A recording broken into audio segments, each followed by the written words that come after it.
Do do do do.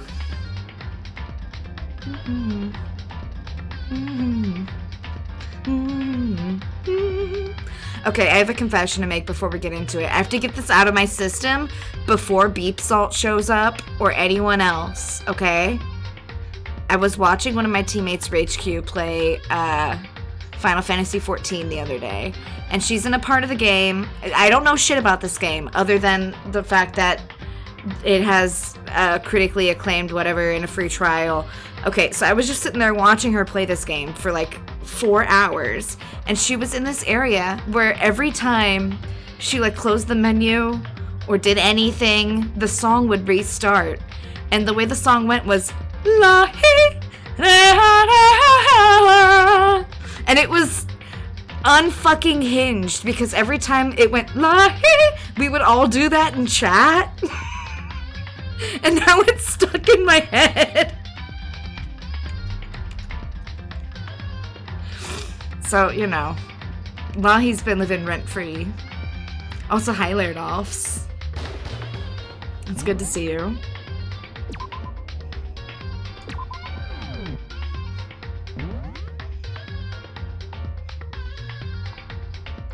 Down.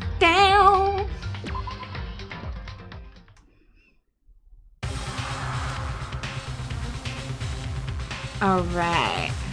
Wait, this doesn't feel right.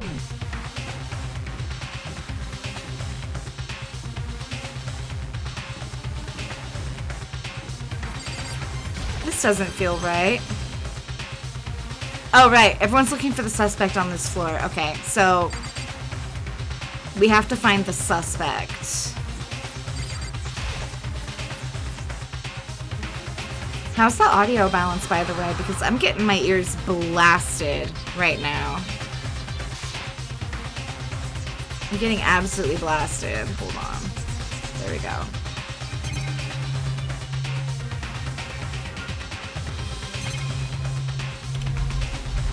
Donnie, what are you doing, bud?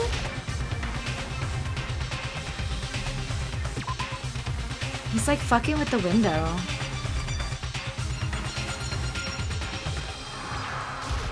Music is maybe a bit loud. Okay. How's that?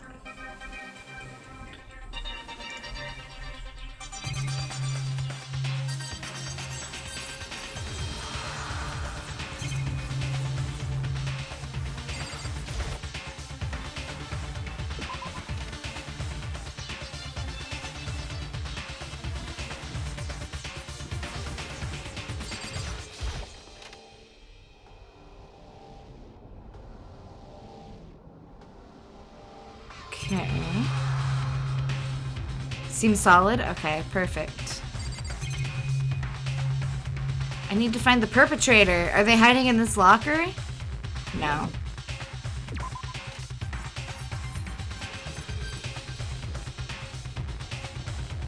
Oh, right. So, if I remember correctly, because I did not review the VOD before coming back to this, Hifumi was attacked by a character that we simply refer to as Robo Justice, and he got walloped with the bonk hammer. So we have to go find Robo Justice and not get hit with a bonk hammer. And since we have Robo Justice to deal with, I would bet money they're in the engineering wing. That if I were a robot, that's where I would be. Right? In the physics lab or some shit.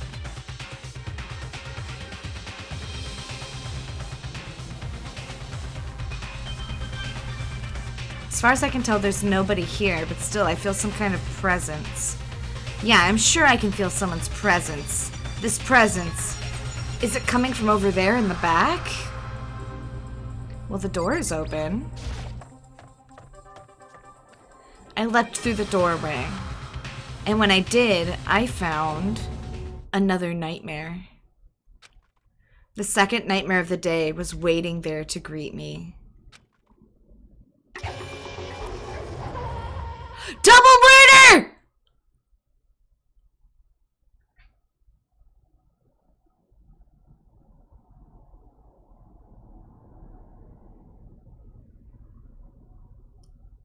Yo!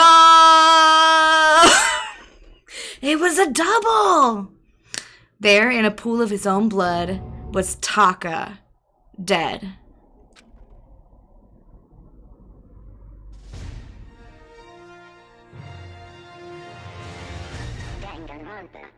Dangnronpa. Hifumi's body discovered in the nurse's office. And Taka's body discovered in the equipment room. I was witness to 2 nightmares, one right after the other. No, they weren't nightmares. This is harsh reality. Oh, hi, Mark. Oh, hey, Firefly. Amogus? Amogus? Are you venting? Because if so, Firefly, that's pretty sus. It's good to see you. I hope you're well today. Let me just... Okay, good enough. The true nightmare of this reality, the reality I have to face every day, but still, why is this happening?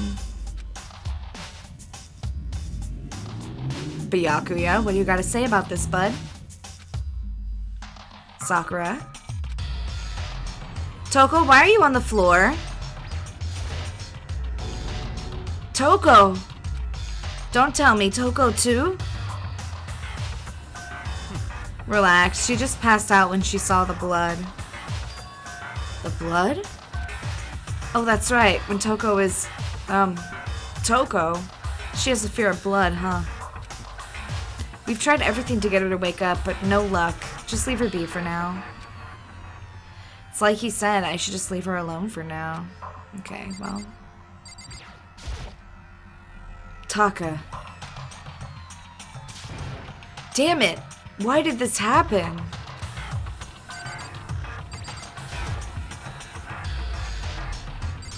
Bonk hammer! Another hammer. Now it's Justice Hammer 4, and it's even bigger than before. Good.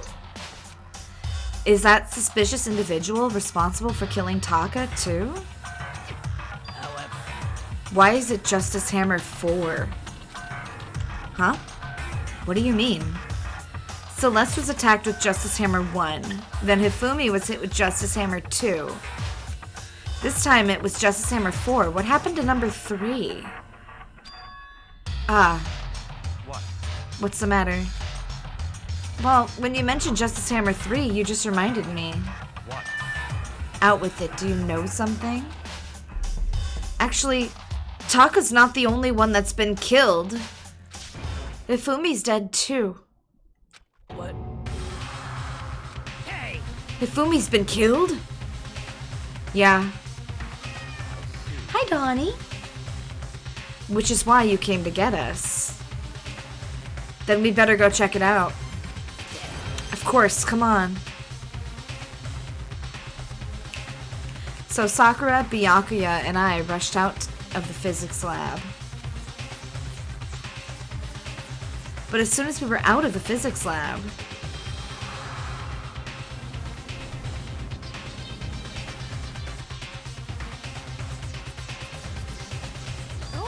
ah.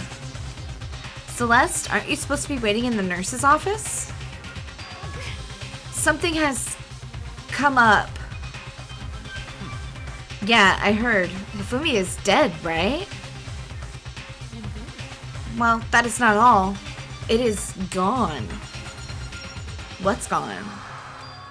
It has disappeared. Disappeared?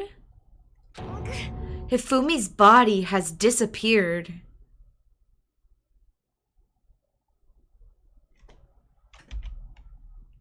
What?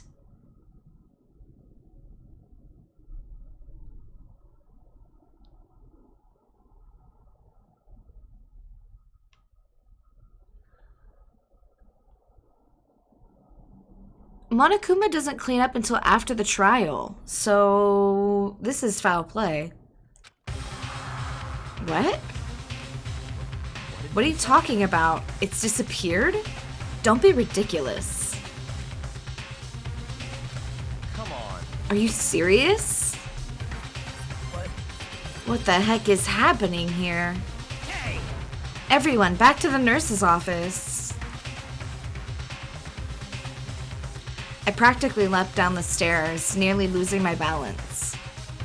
I reached the nurse's office completely out of breath. I couldn't believe my eyes. Yeah, he is gone. Hifumi's body was there just a few minutes earlier.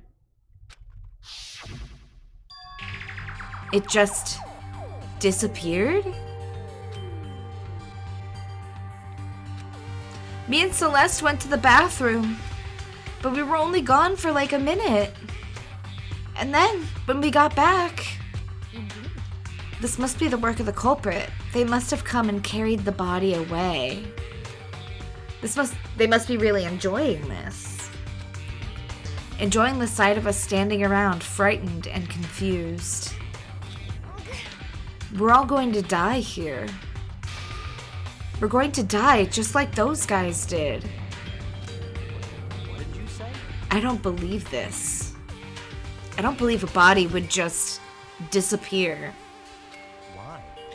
First, there were 2 murders, and now one of the bodies has been taken? This is unnatural. Hold on, what do you mean 2 murders? Taka's been killed. We found him in the equipment room. No way! It can't be. Taka too? It can't be. It can't be. Hina. Calm down. We're all gonna die. All of us. They're gonna kill all of us. Then who might be the next target be? Toko? Huh? What? I completely forget. She's still... I forgore! I forgore! She's still unconscious in the equipment room. You left her at the scene of the crime? We didn't have a choice. She passed out and she refused to wake up. Huh? So she's still unconscious. Wait, so you knew she was still up there and said nothing? Why? That annoying little insect that clings to me wherever I go. We'd be better off without her. That's rough, Byakuya. That's correct, Sakura. Calm down. You forgot about her, didn't you? You have no right to blame me. Everyone stop fighting right now. We need to hurry back.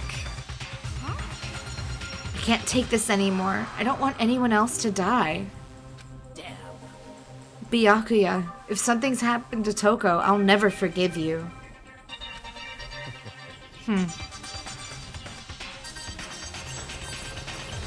We shot out of the nurse's office and bolted up the stairs, heading back to the 3rd floor. We ran back to the equipment room at full speed. And when we got there... Toko. Thank God you're okay. But right away I noticed, yeah, the body's gone. Both bodies had been taken. Okay, so who's not here? Who's not here right now? Ultra Ego and Kyoko?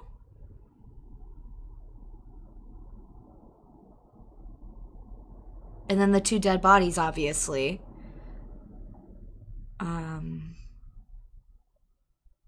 Toko and Jack are the same person, so I I think that's everybody. There was something very different here. Yeah, that's gone. It was gone. Taka's body, which should have been right here, had disappeared. This can't be happening. Are we hallucinating all this or something? No, it's not a hallucination. I know I saw it before. And what I'm seeing now isn't what I saw before. Huh? What?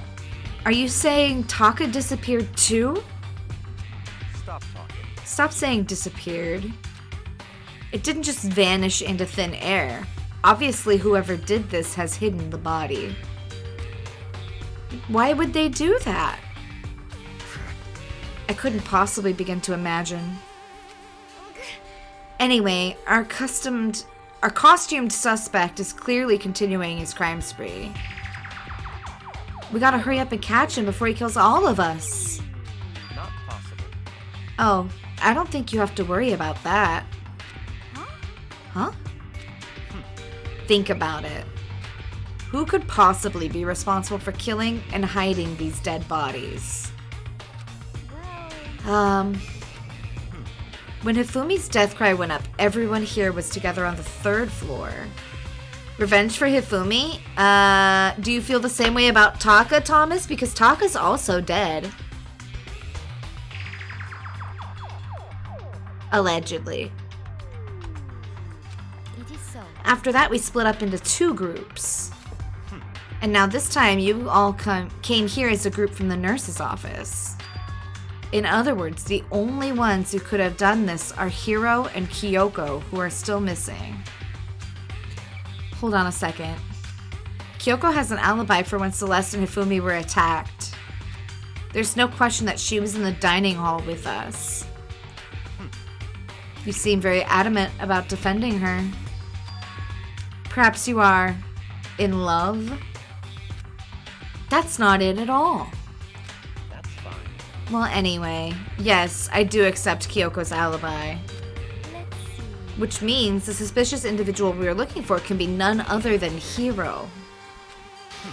Which further means there will be no more murders. The regulations are very clear about that. Oh, that's right. There's a rule that says you can only kill a maximum of 2 people. That's right. As long as that rule is in place, there will not be a 3rd murder. If they were to break that rule, I'd mince ya. Mince ya without a second thought. Mince ya, grind ya, turn ya into paste. By the way, did you know that fish paste can also refer to shellfish like shrimp or crabs? Indeed. Wow, that was surely just a nugget of knowledge from Monokuma right there. I feel enlightened. I learned something today. Chat, did you know that fish paste can also be made of shrimp?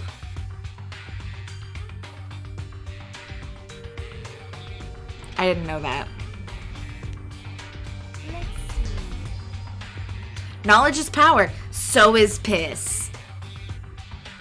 Hold your piss, because piss is power. Since 2 people have been killed, there is no possibility of any more. Perhaps. You knew that from the beginning, didn't you, Byakuya? Which means you knew Toko was never in danger. I still meant it when I said we'd be better off without her, though.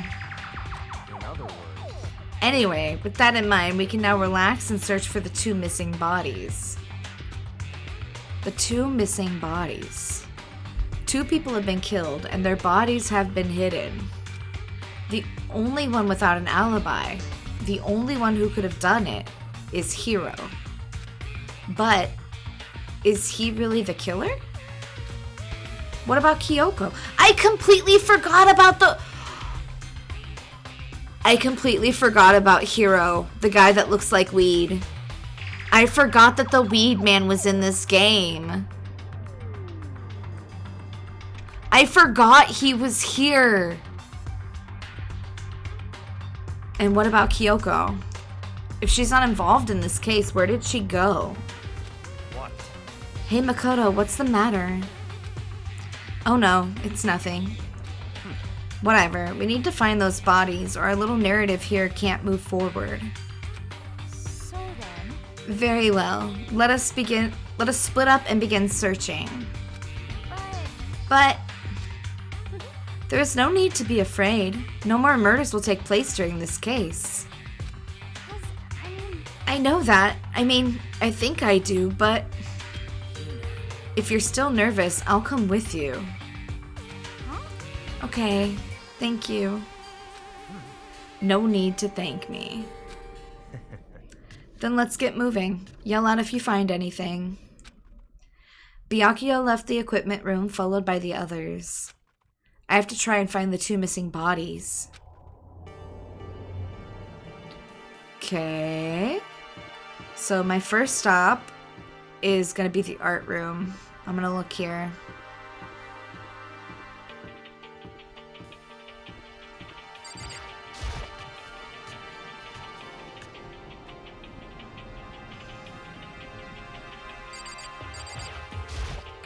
Damn.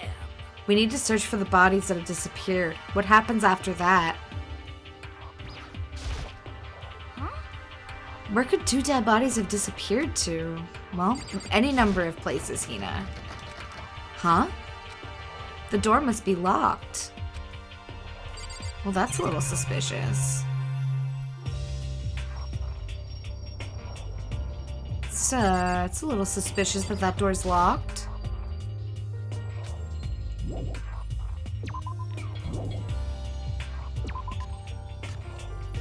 Okay. So there was nothing there. What's this? Stairs to the floor I can't go to. Cool. What's all this? Street poles? Okay.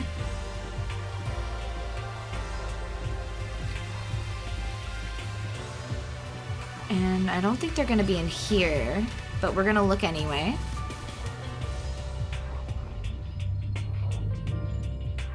Yeah, nothing going on here.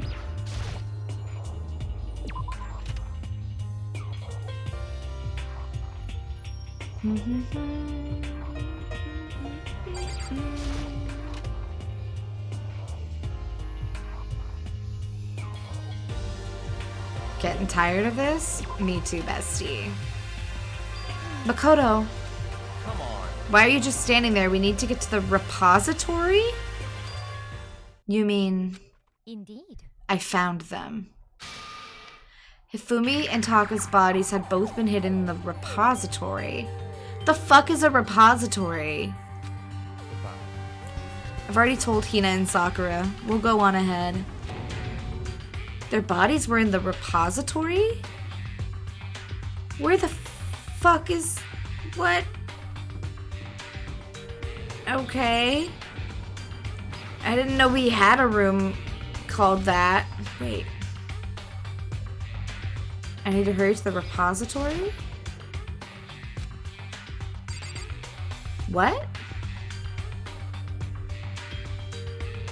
Is it at the back of the art gallery? That locked room I was trying to get into?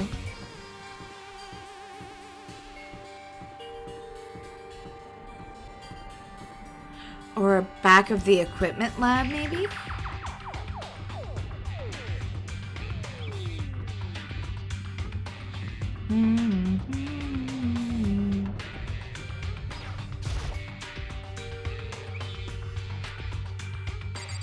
Okay, so it's not here.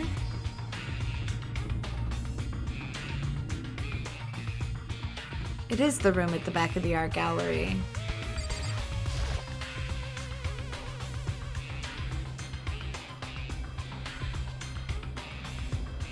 Are the bodies here somewhere? Yes, they're gonna be back here. Up ahead is the repository. The doorknob turned. I guess it's unlocked. Then I have no choice but to go inside. So I opened the door. And when I entered, I saw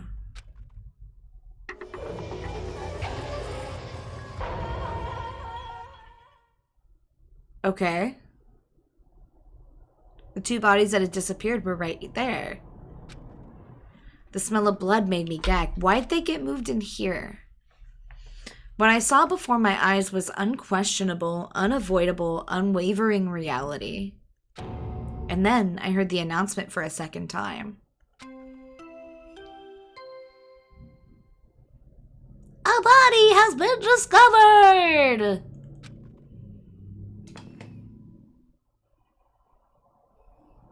A body has been discovered. Have a good sleep, Lairdolphs. After a certain amount of time, which you may use however you like, the class trial will begin.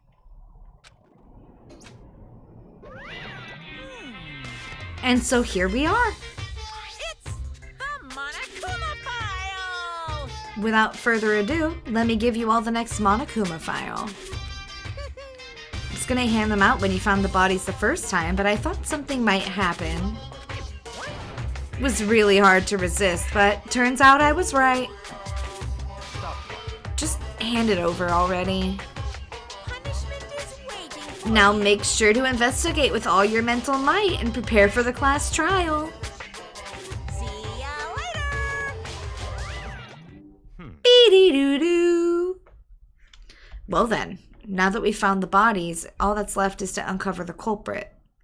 What the heck? Hold on. How can you be so calm? I mean, they're dead, you know? That's terrible. Dead. Gone forever. They're never coming back. Awful. This is all just too awful. Hina suddenly burst into tears. She clutched at Hifumi's lifeless body. Who would do this? Why?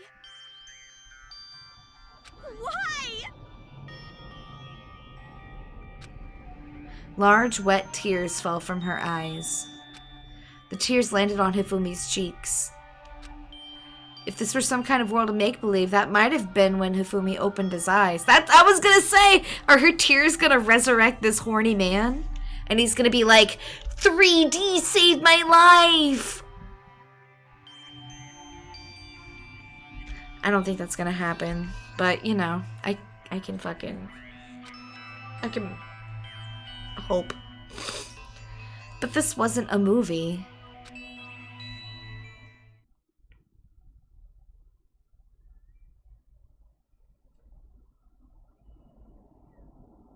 What?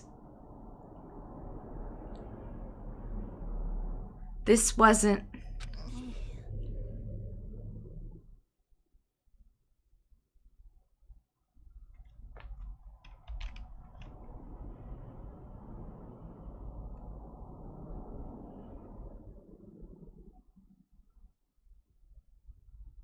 Beauty and the Beast. Da-na-na-na-na. He's alive again? Where am I? Cold. So cold. Is winter coming? Yes, Jon Snow, winter is coming. Hifumi, wake up! Huh? That's right. I remember now. Hope's Peak. No, I don't really care that much, Thomas, but thank you. Come on, you gotta wake up! I remember everything. Before I met you all. I met you all. His memories are all blending together. He has nothing useful to offer us. The light. It's reaching out to me Is he gonna die for the third time? like the tail of a comet. He's a banana. The rain can't hurt me now.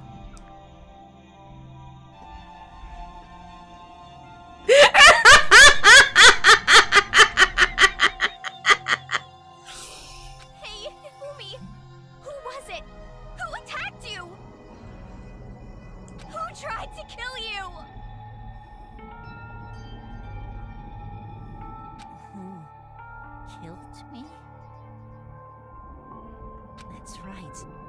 I remember their name. Yasu. Hero! Hero.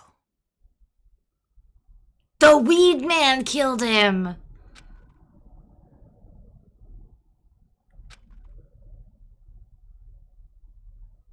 His eyes closed, and they never opened again.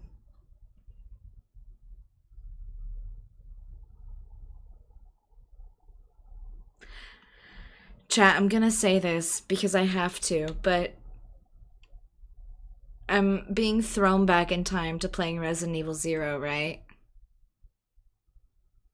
And Rebecca sees Enrico and he's like, come with me. I'll keep you safe. And she's like, no, I gotta finish what I'm doing here and I'll meet up with you. And he's like, okay, I'll go patrol ahead. And he leaves the frame and her voiceover goes, I never saw him again. That's what this is giving me. I never saw him again. They never opened again. Just fucking incredible writing.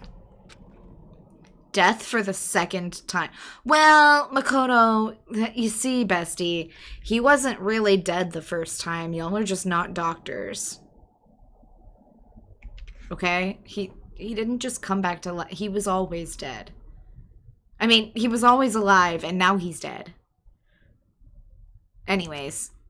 Absolute, undeniable death. He's gonna come back to life like 3 more times. Watch.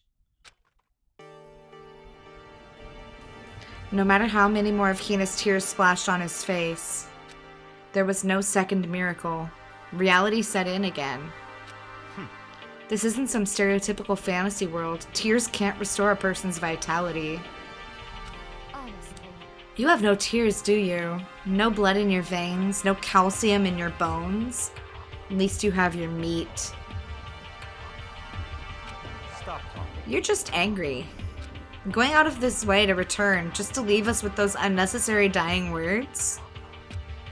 Now this game has become exceedingly boring.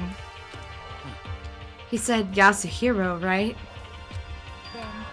Yasuhiro Hagakure. Yeah, he is the I'm just being real. I am the realest dude. And then he says some racist classist shit and he's like, reality hurts, doesn't it? That's Byakuya.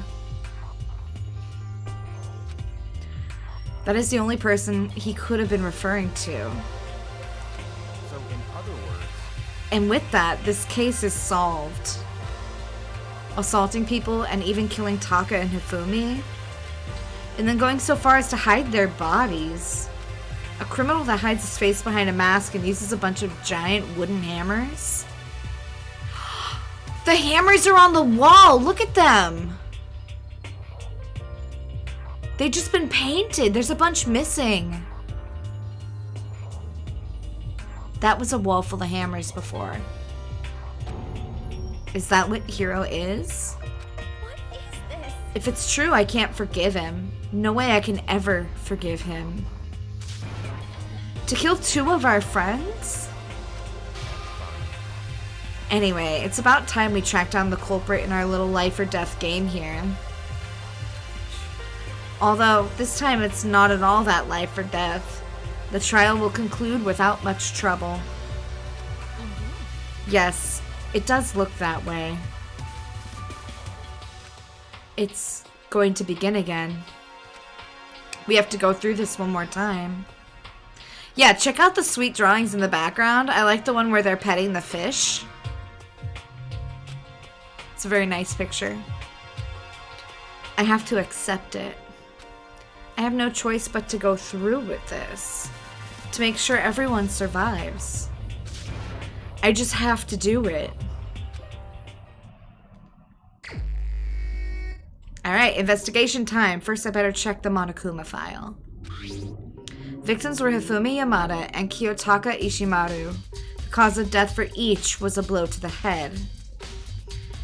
It is thought they are both killed with a similar weapon. That's it? Very strange. It's pretty strange. We got way less information this time than before. That is no problem. After all, the events of this case unfolded before our very eyes. We should know more about what happened than the Monokuma file could anyway. Maybe. Well, There's something else that's bothering me. Someone else has been missing for quite a while. Are you talking about Kyoko? Perhaps. Without a doubt, she has an alibi for when Celeste and Hifumi were attacked. But what if the killer wasn't acting alone? What if they had an accomplice? An accomplice? An accomplice? What are you doing here? Monokuma appeared! Don't be rude. I'm here to answer your question. What question? Yep. You're talking about accomplices, right? I'm pretty sure I explained it before, didn't I? During the first class trial? speaking of which, I'd like to ask the bear, if there is an accomplice, do they also become blackened? So you ask, and so I shall answer. Each murder is allowed to have an accomplice, but only the one who does the killing will get to graduate. So in other words, two people can work together, but one of them has no chance of profiting from it. Then there's no way anyone would work together, right? In other words, So basically, you can be an accomplice if you want, but there's no gratification in it. so then. So are you saying nobody worked together this time either? Hey, Sorry, can't answer that. It would obstruct the free exchange of information between you guys. I just want to make sure you don't forget, no matter how much you might assist in a murder, only one blackened can graduate. An accomplice gets nothing. So in other words, And then we only need to figure out who that one blackened is that did the killing, right? Just like normal? well, Okay, let me take this opportunity to clarify the whole shebang. In this class trial, what you need to determine is extreme! the one true blackened who devised the murder plot and put it into action. The true blackened? So just one person. That's enough explainifying. Now it's down to the final battle between all of you and the blackened. Good luck to all the contestants. So there can only be one blackened. An accomplice wouldn't benefit. Then I can't see any way Kyoko would be connected to this case after all. You may be right. If that's true then, Kyoko, where are you? However, As long as she's not connected to the case, it doesn't matter. Let's get back to the investigation. indeed. I have absolutely no doubt that Hiro is responsible. But for the time being, I suppose it can't hurt to pursue further information. Wow, my brain saw those 3 words and was like, nope. You don't know how to read.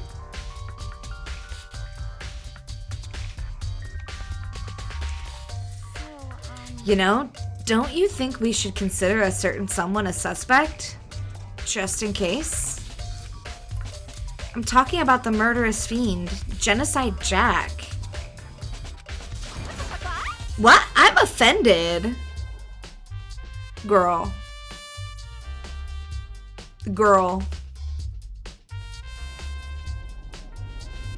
What that tongue do? Kya? When did you? I've been looking all over for you, Master. When I woke up, you were nowhere to be found. Ugh. Anyway, you there, milk sack swimmer girl. You with the rockin' honkin' bazongas.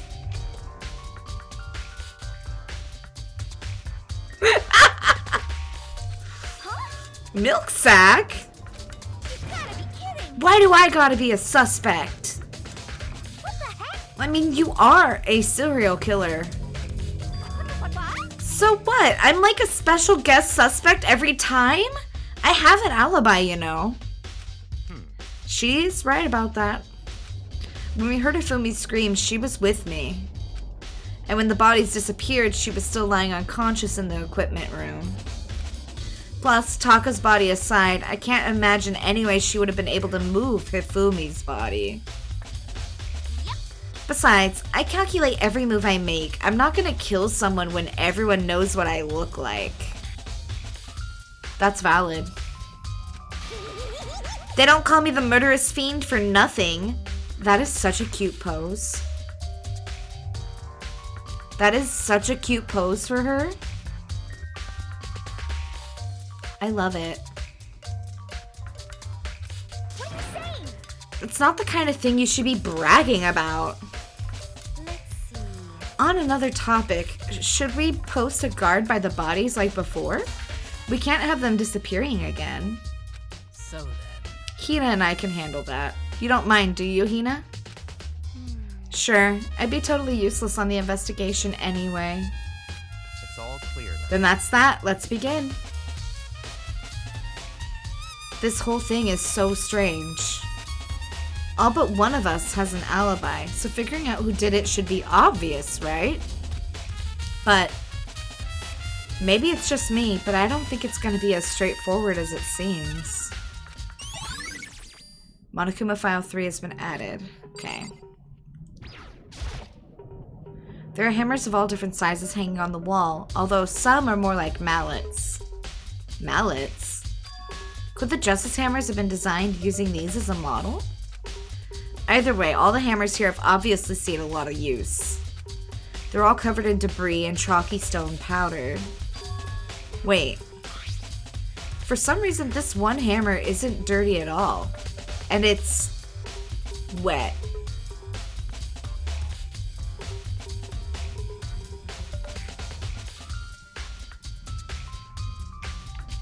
Why is it wet? Actually, I don't want to know why it's wet. Did someone wash it recently? Spotless hammer has been added to the truth bullets. Okay. I got 3 bodies, 2 people, and a cart here to look at. It's a dolly. Doesn't have a handle. I saw this in the art room before. I guess it's used to move statues around. It's kind of awkward, but if you bend down, it's not too hard to use. But wait.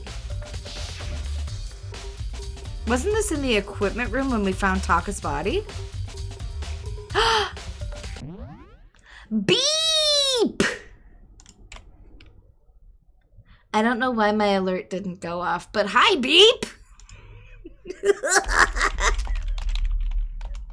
How was the rest of your Skyrim? There it goes. How was the rest of your Skyrim? How was it? How was it, gamers? Hold on, I'm gonna come over here because I have to say something to you all.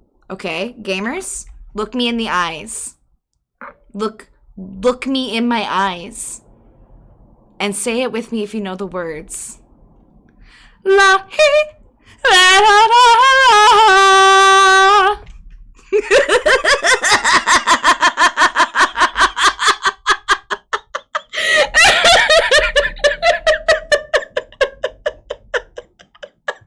No, Dom, wait.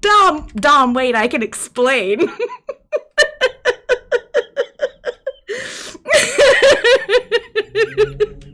Let me say hi to everyone. Hi, hello. Welcome in. For those of you who don't know me, I'm Big Scared. I'm a queer variety caster here on Twitch. Play a lot of scary games.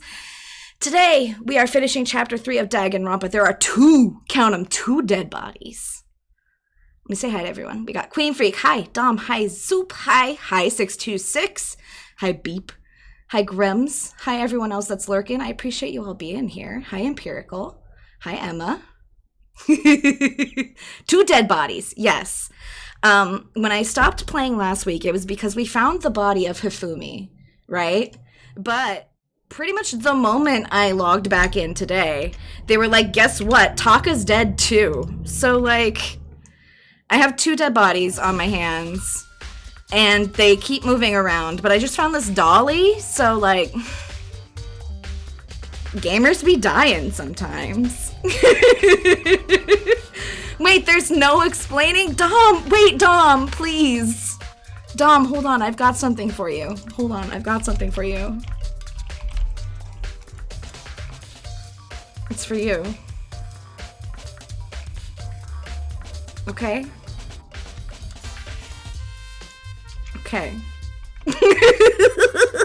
We're gonna get back into it. I'm investigating. We got 2 dead bodies. Make yourselves comfy. Please get a snack and some water. They're moving around so, like, we found this dolly, right? And it was in the equipment room when we found Taka's body, but now it's in the art room with 2 bodies. So, you know. Look at the wheel. It's got a blood stain on it. Gonna get comfy as cozy as a dead body? Okay, so, I have to say this because it's relevant to both my game and Beep's game. So I'm gonna tell the story. I posted a link in Beep's Discord earlier of Tammy Brown retelling a story of a dead body. I say this because it's one of my favorite viral clips on the internet. And Beep found a dead body while they were walking around in Skyrim, and immediately I was like, dead body, woohoo! Do you like my look? And now it lives there rent-free. Kayla knows the clip. I know she does. So there's blood on the wheel of the dolly that was moved from the equipment room to the repository. What's the explanation for that? Repository dolly's been added to the truth bullets. Dude, I love that story because she's just like, I was walking and I found what looked like a mannequin and I thought of all the things I could do with this mannequin. And when I got closer, it was a corpse. Dead body! I'm just like, oh my god!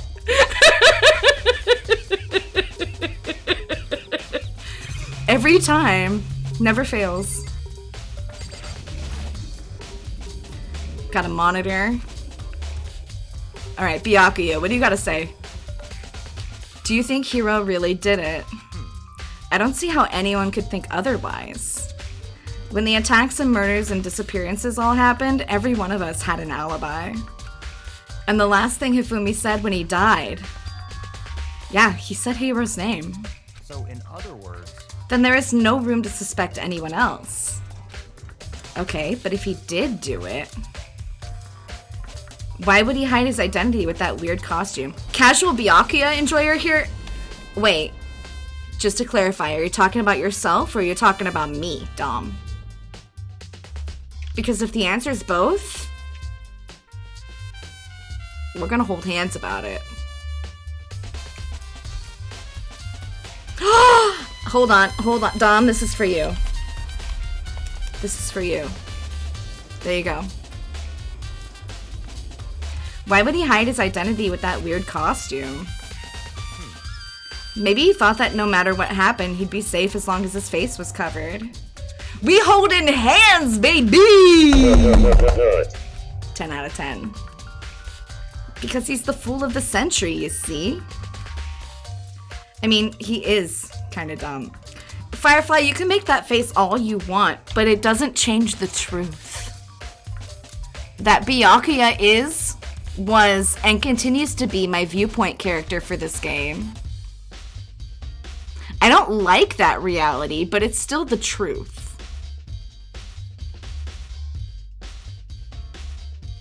Get a room? Emma, you're in my room. I'm in my house right now? Oh my god.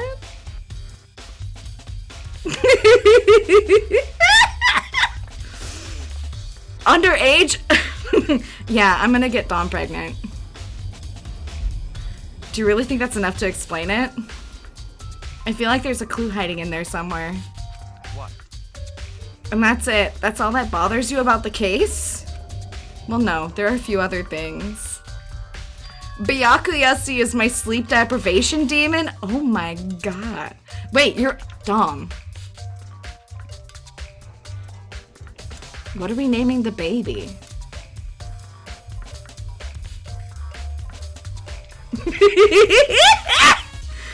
They probably figured out if we couldn't find the bodies, we couldn't complete our investigation. But if that's the case, we found the bodies pretty easily, didn't we? Byakuya? Done.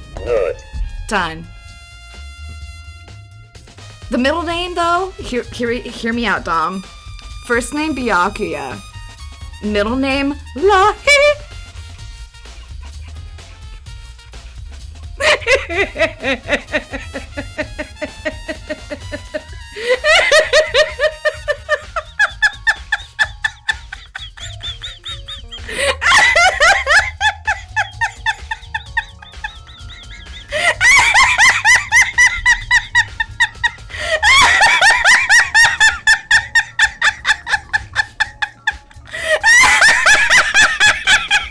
Yeah, Byakuya Lahi scared. It has a great ring to it. Again, it comes back to the fact that the culprit was a moron. So am I, Byakuya. It's okay.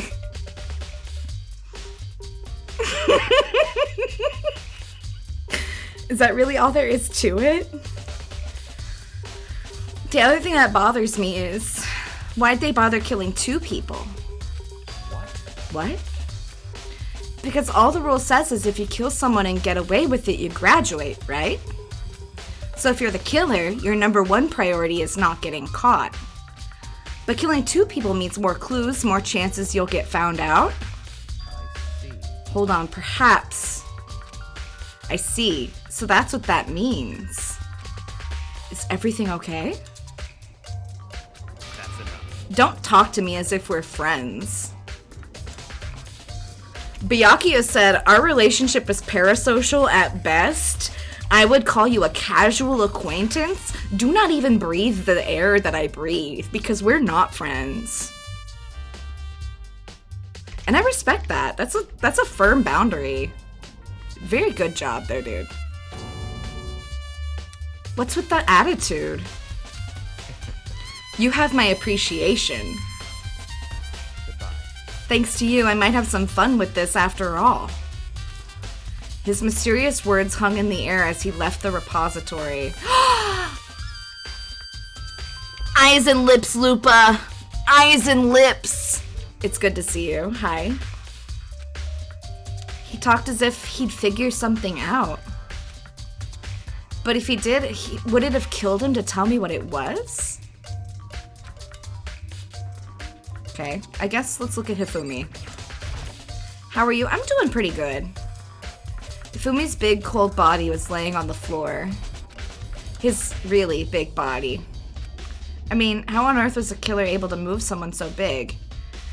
Makoto, you don't gotta be an asshole about it. Like, yes, he's a big boy, but dollies exist. From the nurse's office, where he was discovered, to here, the repository. All the way from the 1st floor to the 3rd, and all without anyone noticing it. Oh yeah, Lupa, it's a double murder now. Hifumi's dead and Taka's dead. And they both got moved from their respective murder locations to the back of the art room. How the hell? It's no good. I just don't get it. I can think about it later. For now, I have to finish investigating Hifumi himself. You wanted to meet Kaho-chan again. You can't tell, but I just made a like sad face for you, Firefly. If I remember correctly, Hifumi's fatal injury was also a blow to the head. Probably from Justice Hammer 3, which was laying on the floor in the nurse's office. Huh? Wait. Something's off about his body. Why am I getting this feeling? Something's different. Something about Hifumi's body in the nurse's office versus his body right now. That's it, his glasses. When his body was in the nurse's office, his glasses were covered in blood. but now they're clean.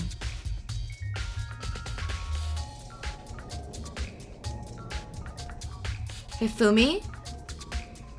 Are you faking your death right now, sir?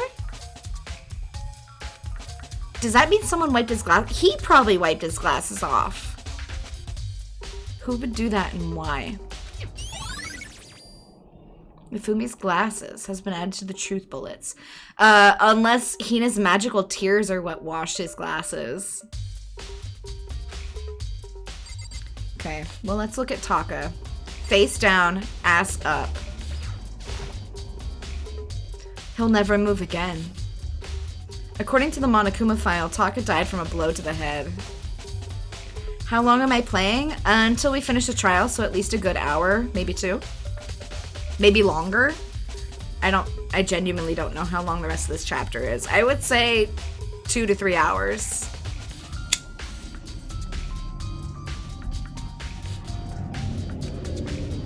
We found Justice Hammer 4 near his body in the equipment room. Is that what was used to kill him? And there's a tarp laid out under his body. Did the killer use this to move Taka's body?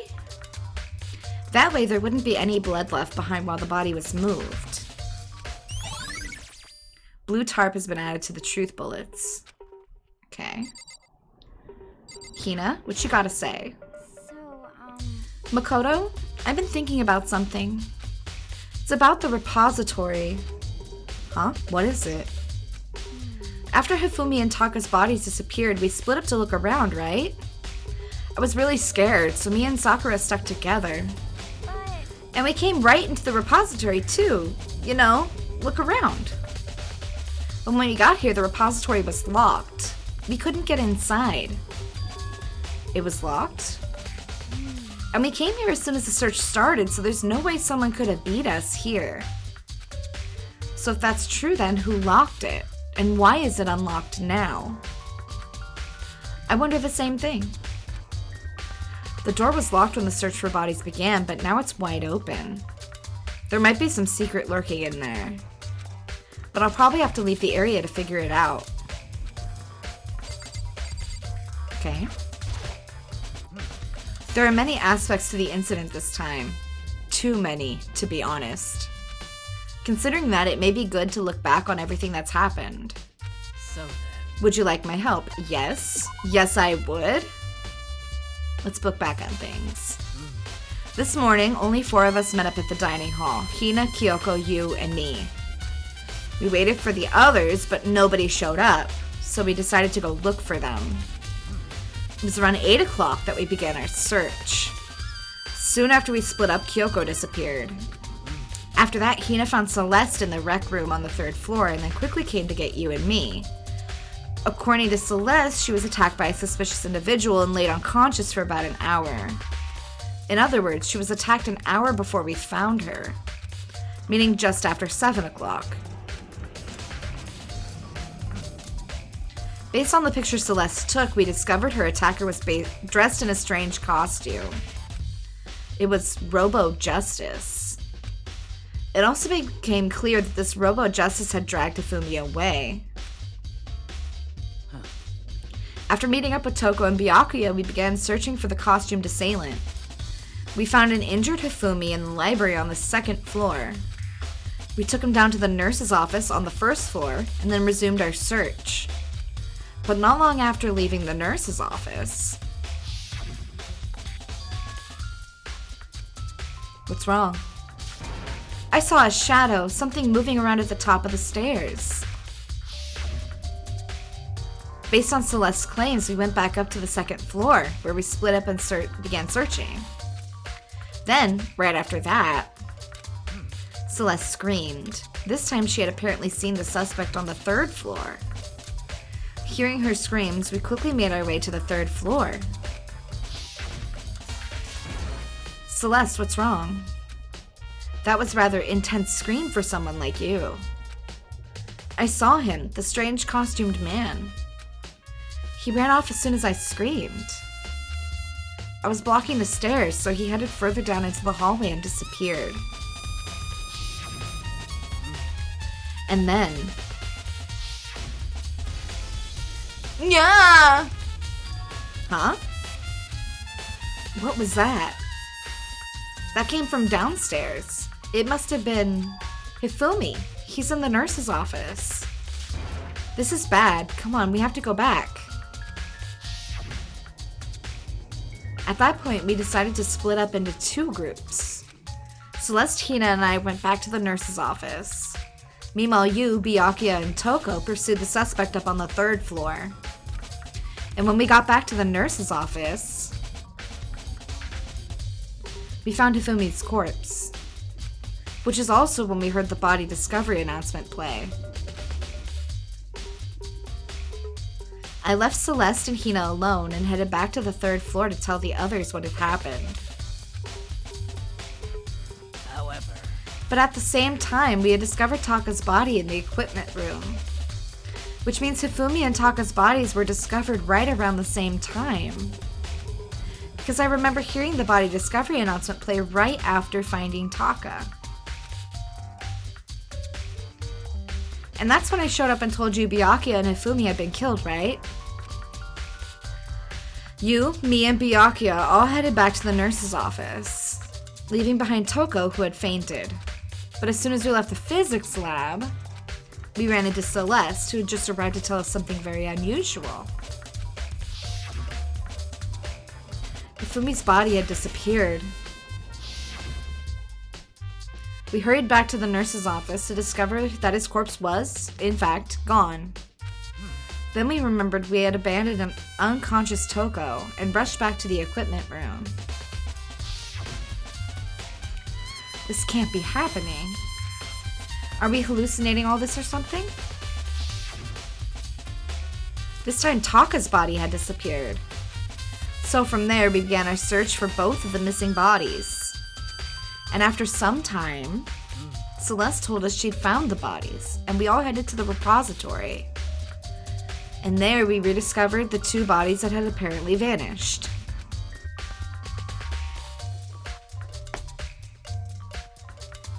And that brings us up until now. however, Looking back, things have certainly been very active. If you want to look back at the case again, just let me know. I'm fine anytime. Okay, so she's like she's a steel trap memory. I love that.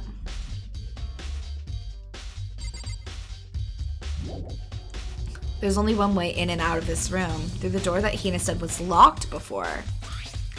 There's definitely a lock on the door, but it can only be locked from inside the repository. I don't see any way to lock it from in the art room. Door can only be locked from inside, which makes me wonder. Hina and Sakura confirmed that the door was locked after we started looking for the missing bodies. And the door is designed so that it can only be locked from inside the repository. In other words, when Hina checked it, someone had already gone in the repository and locked the door. When they were done, they unlocked it and left, which is why it's unlocked now. But Hina claims there's no way someone could have beaten them to the repository. So that certain someone... Repository door had been added to the truth bullets. There's gotta be a clue around here somewhere. Maybe I should check somewhere else. There are some places I already know about. First the nurse's office where Hifumi was found, and then the equipment room where Taka was found. Okay, so equipment room is closer.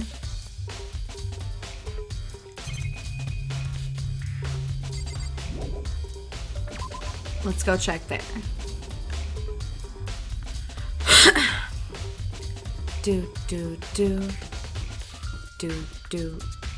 do.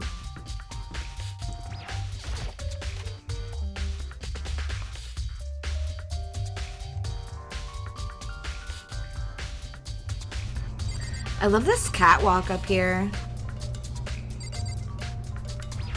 I wonder when that's gonna come into use.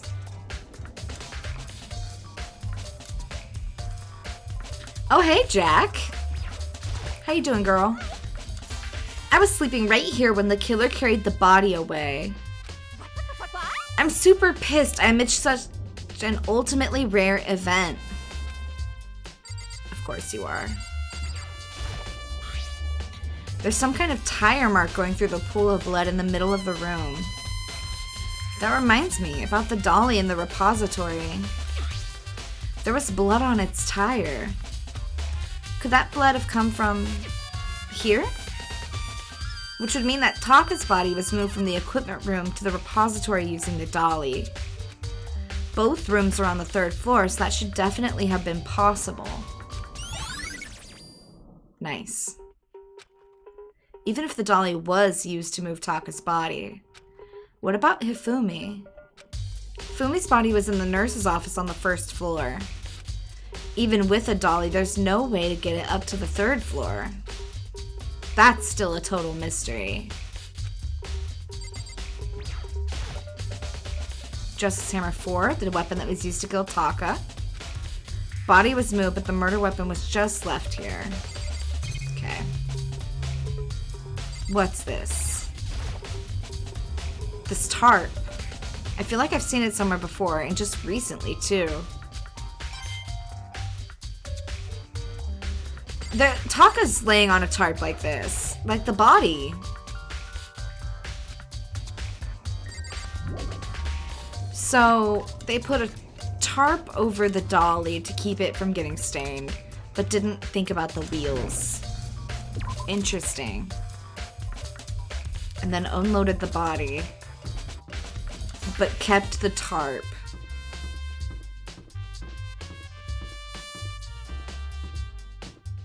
So my working theory right now, I think Hifumi and Taka were both mutually attacked by the robot because of the laptop. Their laptop, like, lover. Alright, 1st floor is where I need to be.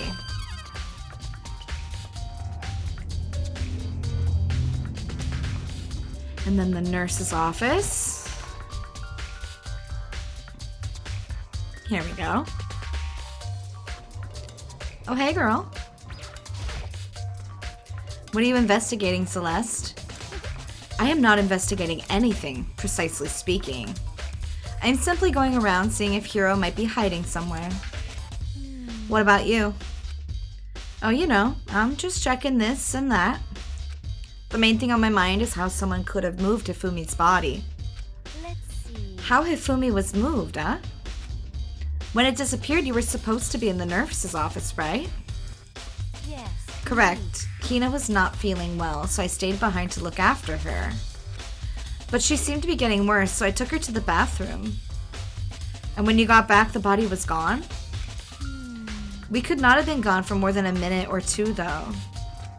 Yeah, Hina said the same thing. So then the killer was able to get in and move Hifumi's body in that short amount of time? Indeed. It would seem so.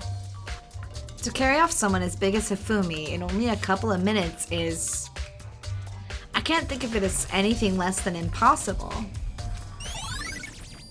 Celeste's account has been added to the truth bullets. Okay.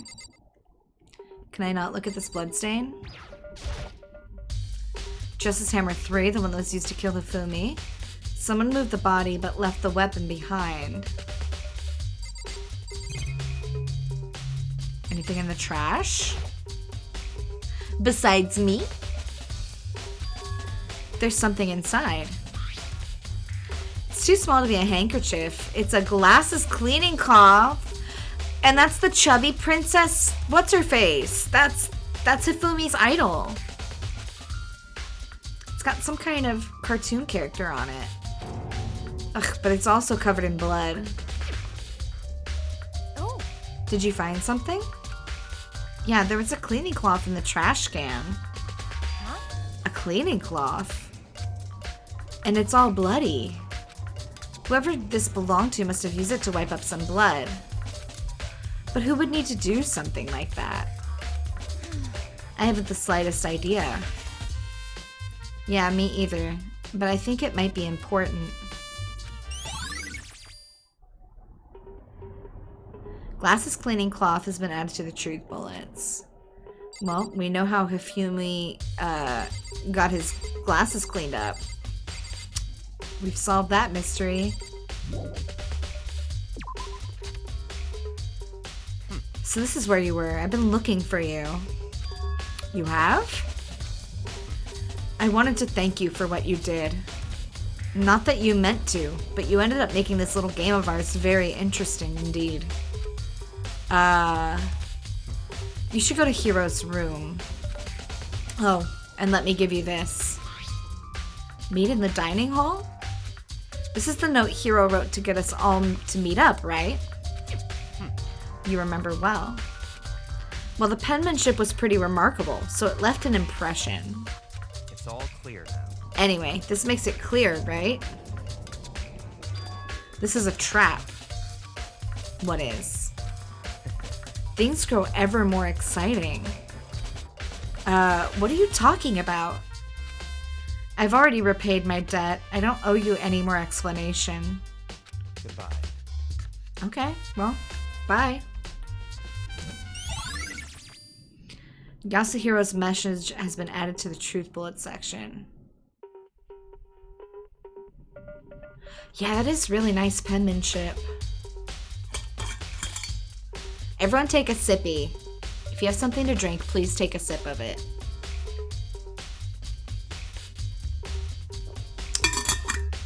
Stay hydrated. So he said to go to Hiro's room, but what's waiting for me there? Another dead body, probably. This is all suicide pact. They bonked each other until the three of them died while wearing robot costumes. I don't fucking know.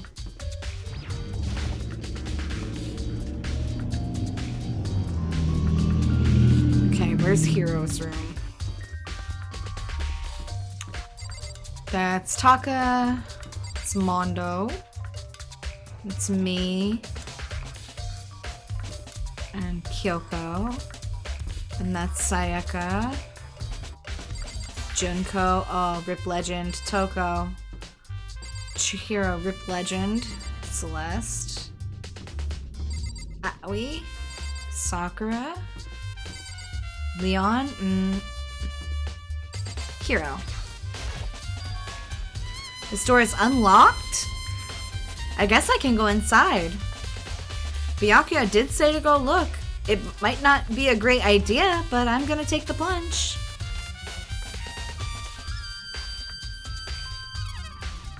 Oh, he's been decorating. Good for him. This is Hiro's room. There's all kinds of weird stuff in here. I see a palmistry. I see some oracle stuff. I see tarot cards. I see... what is that? Chakras? Where do you even get it all from? More importantly, he still hasn't turned up. Which means he can't really complain if I don't get his permission to search his room, right? You got so much stuff, bruh. Let me look over here.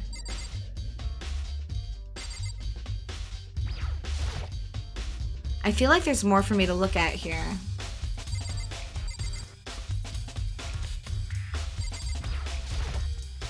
Nope, we're not looking at the door. We're looking at the everything.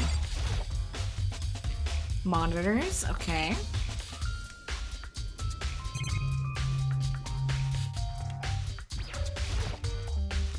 I think there's something in the cardboard box. It's blueprints for a fucking robot! Yo! Things made out of cardboard, plastic, and plaster. Is this Robo Justice? Yes, it is. Bestie, it is. But wait, these blueprints.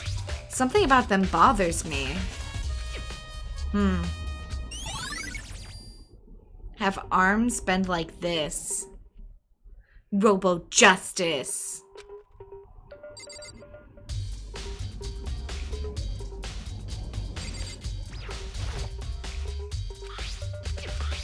Hi, Lupin. Good to see you. How you doing today?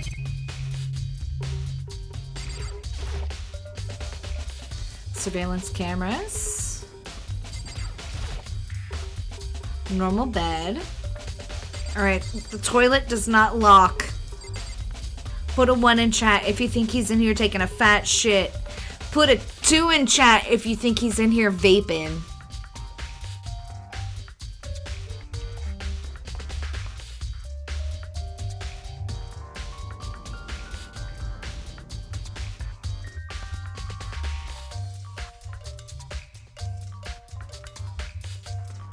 I think it's both. He's shitting and vaping. I soundlessly checked the bathroom. There's nothing in here. It's pretty grungy though. Ew. How does a bathroom even get this dirty? Ew! He's just been shitting and throwing it at the walls. Nasty.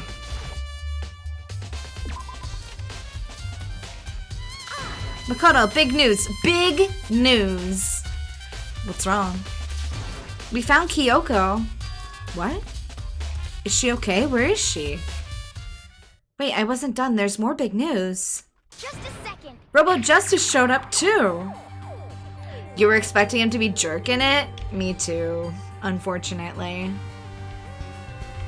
He's the one with the porn collection that Monokuma keeps encouraging.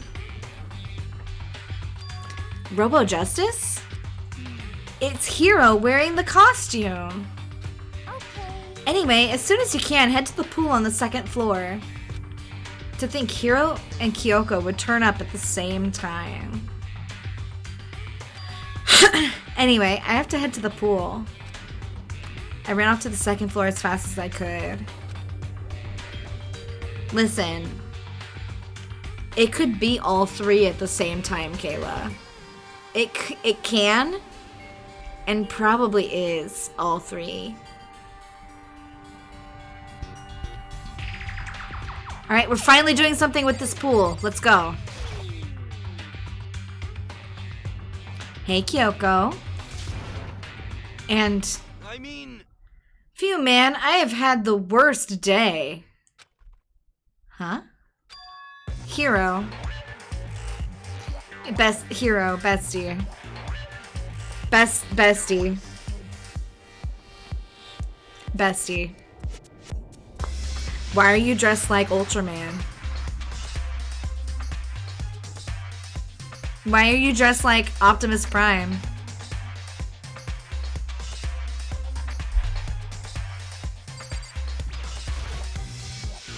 There's a big locker near the pool. I am positive that the suspicious individual that attacked me. Apparently that ridiculous object is Hiro. I'd ask Kyoko for the details if I were you. Okay, I'm gonna talk to everyone else because there's only like 4 of you here. There's a big... I wanted to talk to Aoi, okay? Robo Justice finally made his appearance, huh? I guess Kyoko's the one that found him. Wait, Lupin, that is a great point. Why aren't I dressed like Optimus Prime? Hold on, the best I can do, hear me out, the best I can do is go feral, okay? Just go feral about it. Y'all ever just been a feral little guy? Sometimes you just gotta be a feral little guy. Okay? Don't judge me. I'm very small. I'm just a little guy. I'm just a little guy. Okay?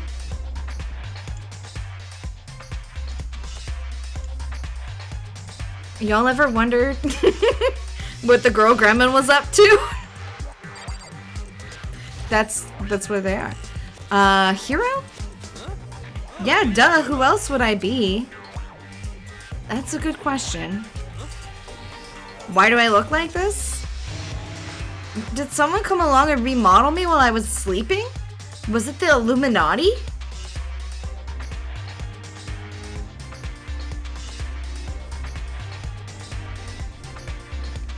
So help me. If the Illuminati is the reason why this man is a robot right now, I'm gonna shit. I'm gonna shit and fart about it, okay? Glad we settled that.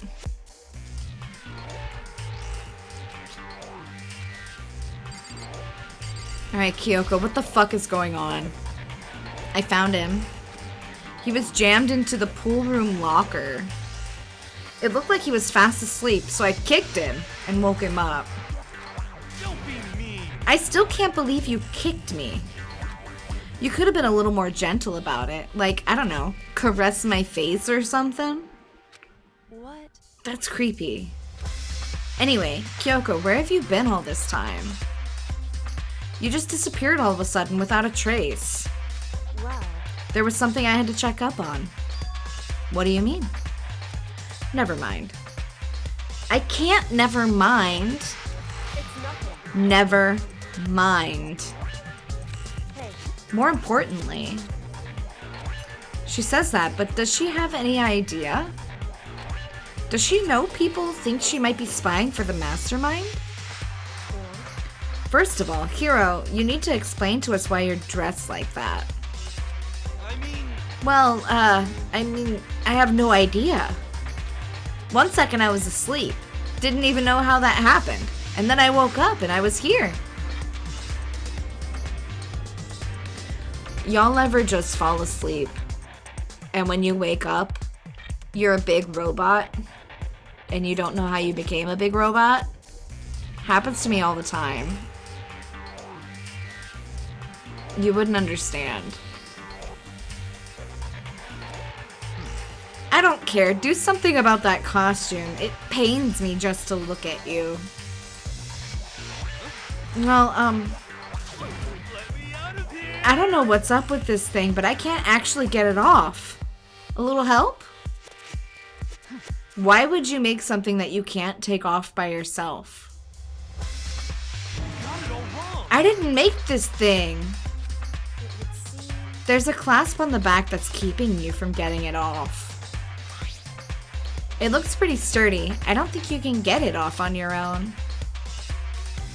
We don't really have a choice. Let's help him.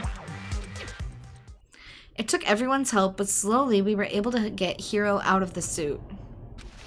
It took a few minutes, but eventually we got all of the pieces off. Free at last. Sir, I have a very important question for you. Why are you wearing your blazer like that? Still. Were you wearing your blazer like that inside of the robot costume? How did you fit all your hair inside that helmet? Sir, I have so many questions. Do you smell funny because of it? Did you piss while you were in there? Did you? But more importantly, why are you wearing your coat like that? Isn't it kind of weird how perfectly the suit fits Hiro?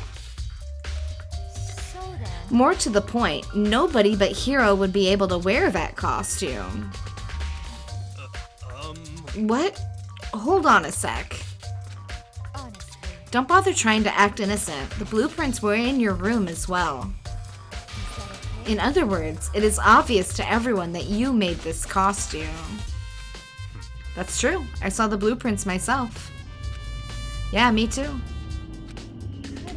Then it's obvious. The one who put this costume on and went around attacking everyone was Hiro. Shall we tie him up and gag him? Good idea. We wouldn't want him killing anyone else. Tie me up. Hold on, guys. I think that's going a little far. That's right. He may be a suspect, but he deserves fair treatment. Yeah, I mean... Attacking? Blueprints? I have no idea what you're talking about. What the heck? You can't talk your way out of this. It's been decided. You killed them. What? Killed who? I have no idea what you're talking about. There must be a fake hero running around. What are you saying? You're the only one who can wear this costume. So who else could possibly be the costumed attacker? What the heck? How do you know I'm the only one? Maybe you should try it on for yourself before you convict me. Okay. Fine, if you're gonna be a jerk about it, I will. Without missing a beat, Hina started putting on the Robo Justice costume. Huh. See, look. See how loose it is? She's so cute! Look at her! Okay, so when he's wearing the costume, it's like, Party City Transformer, right? But when she wears the costume, it's like Party City Sexy Transformer, right? She got the one leg out, she got the other hip out, she got the full arm, her face exposed so she can look beautiful. Like, incredible. 10 out of 10. Hyper realistic and totally would happen in the real world. I mean, come on. I'm blind as a bat in here. Can't see my feet at all. I'm surprised you got anywhere in this thing. I'm telling you, it wasn't me. And not to mention, you totally can't bend at the waist. Seems like a pretty obvious oversight. That's not a very nice thing to say. I mean, it's not like I made it. I just got caught up in the moment. Well, either way, now we know for sure, right? I mean, it seems pretty clear that nobody but Hero could have fit into this dumb costume. In a huff, Hina took the suit bat off again. Well, now you're all out of excuses. No, see, cause you're a girl. If it was another guy, then... Makoto, go ahead. Okay. Against my will, I picked up the pieces off the floor and tried putting them on. Kayla, you know what I'm gonna say here. Against my will! Against my will! Against my will! It reminds me of this anime I saw once. It's no good. The arms are too long. There's no way I can wear this. Just a second. See, I told you it was impossible. You are absolutely right. It seems this costume was made to fit Hiro's body exactly. But... Then there's another costume. They must have one that looks the same, but it fits them. Honestly. If you insist on this line of defense, then show us some evidence. what the heck? Evidence? You claim there is another suit, yes? Then you must find it and show it to us. What the heck? Just the worst. Who cares? Hiro's the only one without an alibi during this whole thing anyway. That's terrible. Which is how we know it was him. What? I mean, is that really true? I have no idea what's been happening. Could someone, like, tell me? Robo Justice costume has been added to the truth bullets. She looks like she's lost in thought. I don't think she's in the mood to talk. I'd better leave her alone. It's looking more and more like it really was a setup. Oh, I certainly did not expect Hiro and Kyoko to turn up at the same time. But where has Kyoko been hiding all this time? I have no idea. then perhaps. She is really working for the mastermind. What else would explain her questionable behavior? But you are quite protective of her, yes? That's because she's helped me out so much up until now. If I were the mastermind, that is exactly what I would do to earn your trust.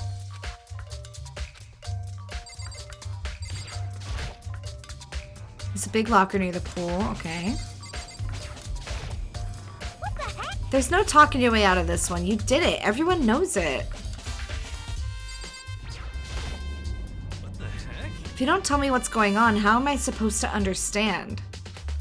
I think I figured out that someone's been killed, right? Hey Makoto, who was it? Well, 2 people were killed. Taka and Hifumi. 2 people? Just the worst. Why are you freaking out? You did it. I did not. Wait, hold on. If those two are the ones that were killed, How about that? that's it. I know who did it. So then, You may as well tell us then. Taka and Hifumi were fighting over alter ego, right? I'm at least 30% right. Which means alter ego and or Chihiro must have done it.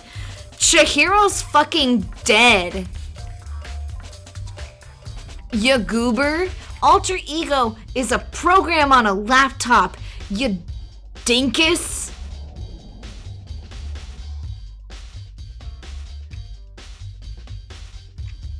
Hey, this man. correct. I see. That's unfortunate. Unfortunate? What the heck? Stop trying to trick us. Just admit that you did it, okay? I'm telling you, you got it all wrong. Whoa. I know. That note. Note? Last night, someone slipped a weird note under my door. And here's what it said. I found a hole maybe we can use to escape. Monokuma can't find out, so don't tell anyone else for now. Let's meet in the rec room at 1 a.m. But the last thing I remember is going to the rec room, and then for some reason I fell asleep. The real killer probably drugged me or something. Just the worst. Not a chance. So, No, hold on, he could be onto something. The nurse's office did have chemicals that could do that. Really? I told you. Someone's trying to set me up. A secret passage, a chance to escape. Someone wrote all that to trick me. Even if that's true, you must be one dumb fish to bite every piece of bait that floats in front of you. Well, after being trapped here so long, even if you know it's a lie, you still gotta check, right? They preyed on my desire to get out of here. They deceived me. I still don't buy it. Don't be mean. You should buy it. Just a second. Okay, then show us the note. With pleasure. I have it right here in my, pocket. No way. Looks like I lost it.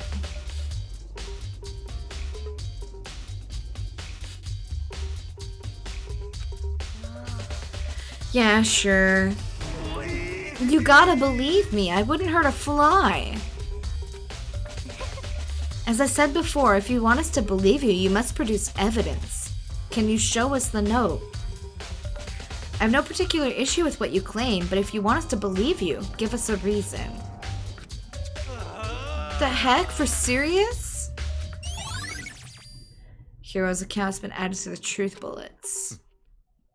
Shall we resume our investigation? There's no time to waste before the class trial begins. Why do we need to keep investigating? We already know who did it. What the heck? Why? Why did you kill them? Tell us, Hero. No, it's like I said. Was it really to get the money Monokuma offered us? Yeah, that must be it. You must be totally broke, and that's why. Wait, that's a false accusation. Someone, help me. What are you saying? Just be thankful we haven't bound and gagged you. If you have time to yell and carry on, you have time to search for your evidence, right? You're right. I need to look for the second suit in that note. Feet don't fail me now. I guess I'd better get back to guard duty. I was gonna ask Toko or Genocide Jack to switch with me. But if she and Sakura got into a fight, we'd have a catastrophe on our hands. Bye. One by one, everyone peeled away. Makoto. Do you have a second? Huh? I want you to help me with the investigation. It would seem. It looks like I got a late start on this one, so I need to make up some ground. Sure, I don't mind helping, but can you promise me something? Later, when we have time, will you tell me why you disappeared? Why is that? No. To reject me so simply. Anyway, I need your help. You don't mind, do you? Okay. shall we go? Now then, shall we? Hey, So Makoto, first I'd like to examine the corpses. Examine the corpses? I can't believe I'm hearing that from a girl the same age as me. Correct. Dead bodies don't lie, you know. They tell the truth far more easily than the living. Hey, Wouldn't you agree? How am I supposed to answer? Anyway, we have to hurry before the class trial begins again. Yeah, you're right. Okay, show me where the bodies are. They're in the repository. Then I guess we should head that way for now. Okay, so that's upstairs. And then upstairs was over here? No, it wasn't.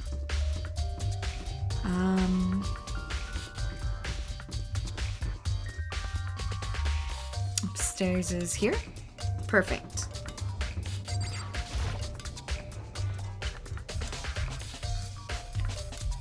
So repository, all the way at the back of the art gallery.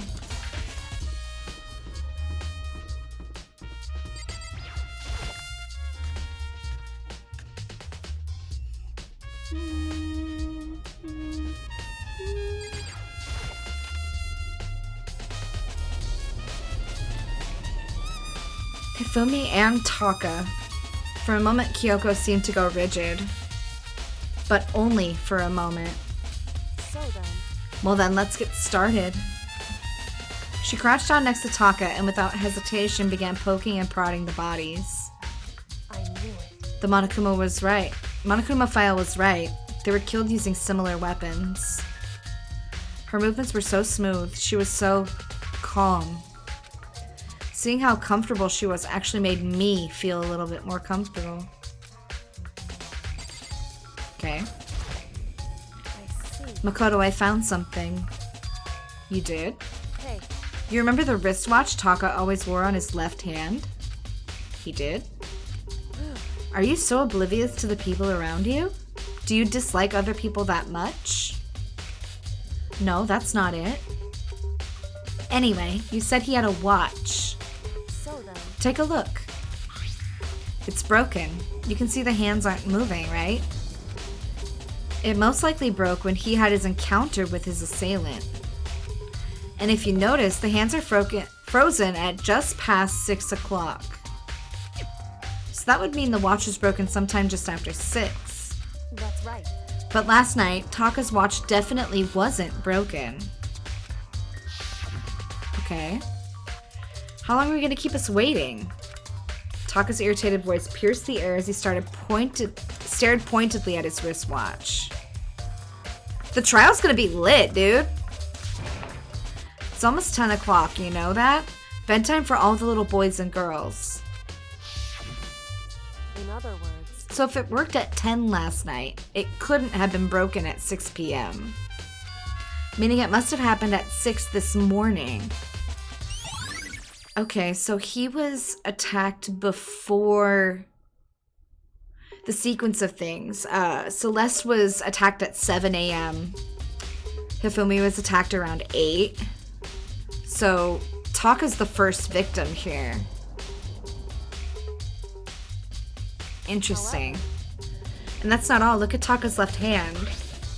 He appears to be gripping something. You're right, there's something white in there. Makoto, Can you try to pry it out? Me? because Rigor mortis has already set in. Boys are better suited to this kind of manual labor, right? Kyoko! Anybody can steal from a dead body.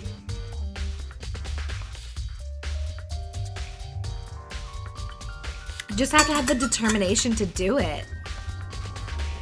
Okay? As much as I don't want to, I grasped Taka's cold, dead hand. The ice-cold hand was nearly enough to cause my heart to stop beating. After some effort, I was finally able to free the object from his tightly clenched fist. A piece of paper? hey, Was that all he had in his hand? Yeah, that's it. Just a little scrap of paper. Doesn't seem like much of a clue, does it? is that right? I wonder about that. Kyoko then turned to Hifumi's body. So then, Let's check Hifumi's body now. Perhaps he's left us a few clues of his own. Okay, we got the scrap of paper.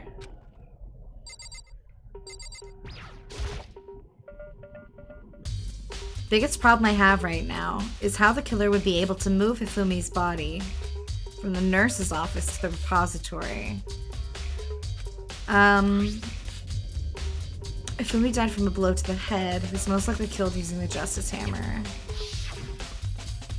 When we found him, his glasses were covered in blood, but now they're spotless, meaning he probably got up and walked here.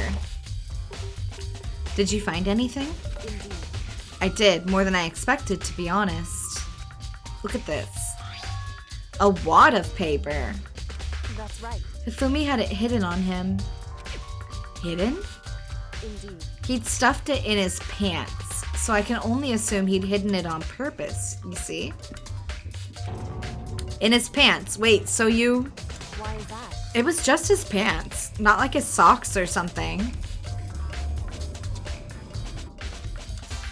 Kyoko said, it is perfectly acceptable to look at a dead person's junk and their ass, but do not look at their feet. The feet are forbidden. Honestly, I'm shocked that this isn't Dom's favorite character.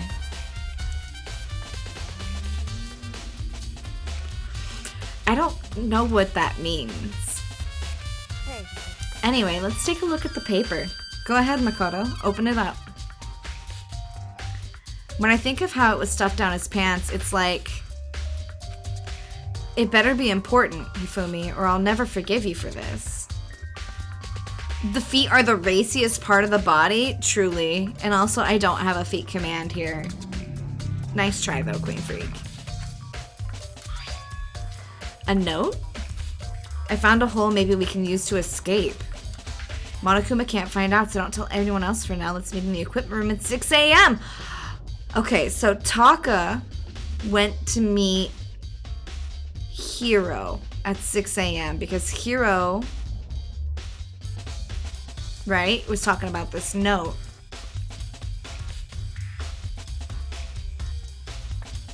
But Hifumi has a note. Wait, so did Hiro set them both up? so That sounds very familiar. That's it. That's the same thing Hiro said. Then he was telling us the truth. however, Although it's not exactly the same, is it? Last night someone slipped a weird note under my door. And here's what it said. Found a hole maybe we can use to escape. Monokuma can't find out, so don't tell anyone else for now. Let's meet in the rec room at 1 a.m. The time is different. Hiro told us that his note said to meet at 1 a.m. But the note they wrote to Hifumi asked him to meet at 6 a.m. is that right? Hold on, just because Hifumi had the note doesn't mean it was meant for him. Huh?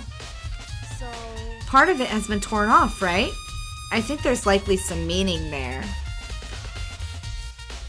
That was Hifumi.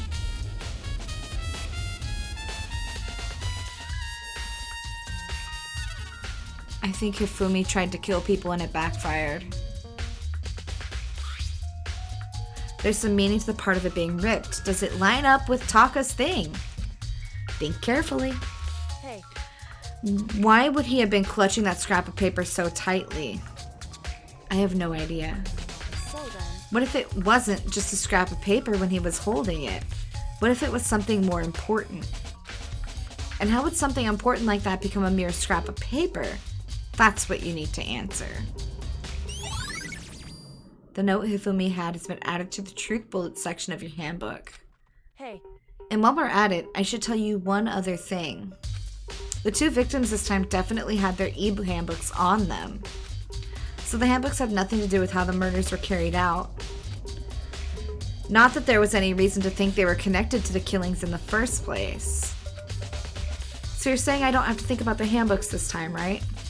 is that right? If you didn't have to think about them at all, I wouldn't have gone out of my way to mention it. If someone had tried to steal his NSFW artwork, Hifumi would have tried, especially if it was like artwork of his e-girlfriend, alter ego. I think he would have absolutely resorted to murder over that. And then Taka's like, that's not your girlfriend, that's my bro. And he has got like Mondo fan art. All I said was that they weren't used to help carry out the murders. There may come a point, however, where a handbook may play a role. A handbook may play a role? I don't think I understand. But if Kyoko thinks it's important, I'd better keep it in mind. Okay. Trial time! Who's ready? Who's ready?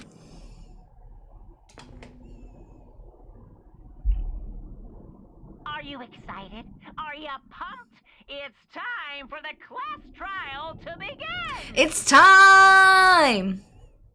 Like the bright burst of fireworks, like the flash of a soul clashing with life and death. And so, with no further ado, everyone please meet at the usual spot. Hell yeah. Make your way to the red door on the first floor of the school. Okay. See you soon. It would seem. It's unfortunate, but I suppose this is where our investigation comes to an end. You'll have to figure out the rest for yourself and come to the proper conclusion. Yeah, you're right. Shall we go? Well, we'd better get going. Okay. Alright, so before we do this, I need to take a quick little break and refill my water and stretch and use the bathroom.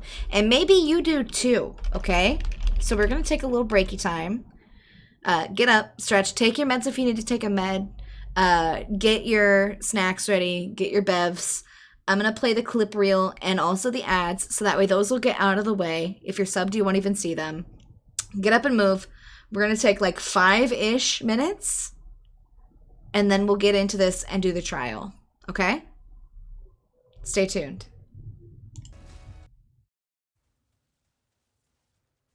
And when we go in here, we say, check out these bazongas. Check out that bazonga. What was that?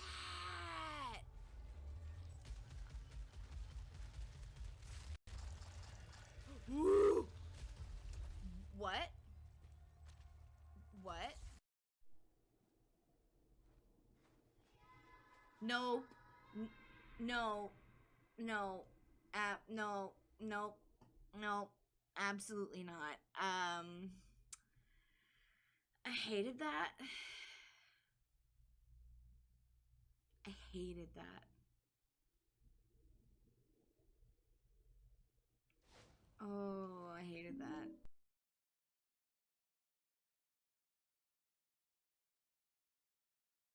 Are we all at the butthole right now?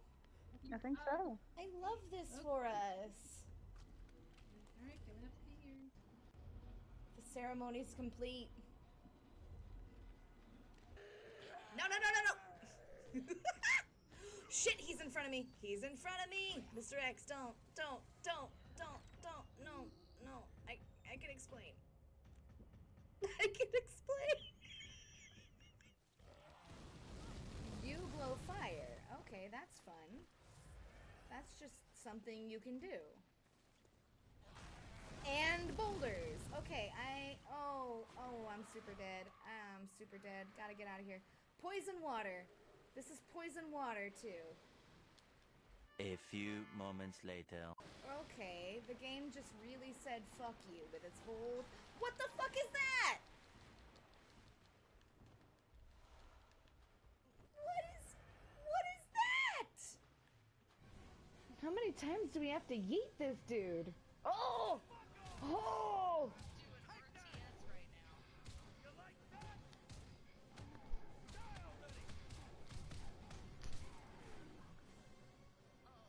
Fuck you, Chauncey. Nathaniel. Derek. Jesse. Fucking Jaime. Jared. Douglas. Kenneth. Chapel, the 16th and 17th. Get all the way fucked. Do you not have a big weapon, Big Scary? I have a sword.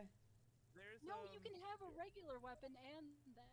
How? It wouldn't let me. I'm so sorry I didn't explain that. So, that replaces your... I can have a gun? Yeah, you can have a real gun. I'm so sorry. I just didn't explain that well. This whole time I've been playing without a gun. Fuck him up.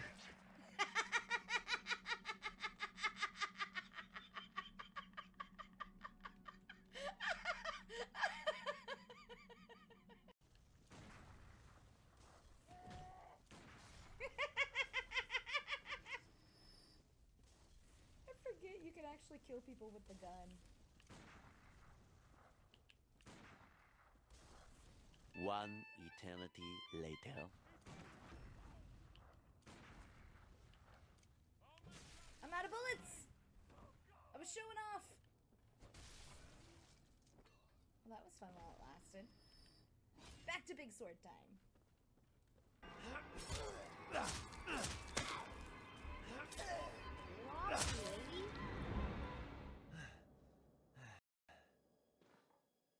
Okay. It's time. Who's ready? Can I get an exclamation mark ready in chat if you are ready for this trial?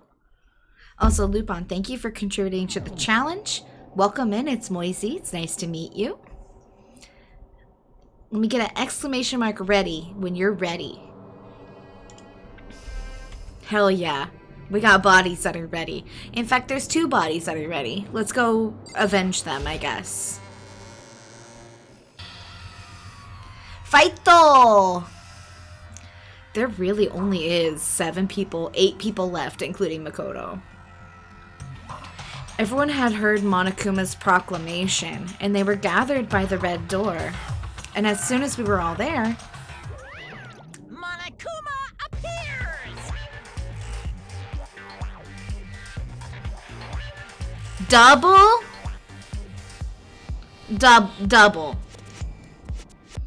double. 2 bears. 2 bears. How many chapters is this game? I think there's 6. I might be wrong. There's either 6 or 7, but I think we're a little over halfway through it. He's multiplied? Yeah, Shadow Clone Jutsu. He used it. More like, Duo Kuma Lupin your fucking mind!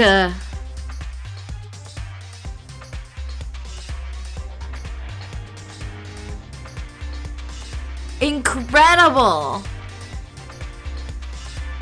Wrong.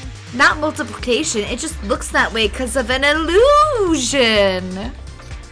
I'm moving so fast it only looks like I've multiplied. Can you guys tell which one is the real Monokuma?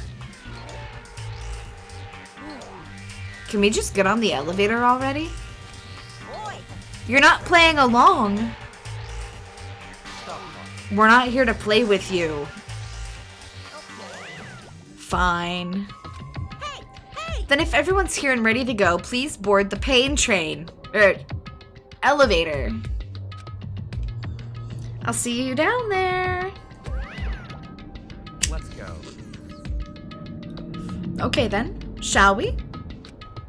Please. Hold on, I'm not mentally prepared yet. Bruh, that ain't never gonna happen. What the heck? You'll never be mentally prepared. You can't run away anymore, hero. You're gonna pay for your sins.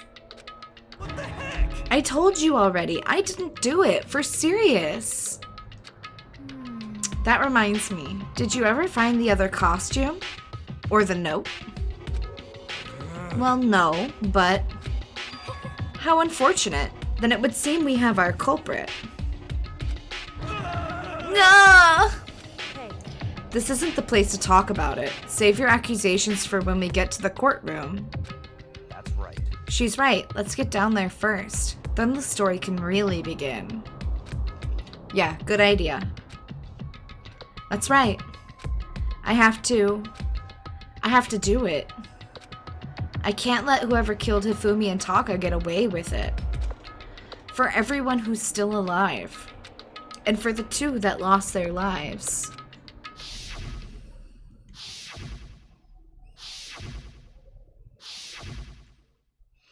The one who killed Hifumi and Taka.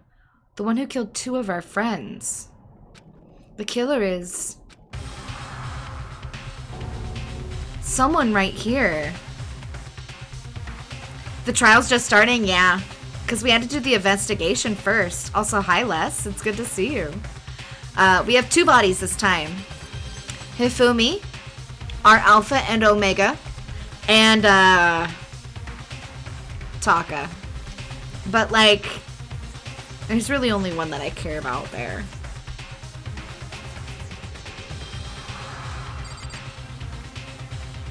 What if I was the killer all along? Listen, that's a twist that I could get behind. I don't like that Monokuma's carefree attitude. Let's hurry up and go so we can make Hiro pay for his crimes. Were you listening? Wait till we can get to the courtroom to begin your arguing. It would appear the culprit has been confirmed. This trial will be over in no time. Hey. The story begins when we get down there.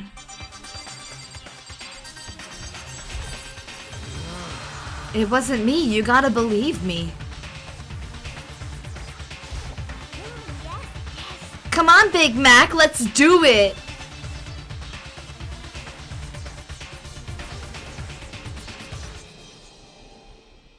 Big Mac? Why is she looking at me like I'm a snack?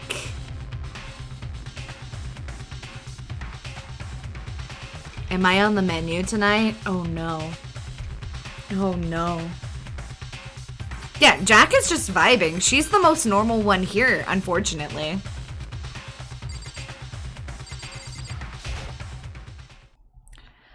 I took one last deep breath and exhaled slowly.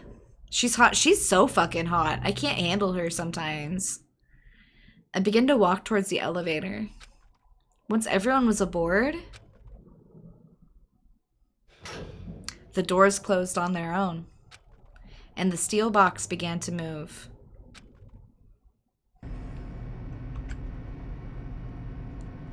The clunking of the elevator kept us company as we fell further and further down. There was no going back. Once we settled all this, we couldn't go anywhere.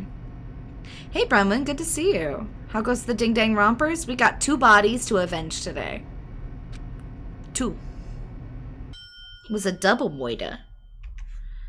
I'm not sure how long it was before the elevator finally came to a stop. The elevator doors slid open, opening up into a cruel fate.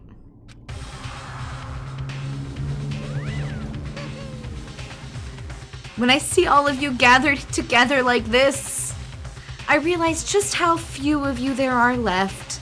Your school life is slowly reaching its climax. Only 'cause of you. Why? Why are you making us do such cruel things to each other? Do you really hate me so much? But I am so cute. Come on. Stop goofing around and begin the trial. Don't rush me. Of course I'm gonna start it. I would never be like, stay tuned for the action-packed class trial after this commercial break. I'd never hold out on you like that. Okay, let's begin. Get to your assigned seats.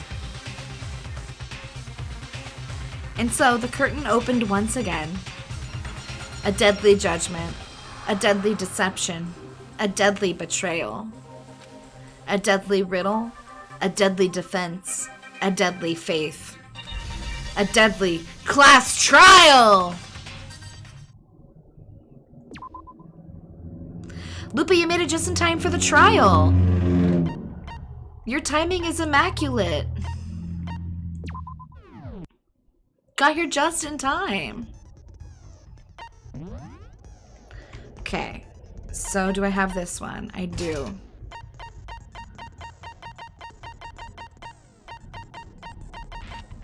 Okay. Opening handbook. Trial time! Clowns, you made it just in time for the trial. Welcome in. All rise, everybody. Let's begin with a basic explanation of the class trial. So, your votes will determine the results. If you can figure out who done it, then only they will receive punishment. But if you pick the wrong one...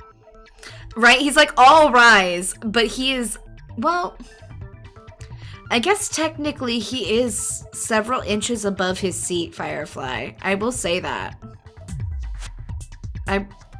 He is not seated on the chair. He's seated above the chair. Renzi, hi! The clown father meets clowns. Is there going to be a clown battle in my chat? Oh my god. Oh my god. Somebody said, send in the clowns right now.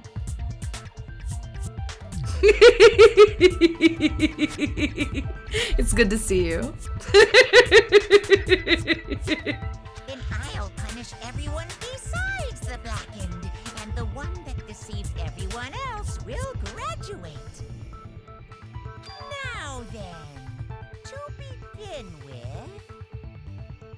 We already know who did it. Was that? It was Hero. He does not have an alibi for when the murders took place, and we found it in that suit. Don't try and deny it. You killed them. I didn't. Someone knocked me out. I was asleep the whole time. I don't know anything about it. Okay, so the last trial had like 16 twists and turns.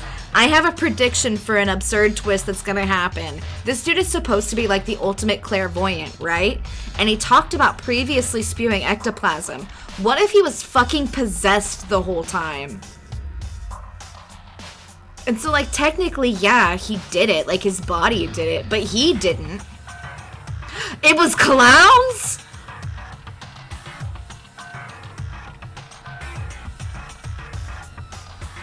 I knew it. It was clowns all along. Fujisaki died already. I'm sorry, Renzi. Fujisaki died in the last chapter. I'm sorry to hear it. I'm sorry to inform you. Someone knocked me out. I was asleep the whole time. Shut your murdering mouth, murderer! Genocide Jill, you are literally a serial killer, and you're calling someone else a murderer? Yeah, this is case 3. And Clowns is correct. He's a good boy, but also a bad man. And that's why we like you so much. How are you calling a murderer? I am sorry to say, Hero, but we do have evidence. Oh, Lupin, you're non-binary now? Unfortunately, Genocide Jill will not kill you. She only kills men. So, Clowns, you're the only one that gets the privilege of dying by her scissors. And I hope you enjoy it for all of us.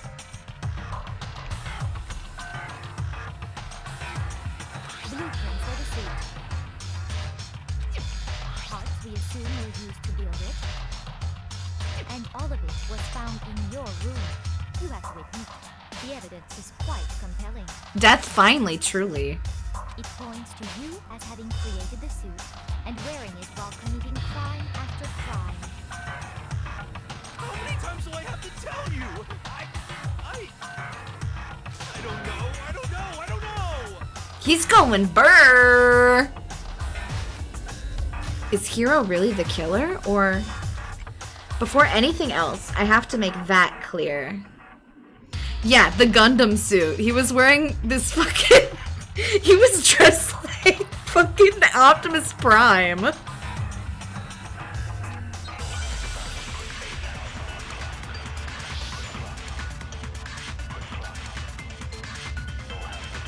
Hold on, I gotta jam.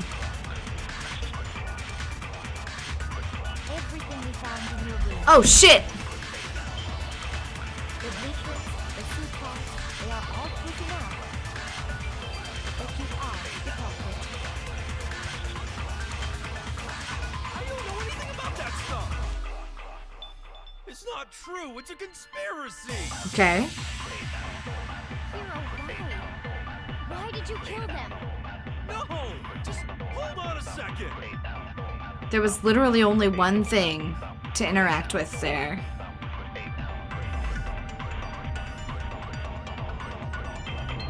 Looking at the blueprints, the handwriting is awful messy. If I remember right, Hero's handwriting is meticulously neat. That's true.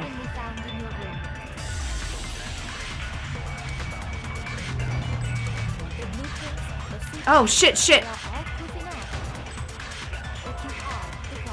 No! I missed it. I don't know anything about that stuff. Yeah, I know. It's not true. It's a conspiracy. Why did you kill No! Just hold on a second! All right. Everything we found in your room. The blueprints. They are all proof enough. Got it. That's wrong. Are we sure Hero really made those blueprints? What do you mean? Well, take a look at this. It's the note that Hero wrote, asking everyone to meet up after Alter Ego disappeared. The handwriting's obviously different, wouldn't you say? When you compare it to the blueprints. There's no way you could think the same person made both of them. Unless that person made it a point to disguise their handwriting. No, the differences are bigger than that, I think. Come on. I'm not smart enough to think of trying to change my handwriting. Gundam, not Gundam. Oh my god. Yeah, we gotta wait for Gundam. Gundam's in the next one. So, Makoto, are you saying you don't think Hero's the culprit? And he's not the only one. I think Hero's innocent as well. Bianca, nobody asked you. Then who was in that Robo-Justice suit? Is it like Hero said? Was there really someone running around in a second suit? The suspicious individual hidden within the suit. Go ahead, Makoto. Tell them who it was. And of course he passes it off to me. So, who was in the Robo-Justice suit? The suspicious individual in question, the one that must have been in the suit, was the Illuminati! The Illuminati is an option!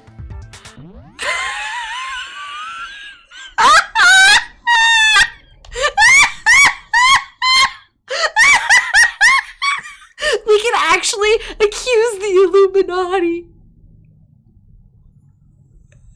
I accuse you, Illuminati. The Illuminati definitely did it. I don't know who else could have. I don't know who else could have. They're right. They're all working behind the scenes to try and set me up. Those dudes are super scary for serious.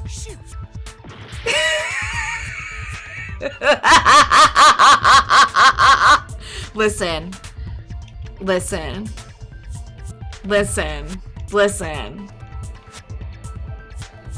I had to. Okay? I didn't actually believe the Illuminati did this, but I had to see what happened. Is that really true? Maybe I should think about it again. Okay. It was Hero. I got it! Other than Hero, I can't think of anyone else it could have been. Obviously, he was the one in that particular suit, and we never found any kind of second suit. Then there can be no doubt. Hero is the prime suspect. Okay. That doesn't make any sense. You just said Hero didn't do it. It makes perfect sense. Hero was the suspicious individual in the suit, but he's not the culprit. Okay. That's fair and valid, because I feel like, here's why I believe Byakuyo's logic here right now. We found Hiro in a cardboard robot suit. If he had anything to do with the crime scene, there would have been blood on the suit. And we didn't see a bloody robot. We just saw a cardboard robot, right? So that's I don't think it was him, like, in the very direct sense. I don't think it was Robo Justice. So what you're saying is... That's right. The culprit in this case has nothing to do with being in the Robo Justice suit. What? Now that's a bold assumption. And what reason do you have to make such a statement? You do have a reason, yes. Because Byakuya is the voice that the author chose to state obvious things through. He's just gonna tell you the obvious things. Of course. But before we get to that, there's something else we need to clarify first. So let's get that out of the way. Hey, stop trying to boss us around. All things have a proper order. So what is it? What needs to be clarified? We must clarify the method of Yes. transportation for Taka's lifeless body. Taka was put onto a tarp that was on top of the dolly. It would seem that his corpse was moved using certain particular items. Makoto, can you tell us what they were? Yeah, it was a dolly and a tarp.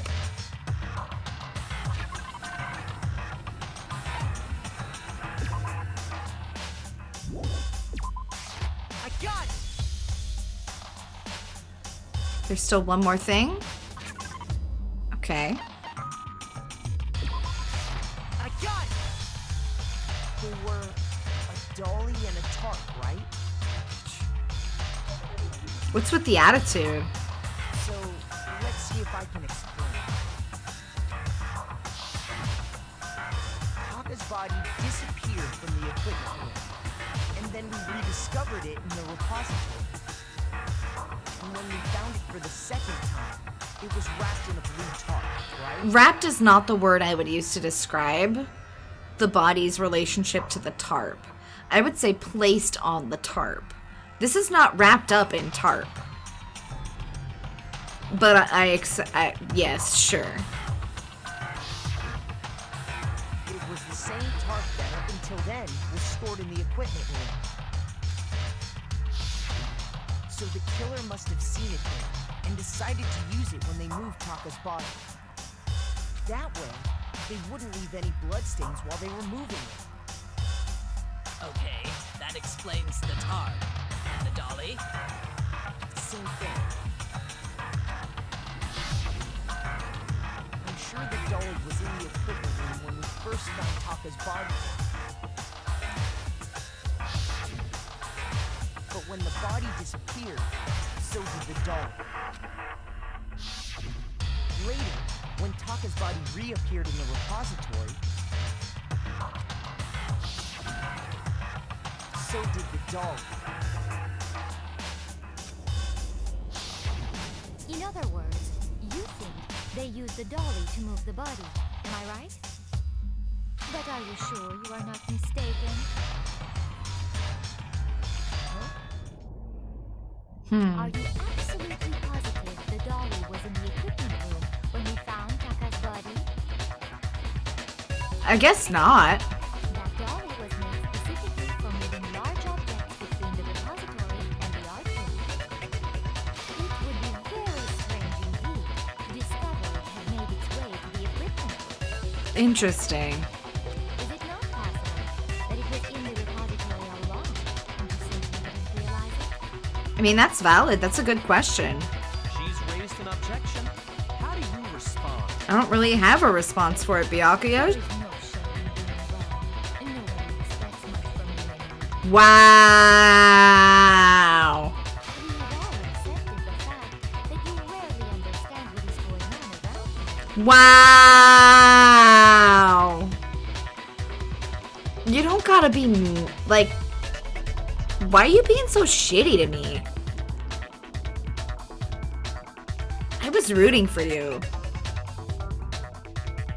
I've never had anyone sound so nice while being so mean. But maybe I can change her mind. If I can just explain to them why the dolly must have been moved from the equipment room to the repository. A new element has been added to the bullet time battles. Sure, tell me about it. Let's talk about reloading. Starting with the next bullet time battle, we're going to add one more ingredient to the recipe. On the bottom of the screen, underneath the tempo marker, you'll see your ammo count. Up until now, there hasn't really been a limit on how you destroy your opponent's statements. But from now on, just locking on and pressing the X button won't be enough to handle them. Now it will cost you 1 bullet to destroy a single remark. Once you run out of bullets, you can't destroy any more statements, no matter how locked on you are. However, you can reload by pressing the Y button. Just like locking on, you'll have to press the Y button in time with the tempo marker. Basically, just remember that the Y button now has a function along with the A button and X buttons. You'll automatically reload at the start of fever time and your ammo will not decrease. But if your action difficulty is set to gentle, you won't have to reload it. Okay, so we're on extra gentle. None of this applies to us. In which case, ignore everything. Hell yeah. Thank you, narrator. Good luck. Have fun. I will. I absolutely will. I'm just going to keep doing this little rhythm game. Rhythm game time. You have it wrong. I cannot agree. You are a fool. So pathetic. Lies will get you nowhere. Do your worst. You miserable wretch. I cannot agree. You are a fool. Oh god, this is fucky wucky. Final strike. Striker. I cannot agree. This should prove it.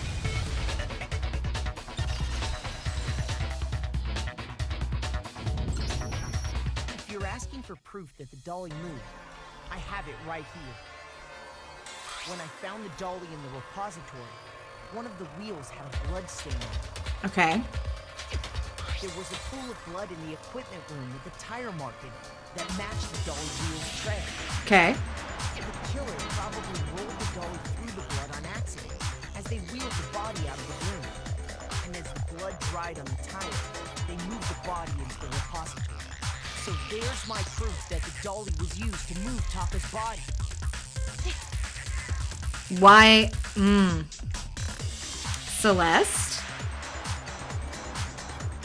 Celeste, did you murder these men and frame it on the guy that looks like weed? Because I honestly would respect you so hard for that. I would thank her? Hang on, I need to find out if this is true. Does Celeste really hate me that much? Well, anyway, that was just something we had to get out of the way. Let's get back to the main subject. Yeah, the subject of how Robo Justice didn't do it. Because if it's not a killer robot, then what kind of robot is it? It's going around with the bonk hammer because people are horny. It's bonking the horny people.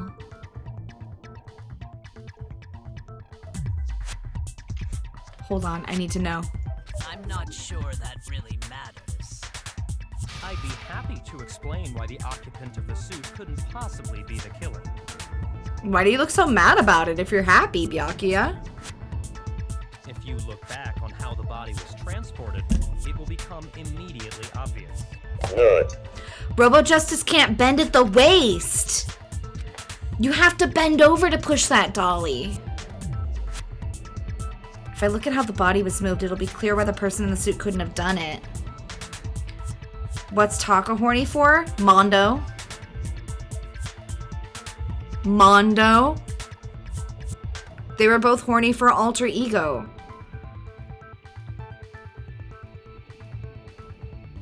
I thought that was... I thought that was well established by now. What does he mean by that?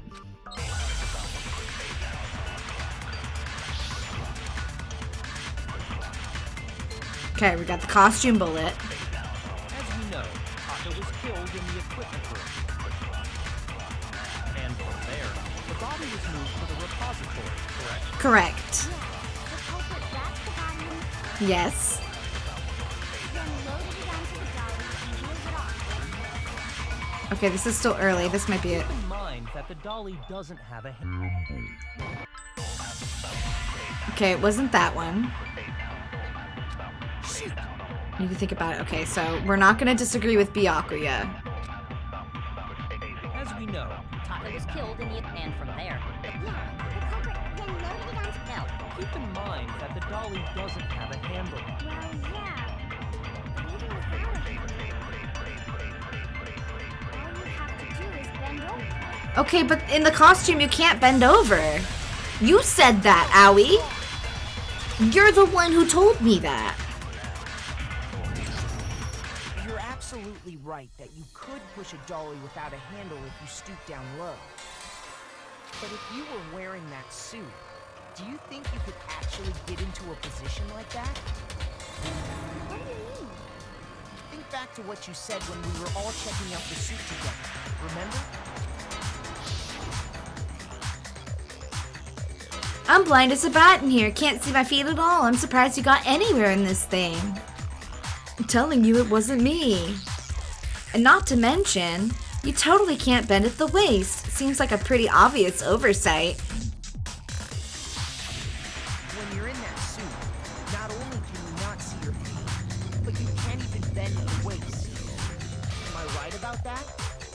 Now that you mention it, It seems like it would be awfully hard to push that dolly if you couldn't bend over. well, what's to stop you from simply pushing the dolly with your feet? That's a good question too, Celeste. When you can't even see your feet? You really think someone could kick the dolly all that way? Yeah, it'd be totally impossible. Not that I can say for sure myself. On top of that, if you were wearing such a rigid, cumbersome suit, it's very unlikely you would have the dexterity to go about wrapping the body in a tarp. Well, I mean, isn't that just a matter of taking off the suit when you're ready to move the body? Yeah, but it has a clasp on the back of it.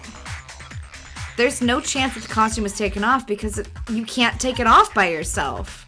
I got it! I don't think taking off the suit was an option. If you remember, I don't know what's up with this thing, but I can't actually get it off. A little help? Why would you make something that you can't take off by yourself? I didn't make this thing. There's a clasp on the back that's keeping you from getting it off. Looks pretty sturdy. I don't think you can get it off on your own. We don't really have a choice. Let's help him. That's true. It seems impossible to put the suit on or take it off without help. Then, you really can't take it off by yourself?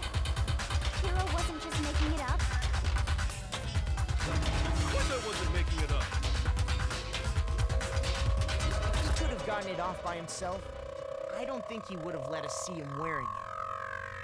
Showing up in the suit was basically an invitation for everyone to suspect him. Yeah, that's right. Okay. It's really, really true that Robo Justice couldn't have moved the dolly? To be clear, whoever did move the body, it couldn't have been Hero in the robot suit, correct? no, wait. Just a second, if you please. Have you forgotten about the picture that I took? You all got a good look at it, did you not? The image of Hifumi being dragged away by Robo Justice? Okay. If whoever was in that suit is not the culprit, how do you explain that? Okay. Besides, do you remember what the now deceased Hifumi said? How did you get hurt? That guy hit me. What guy? Robo Justice. That's what I decided to call him just now. So long as those facts exist, the proper conclusion is beyond question. The individual inside the suit and the culprit are one and the same. It was Hero, without a doubt. No, it wasn't. I think this is an elaborate plot to frame Hero because he's a burnout and has no short-term memory. Yeah, that's gotta be right. And it was probably Celeste and Hifumi because she doms him the fuck down. And she was probably like, "You are going to kill Taka with this hammer." And he's gonna be like, "Yes, mistress." And she's gonna be like, "And you're going to tell them it was Hero." And he's like, "Yes! Now show me your feet." And then she killed him. I think that's where this is going. Hold on a second. It's still far too early to reach that conclusion. Besides, there's no hurry to decide who did it. True, we can take all the time we want. Before we rush to a verdict, shouldn't we explore every single possibility? Instead of seizing on one viewpoint, the truth is uncovered by analyzing things from every angle. Okay. Perhaps, but where do we go from here? It could still be ghosts, right? Like, the weed man could have been fucking possessed. Or someone else could have been possessed. Or it could be an evil twin. Or the 16th student. We don't fucking know. There's all sorts of routes this could go. Let's review this series of unfortunate events from the beginning. Maybe we'll uncover something new. The one thing I know for sure is that Genocide Jack did not do it because scissors were not involved. What a pain in the ass! Girl, take a nap. You don't need to be involved in this. I don't disagree, but our lives are on the line. If this is what it takes, we have to do it. Valid. Plus, maybe we'll get to find out where the heck Kyoko was when everything went down. Also valid. All right then, let's take another look back at what happened. I suppose we can start with this morning. Oh no, she's gonna exposition dump again. Everybody, if you missed what happened, she's gonna tell us. 4 of us gathered together in the dining hall. Makoto, Hina, Kyoko, and myself. We waited there for quite a while, but nobody else showed up, so we went to look for everyone. That was around 8 a.m. And as soon as we split up, Kyoko went missing. Soon after that, Hina found Celeste in the rec room and quickly came to get Makoto and me. It seems I was unconscious for about an hour after I was attacked by my mystery assailant. I know it was an hour because I remember being attacked a little after 7. That was when we saw Celeste's picture and discovered that her assailant had been wearing a strange costume. But at that point, Taka had been dead for an hour. As it turns out, it was Robo Justice. It also soon became clear that this same Robo Justice had abducted Hifumi. Right, we gotta get the exposition in there. Joined in our search by Byakuya and Toko, and then went on to find Hifumi in the library. He was injured, so we took him to the nurse's office and resumed our search for the suspect. But not long after leaving the nurse's office,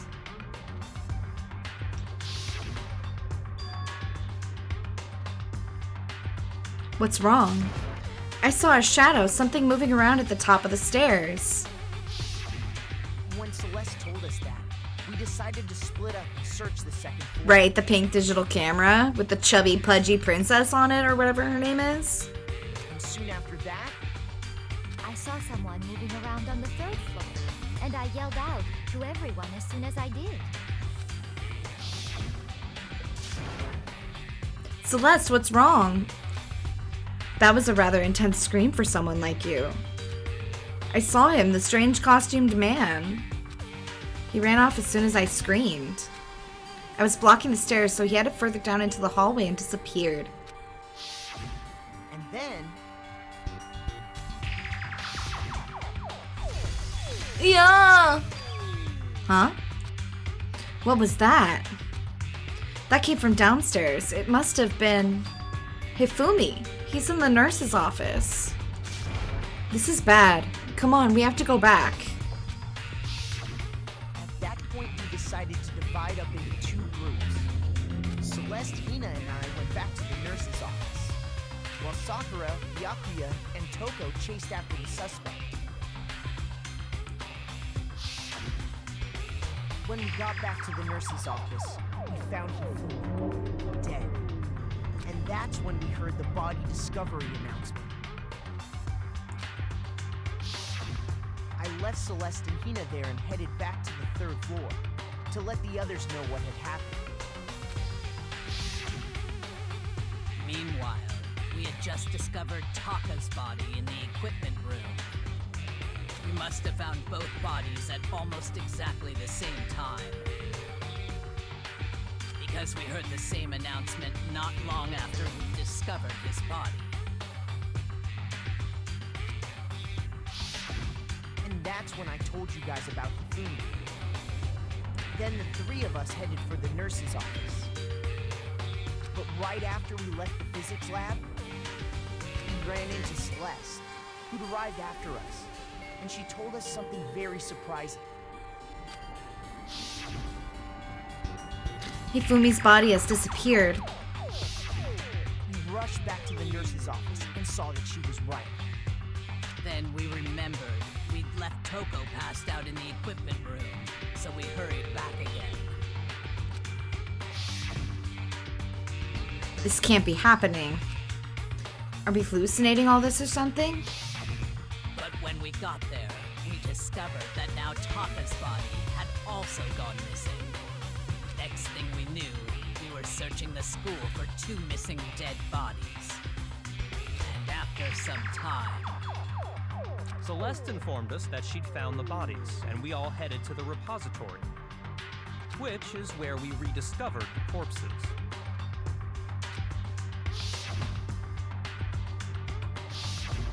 I think that about covers it. I see. The whole thing. Sounds exceptionally complicated. It certainly seems to me that these are not a simple series of connected events. Okay, well, if that's true, then what? Rather than a single series of events, I think we have to consider each murder a separate situation. Okay. So what you're saying is someone killed Taka. And then someone else killed Hifumi, probably because they walked in on the murder of Taka. Interesting. And from there, we can uncover the contradictions surrounding all of them. Yeah, the is appropriate. Now then, let's get started, beginning with what happened to Taka. The contradictions hidden in what happened to Taka. So Taka died at 6 a.m. In order to uncover the truth of this case, I have to find them no matter what.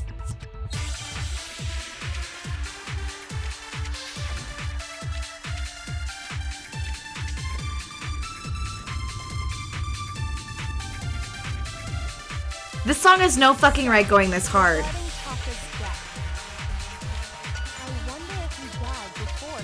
He absolutely did.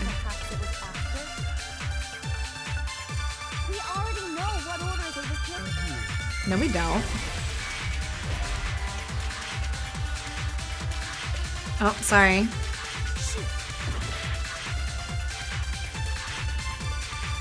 Okay, contradictions. Regarding Taka's death, I wonder if he was the fact that it happened. We already know what order they were killed. Taka came last. No, he didn't.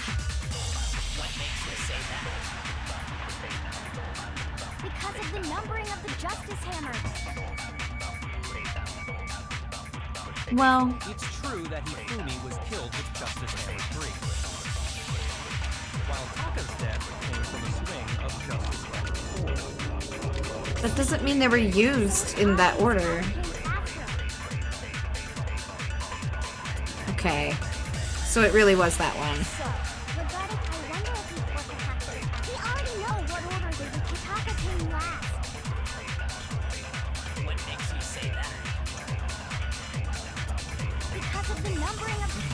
Thank you for the quote. So most of the quotes are supposed to live on Streamlabs. So, hold on. I don't know why Streamlabs. No.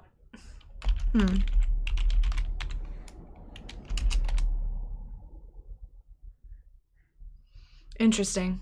I don't know what's up with it. Streamlabs has like 15 quotes on it. Come on, Makoto, don't scare me like that. Makes me think something weird is going on. What? So,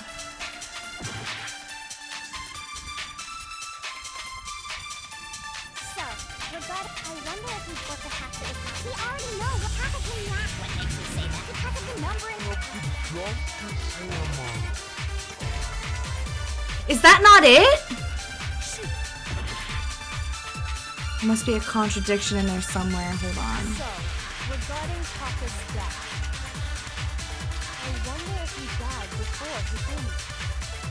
Or perhaps it was after? We already know Clicking what the order help they were button. killed in.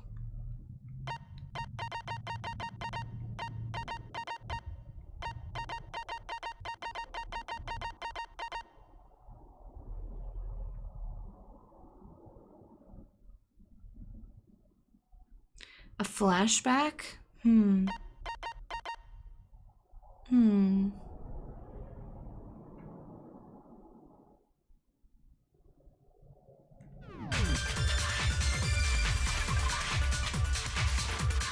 Taka came last. What makes you say that? Because of the numbering of the Justice Hammer. It's true that No! Taka's death. So it's obvious Taka came after. They were numbered, but that's not right. So, regarding Taka's death, I wonder if he died before Hifumi. Or perhaps it was after? We already know what I'm just guessing that this is the nope. I'm guessing that this is what it wants me to do. I clicked the wrong fucking thing. No. I'm gonna fail this trial.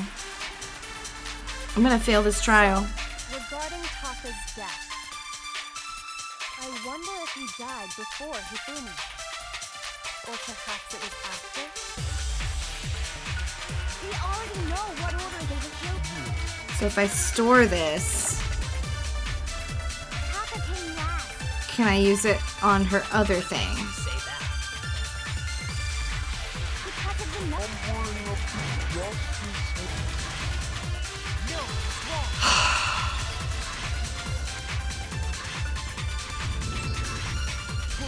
I completely There's forgot no that was a reason to mechanic. assume that the hammers were used in the same order as their numbers. If anything, that's just another way the killer tried to disguise their actions. So you're saying the culprit wanted us to think the hammers were used in order, but in reality, Taka was killed before Hifumi? Yeah, his watch is done at 6 a.m. Okay then, let's see the proof. Evidence that proves Taka was killed before Hifumi. Something that relates to what time he must have died.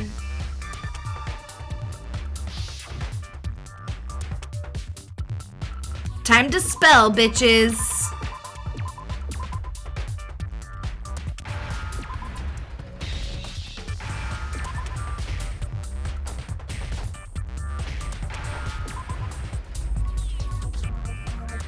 I need an H. Give me an H. Hell yeah. Hell yeah. I got it! Taka's wristwatch! See? Look! It broke with the hands pointing just past 6 o'clock. Yeah, that last time we spelled a fucking slur. It must have gotten broken when he was attacked by the killer. Because as of last night,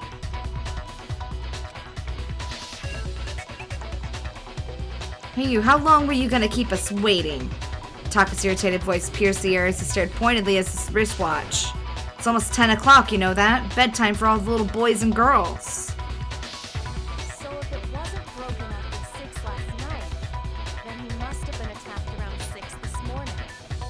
And that would be his official time of death. But if that's true, then he was killed well before Hifumi.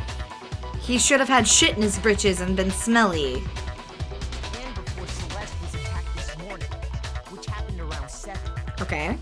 That's right. Taka was killed before any of the other incidents took place. That simple fact slipped past all of us. We made the wrong assumption about the order of events, all because of those justice hammers. That's exactly why the culprit wrote the numbers on each hammer and had them increase in size. That way, when we saw how they were used in each incident, we easily make that wrong assumption. Now, if Taka was killed around 6, then everyone's alibis for his murder go out the window. Because when he was killed, we hadn't met up in the dining hall yet. That may be true in the case of Taka's murder. But all of our alibis still hold true for Hifumi's death. That's right. With him, at least, we're all safe. Okay, but there's still a whole other murder.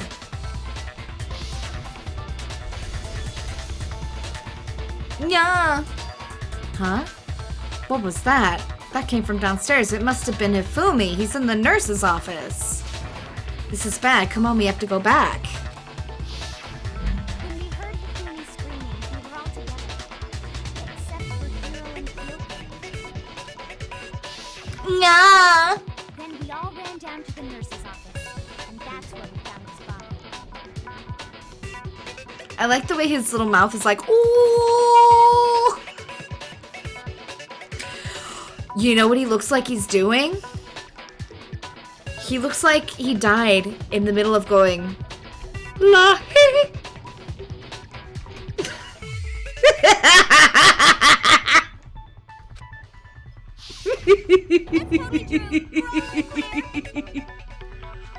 Oh, I know! They must have recorded him screaming on a tape or something, then played it later on! Yeah, hammered. Hammer time, Lupa. If that's true, where's the tape? I don't know. Why are you so happy about that, Hiro? Why do you look so pleased with your I don't know? Don't just go making stuff up. Yo, she vibrating. She go burr. Anyway, we all have rock-solid alibis for when we heard Hifumi scream. Since all of us were there together, clearly none of us could have killed him. And it does not stop there. There was also the moment when we discovered his body had disappeared. When his body vanished from the nurse's office, Hina and I were in the bathroom together while everyone else was in the equipment room, correct? And then there's the disappearance of Taka's body from the equipment room.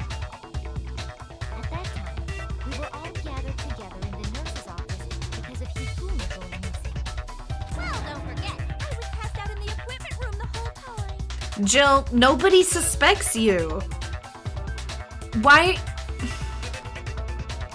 I love that you are a queen that demands and commands attention. But now is not the time, Genocide Jill. Wait, then what if Genocide Jill did it? She could have dragged Taka's body out of there right then!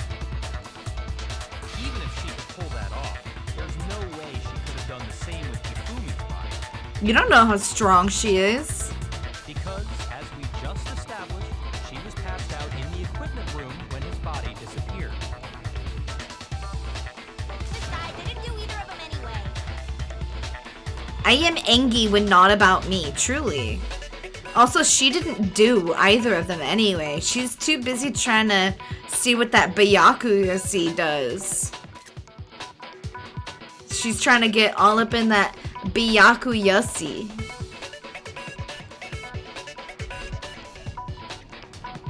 In other words, it is impossible that any of us could have killed Hifumi. Hifumi or moved either of their bodies. On the other hand, Hiro and Kyoko had disappeared, so they most certainly could have done those things. So what now, Kyoko? For now, we can't get fixated on who did it, or we'll just keep going around in circles. So instead of who, I propose we start talking about how. Okay. How'd you do it, Kyoko? In particular, I think we need to figure out how Hifumi's body got moved. That's true. We searched everywhere, but we couldn't figure out how to explain his body disappearing. And according to what Celeste said, We could not have been gone for more than a minute or two, though. So then the killer was able to get in and move Hifumi's body in that short amount of time? It would seem so. his body apparently disappeared in the 1 minute her and Hina took their eyes off of it. But to carry that much weight from the first floor up to the third in that short amount of time? Oh man, yeah! There's no way! It'd be impossible! I mean, he could have just got up and walked. Well, what if I told you there was a way to make the impossible possible? He just got up and walked. What? How? He got up and walked. If the dead body were to move itself.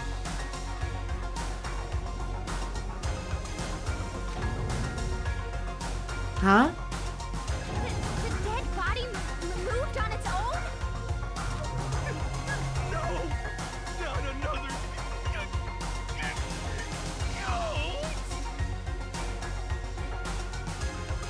This dude is shitting so hard. This dude is more upset at the possibility of a ghost than he is at the actual 2 dead bodies that happened while he was quote-unquote asleep.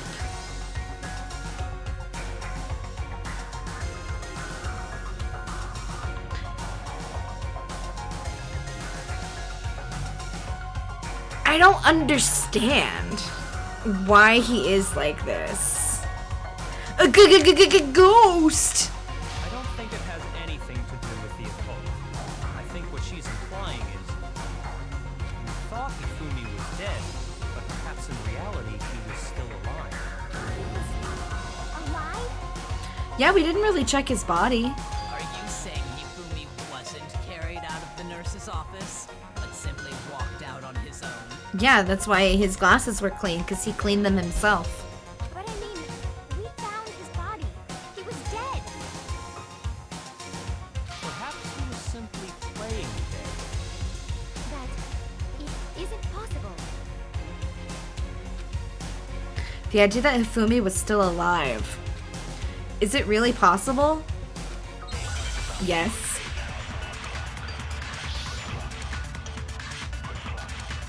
Broken wristwatch. Okay. Are you saying that when we first found Hifumi in the nurse's office, there's a chance he was actually still alive? Yes. No, it is impossible. Can I save here? I cannot. Hifumi was dead, without a doubt. I cannot make any mistakes. Surely you heard the body discovery announcement along with the rest of us. Hifumi's dead body had been found. And that is why the announcement was made. Are we really so sure about that? Maybe the announcement was intended to signal someone else's discovery. I'm sure the body discovery announcement was only made once. But Hifumi and Taka's bodies were discovered at almost exactly the same time. Are you saying that when we first found Okay. Hifumi in the nurse's office, there's a chance he was actually still alive? Yes. No, it is impossible. Hifumi was dead, and you know that how? Surely you heard the body discovery announcement along with the rest of us. Hifumi's dead body had been found. And that is why the announcement made. Are we really so sure about that? Maybe the announcement was intended to signal someone else's. Did you just wait? Okay. Are you saying that when I we have first two directions where I want to go found with in the nurse's this. office, There's a chance he was at... No. I'm gonna go with my gut. Surely you've heard the body is Hifumi's dead body, and that is why are we Really so sure about maybe the announcement was... someone else's discovery? Wait, no. It's not this idea.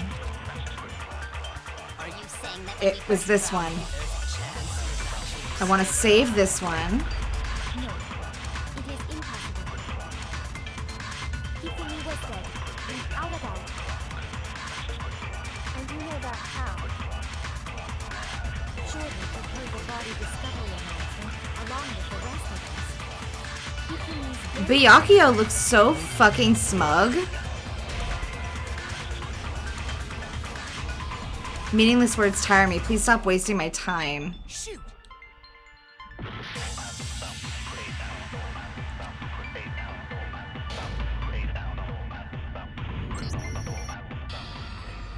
Nobody believes me. Nobody wants to hear what I have to say.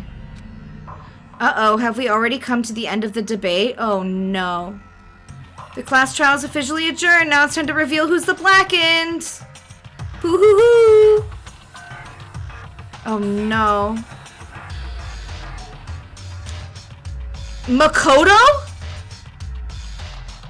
How did I get the most votes?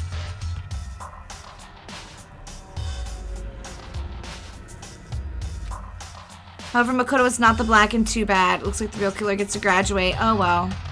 Everyone else must now be punished. Well, we get to see what happens when we fail. I ran out of attempts, Lupa, so now we get to see what happens when you fail. Is this really the end for all of us? Is it all over? Give it another shot? Yes. I refuse to give up yet.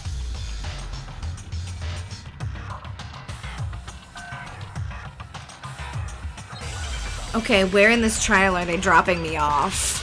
Back at the beginning?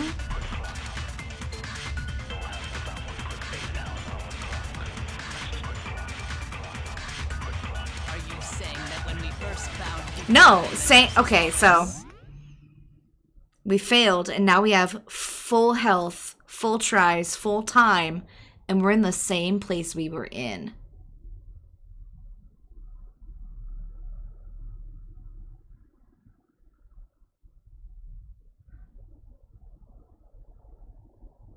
Okay. there's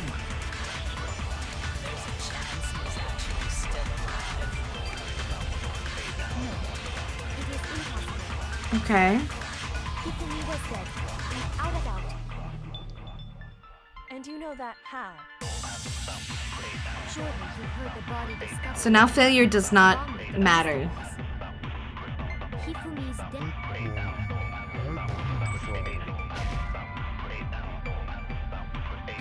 I don't know what this wants from me. Are you saying that when we first found Hifumi Can I in have the a nurse's different truth office, bullet? There's a chance he was actually... No. Hifumi was dead, and you know that. Surely you heard the body Hifumi's dead body, and that is why we are Really? Maybe the announcement was intended to signal.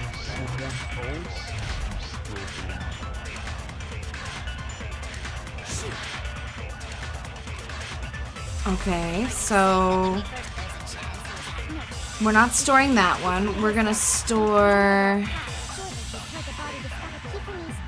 this one.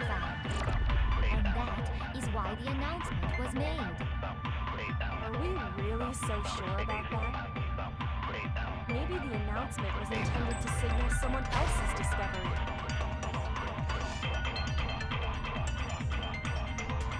I don't know what I'm doing, Kyoko. You obviously do.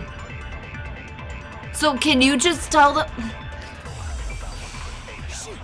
I feel this so strongly, Makoto.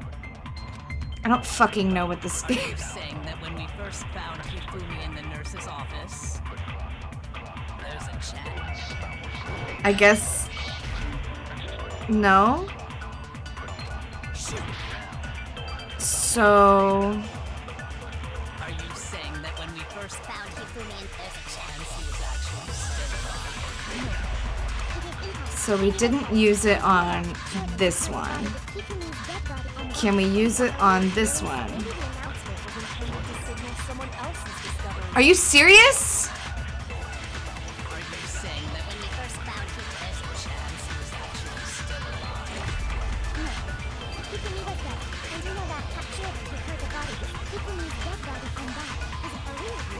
Maybe the announcement was intended to signal someone else's discovery. It's not that either. Alright, we're gonna fail again. What the fuck? Literally nothing. Literally nothing.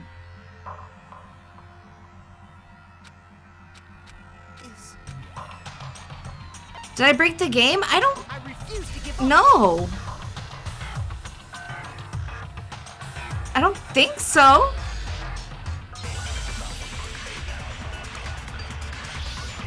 Can I change my truth bullet? Because this one isn't helping.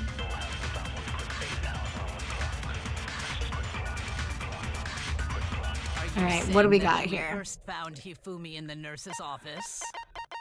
Got concentration, we got speed, weak spots. Fighting a truth bullet, loading a truth bullet. Quick select, flashback. We don't have any white noise.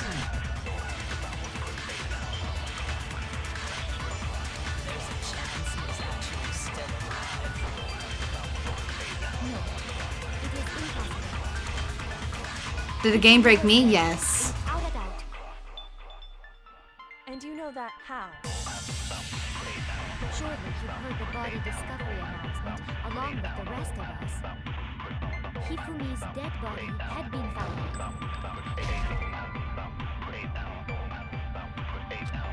Okay. Where is the contradiction? Saying that when we first Hold found on. Hifumi in the nurse's office. You can't even let me look at what the fucking truth bullet says? There's a chance he was actually still alive. Okay, let's hold on to this one.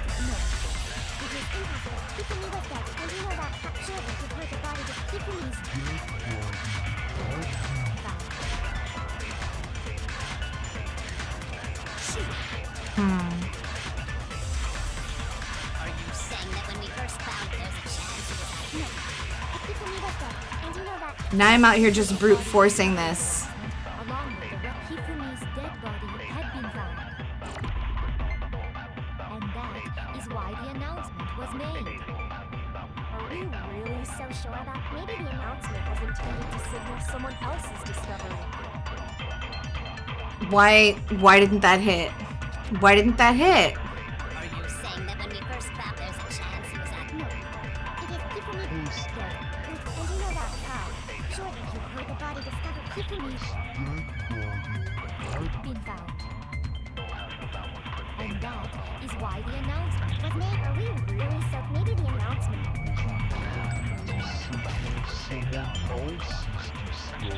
You can hold the green bullets between runs. Okay, thank you. Let's see how that goes. Because that's literally the only thing I haven't tried and I'm running out of ideas.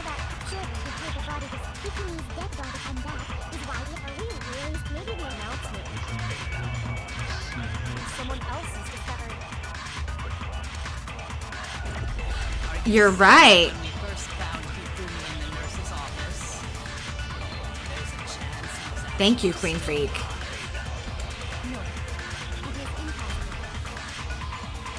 Hifumi was dead, without a doubt. And you know that how?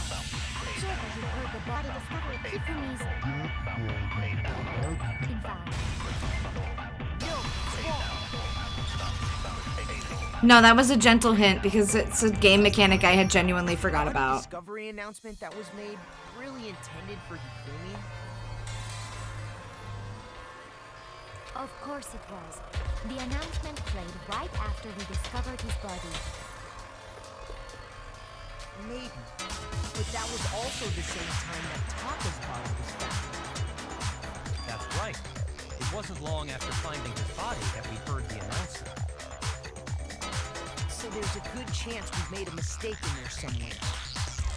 I think we've confused whether the announcement was for Hifumi or Taka. First of all, if 2 bodies had been found, there really should have been 2 announcements. Maybe Monokuma simply got lazy and rolled them together into one. What about Monokuma says lazy to you, Celeste? What do you say, Monokuma? Any comment? What about Monokuma says lazy? It's a very sensitive issue, so I can't go into too much detail. But what I can say about the body discovery announcement is that only broadcast when 3 or more people find a dead body for the first time. Okay. That didn't answer our question, man. You're asking if you're a lazy bum. No, actually, that was plenty.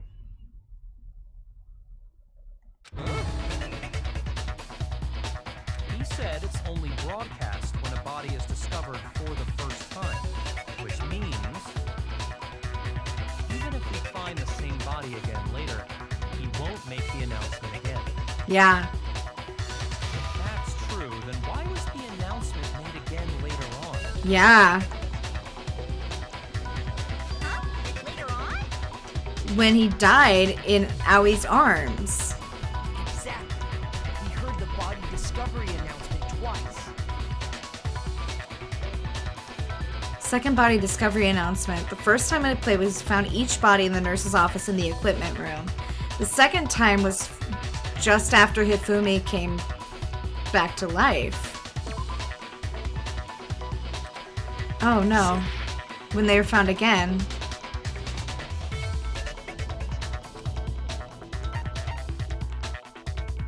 I got it!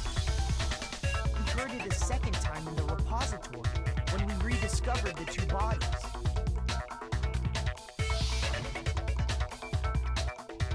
Yeah. Body's been discovered. After a certain amount of time, which you may be used however you like, the class trial will begin. It didn't seem weird at the time, but it contradicts what Monokuma just told us, doesn't it? Exactly. If we were actually rediscovering both bodies, the announcement shouldn't have played. Which means one of them was alive. And in reality, when the 2 dead bodies were rediscovered, one of them was actually being discovered for the first time. So, when we found Hifumi the first time in the nurse's office, he wasn't actually dead yet. Meaning, he wasn't actually found dead until we came upon him in the repository. And that's just part of it. There's one other thing that leads me to believe he was still alive in the nurse's office. The glasses cloth? Oh, I know! Because he was super good at playing dead! Bada bing, bada boom! Wow, Jill. That is the worst logic I have ever heard of. But honestly, I do not think there's anything that can prove he was still alive. Okay then, let's take another look at the events surrounding the discovery of his body. Then it should become clear whether he was really alive or not. This whole thing is pointless. There has to be proof that shows Hifumi was still alive. It's his glasses! His glasses! He cleaned them off!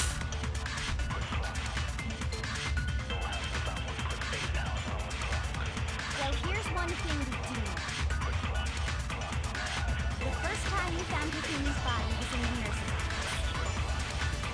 And then, while me and Celeste were in the bathroom, his body disappeared.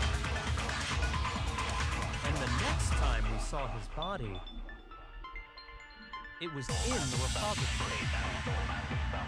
But when you compare his body before being moved and his body after being moved, other than the change in how... Really? Shoot! Okay, well. Well, here's one thing. The first time we found him, and then his body disappeared. And the next time it was in order. But when you compare his body before, other than the change in height or position, there was no notable change. His glasses. No, it's wrong.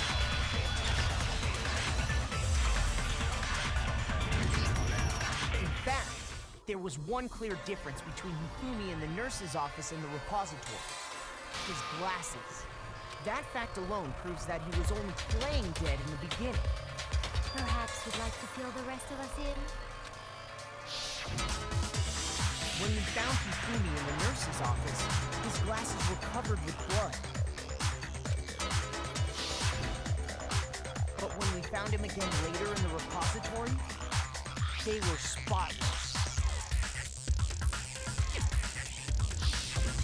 And I found the items used to wipe them clean in the nurse's office trash can.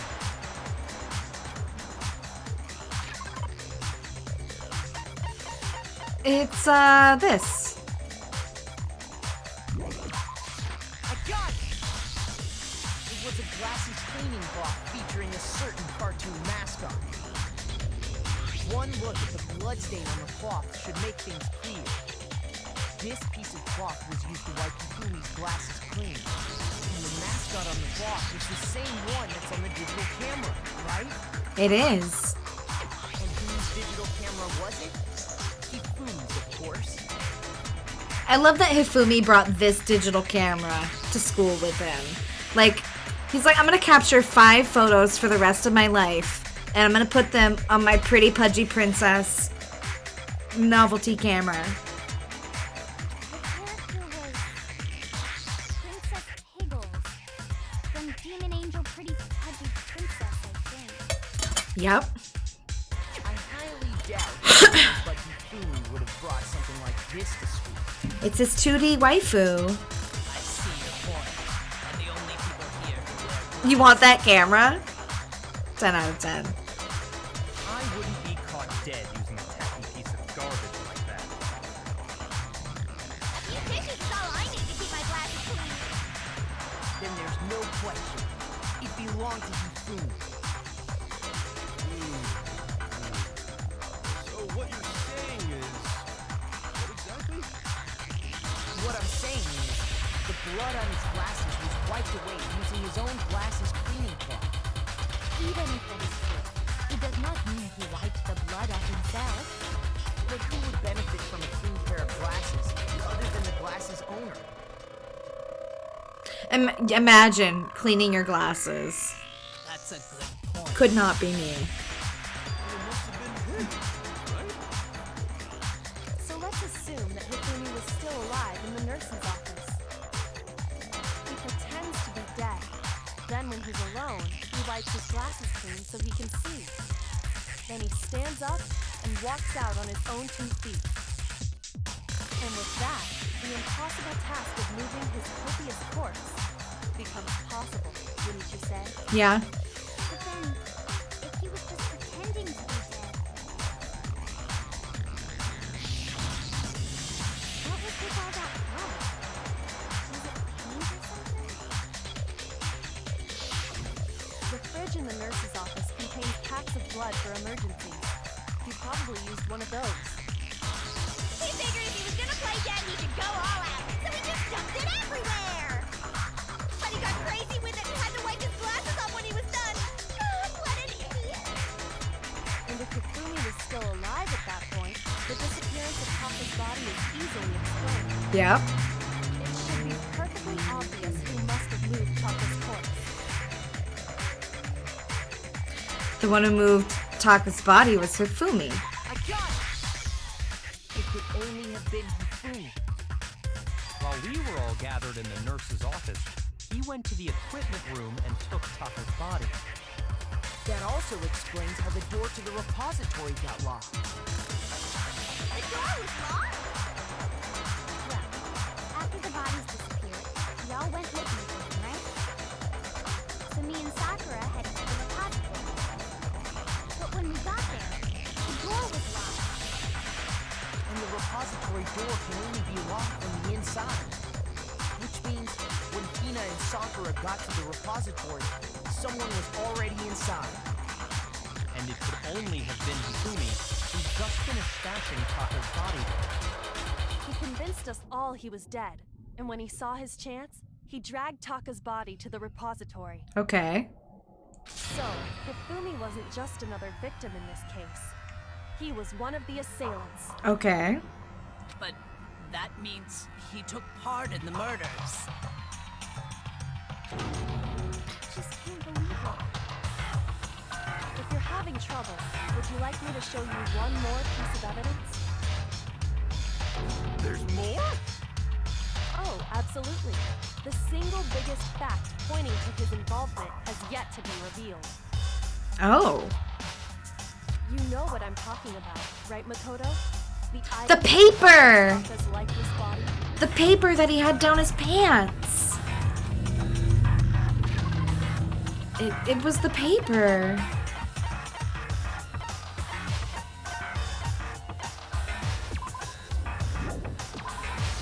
I got it! You're talking about the note Hifumi had hidden away, aren't you? Hidden note? That's right. We found it stuffed in his pants. What? In his pants?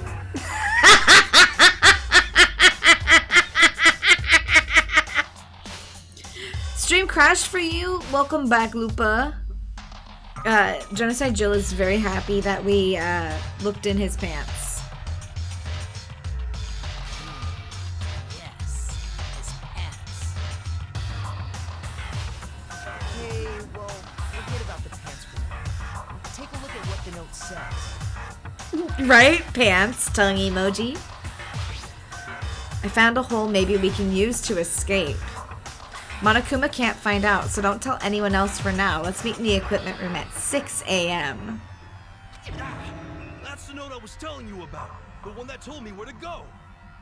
Huh? Wait, this one's a little different. In my note it said, Monokuma can't find out, so don't tell anyone else for now. Let's meet in the rec room at 1 a.m. See, then this note isn't the same one Hiro got. It's not the same? Well, obviously not. In other words, the killer got in touch with another person besides Hiro. And that person could only have been... Hifumi's pants. I got it! The Illuminati. Taka! The killer used this note to draw out Taka and murder him. Hello? Over here! Objection! Objection! Why? I don't really understand what's going on, but Hifumi had that letter, right? Yeah. So whoever wrote it wasn't drawing out TikTok, they were drawing out Huffy. I love her nicknames for everybody. She calls Makoto Big Mac. Fucking Taka is TikTok. Hifumi is Huffy. This is incredible. Just to be clear, TikTok is Taka and Huffy is Hifumi, right? Oh, yes! Why must you ruin it every time? Man, Genocide Jack is seriously scary, but still. I can't let her get to me.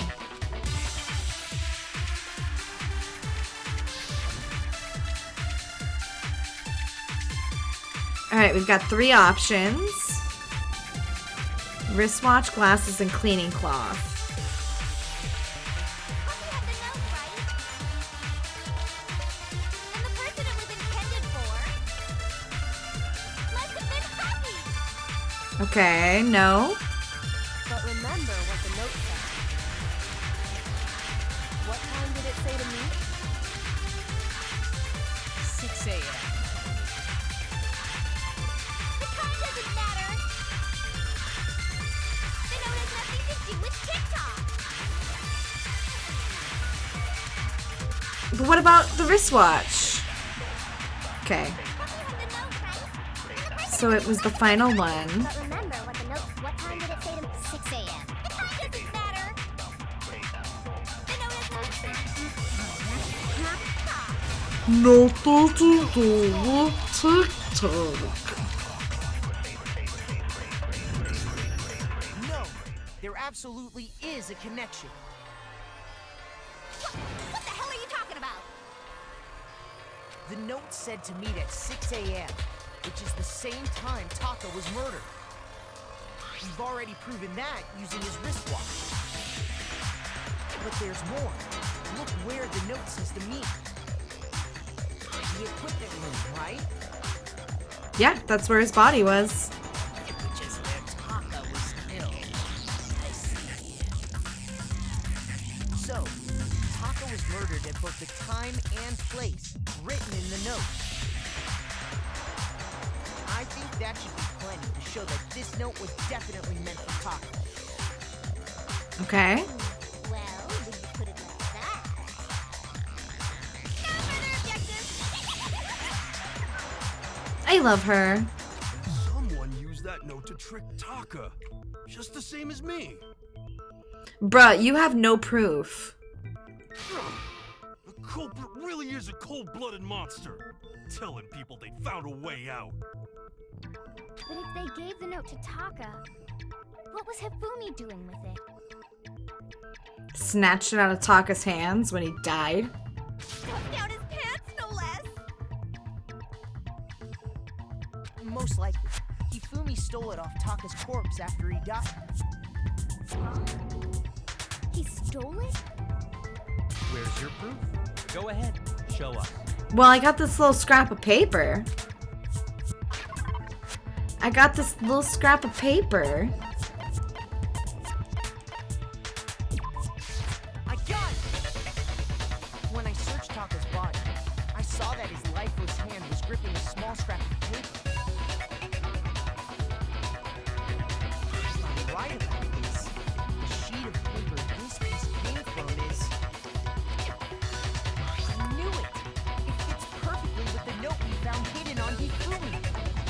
Then Taka's scrap and Hifumi's note. Yup, they're from the same piece of paper. This piece of paper. Hifumi had the note meant for Taka, while Taka's corpse still grasped a small piece of that note. There is only one way to explain it. Illuminati. Taka died clutching the note. Hifumi tried to free the note from its death grip, leaving behind only one small scrap.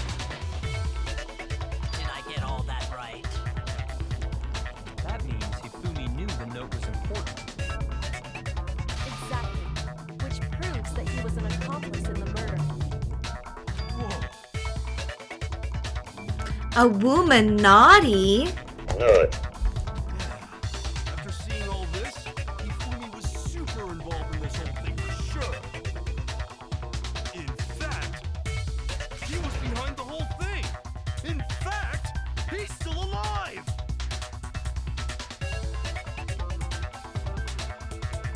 Sir,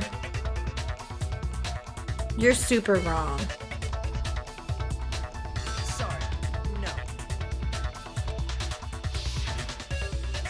When we found him in the repository, Hifumi was truly and completely dead. The second body discovery announcement proves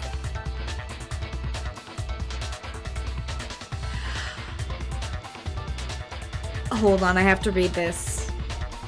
Lupin says, Big, I have a confession to make. I am a member of the Illuminati.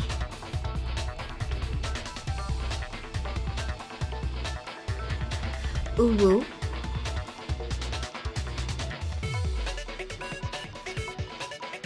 I love that, Lupin. GG's. So then, who killed Hifumi? Whoever did is the mastermind, the true killer. Ooh. He was killed in the repository, so he must have been killed not long after transporting Taka's body.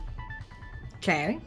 So, he must have been killed after Taka's body vanished, but before we found both bodies in the repository. Okay. During that time, we'd all all split up and were searching for Taka's missing body. In other words, during that time, none of us have alibis. Wait, but me and Sakura were together. Stop trying to steal the spotlight, you stupid walrus!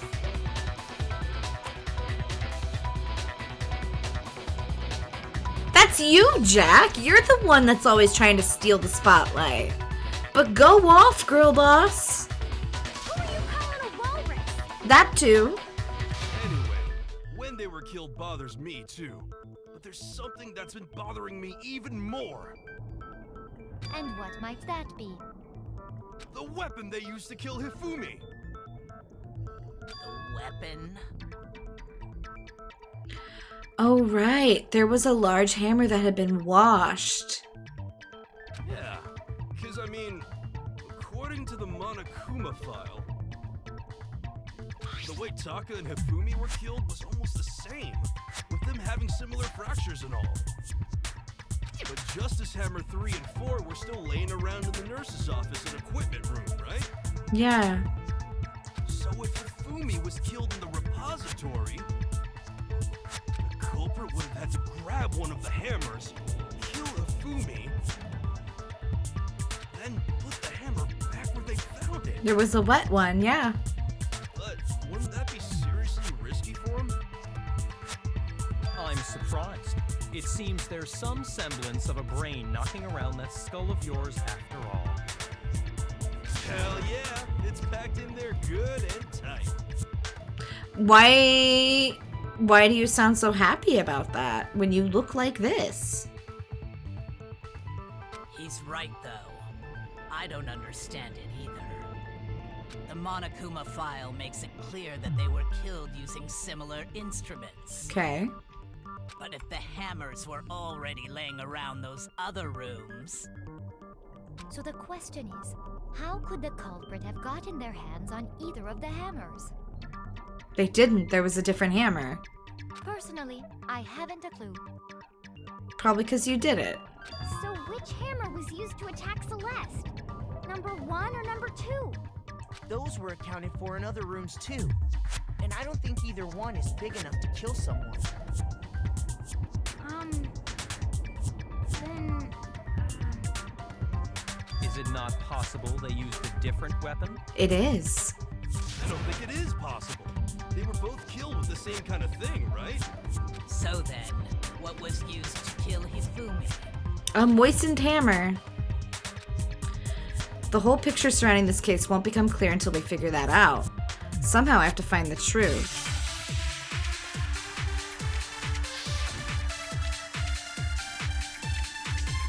Alright, spotless hammer time. Let's go. What was used to kill Hifumi? Was it Justice Hammer 3? Nope. Maybe Justice Hammer 4? Well, whatever it was, there's one thing we have to figure out. How was the culprit able to move around so freely with the weapon? How did nobody witness them killing? Sounds like a Justice Hammer 5 is about to make its appearance! Ooh. Murdergear.com/hammertime for more info! Oh. It wasn't that. What was used? Was it Justice maybe? So it wasn't Justice Hammer 5. How was the culprit? How did nobody witness? Sounds like a Justice Hammer 5 is about to make its appearance! Check out murdergear.com/hammertime for more info! Well, one thing seems pretty clear. The murder weapon had to be one of them.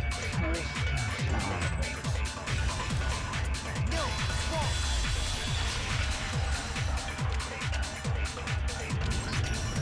The murder weapon wasn't a justice hammer at all. No, it was something completely different. It was a regular hammer. But seriously? A different weapon? Specifically, a hammer from the repository. The killer could have easily used that to kill Hifumi. Now, all the hammers in the repository were covered in flecks of grit and debris. But for some reason, one of them had been scrubbed clean. And the reason it had been scrubbed clean was most likely because it was used to commit murder. Curse, there are Dangans doing the Rompa in here. If the hammer got covered in Hifumi's It's good to see you. blood, of course they'd have to clean it off. I'd also like to point out that the repository has all kinds of hammers. Big ones, small ones, and even some flat mallet-like ones. I think whoever made the Justice Hammers used those as a basis for their design. If that's true, that would explain the Monokuma file's note about the wounds being similar.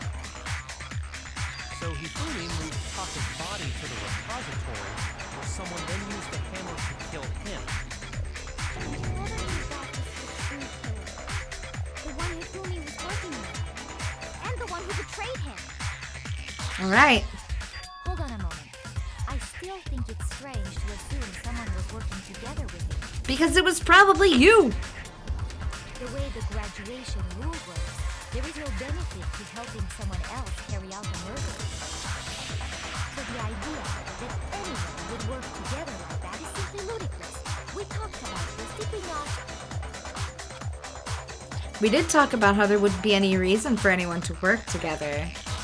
At least that's what we thought at first, but...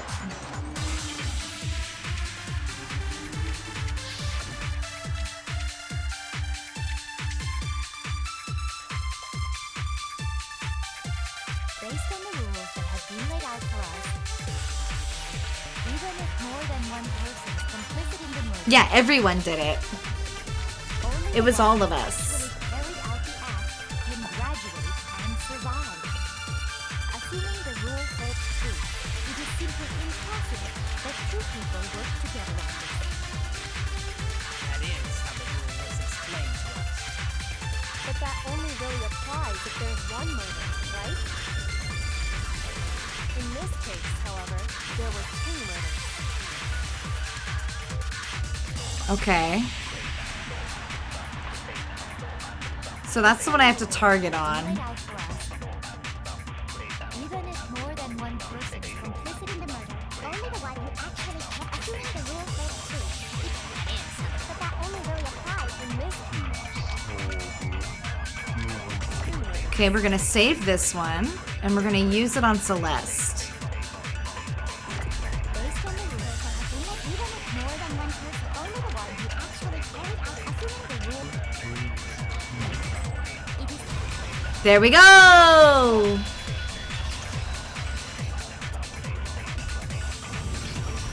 Since there were two murders, it's at least plausible that more than one person was involved.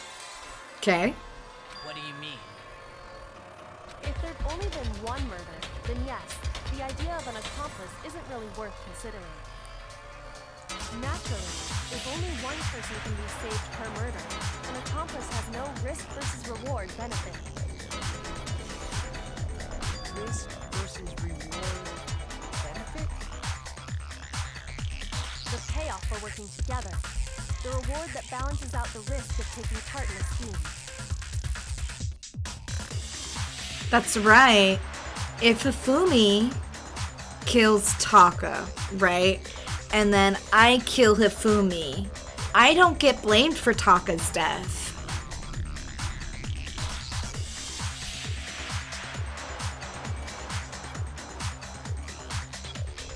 Yeah, they're doing like a little clapping motion. I don't know if it's obvious. They're clapping. There's no point in being someone's accomplice if there's no benefit to you. However, if there were some potential mutual reward for the risk, then cooperation becomes possible. You're saying that two people could act as each other's accomplices to commit two separate murders. Oh, it's not when a T-Rex is approaching!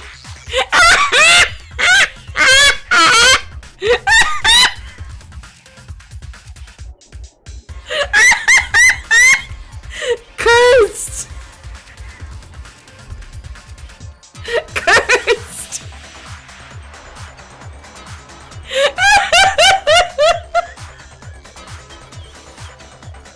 10 out of 10. I think that's what the true killer told Hifumi.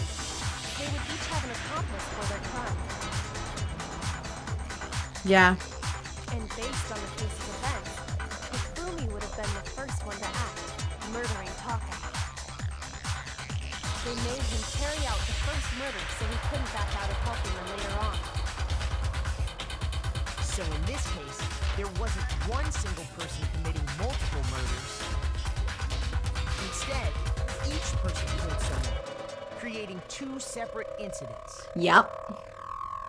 And it only looked like one person because that's how the true killer designed it to be. A single suspicious individual, a similar weapon used in each crime, disappearing bodies.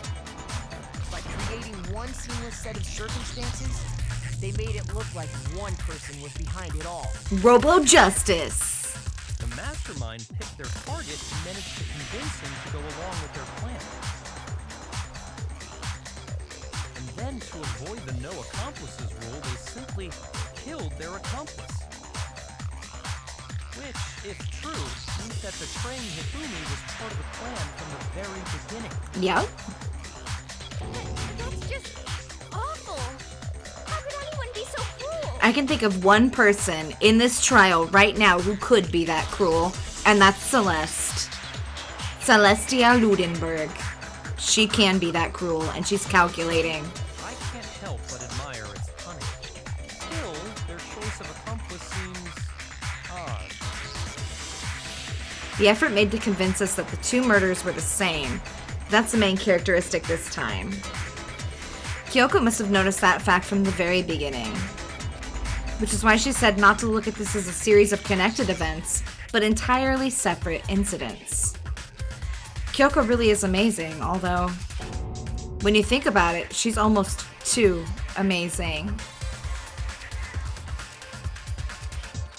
Like, it's almost unnatural how good she is at this. I understand how an accomplice could be involved. Then, who was the one pulling Hifumi's strings? That's problem numero uno right now. The true killer manipulated Hifumi to carry out a number of actions and in the end murdered him. In the debates up until now, the way the case has unfolded, when you consider all that, there's really only one person who seems to fit.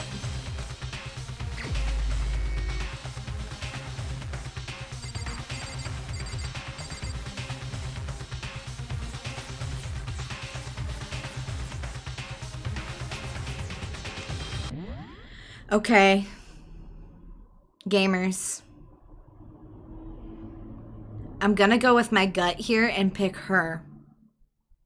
Even though all the evidence points towards the weed man, I'm gonna pick her. Because apparently failure doesn't matter. So I'm gonna scratch this itch. Here's my answer. It was Celeste. So I'm the suspicious individual now, am I? I really do hate this game of A joke? I wonder. Am I right? Don't tell me if I'm right, but oh, my gut. So what you are saying then is that I specifically chose to work together with Hifumi.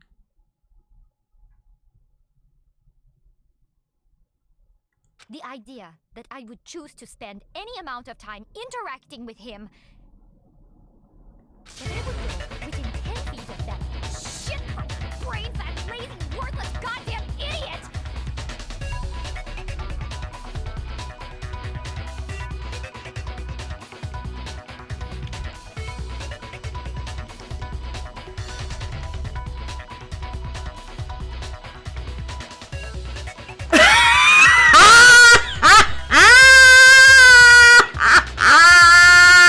I fucking knew it! I fucking knew it! The minute she said, make me my tea, and then like degraded him, I knew some bullshit was gonna go on with her. I knew it. Whoa!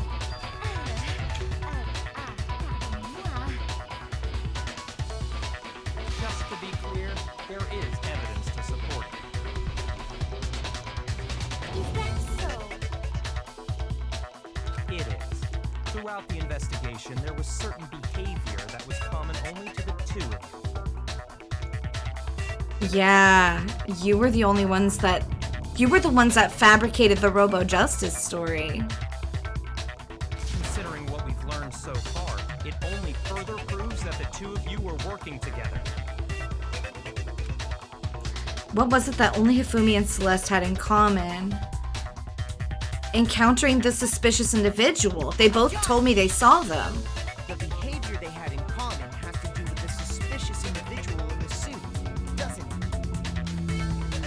The only ones who ever actually saw Robo Justice firsthand were Celeste and Hifumi. Shush. The adults are talking now. Are you fucking serious, Byakuya? You're gonna hit me with the disrespect after I meticulously worked through all that shit you could have just told us 10 minutes ago?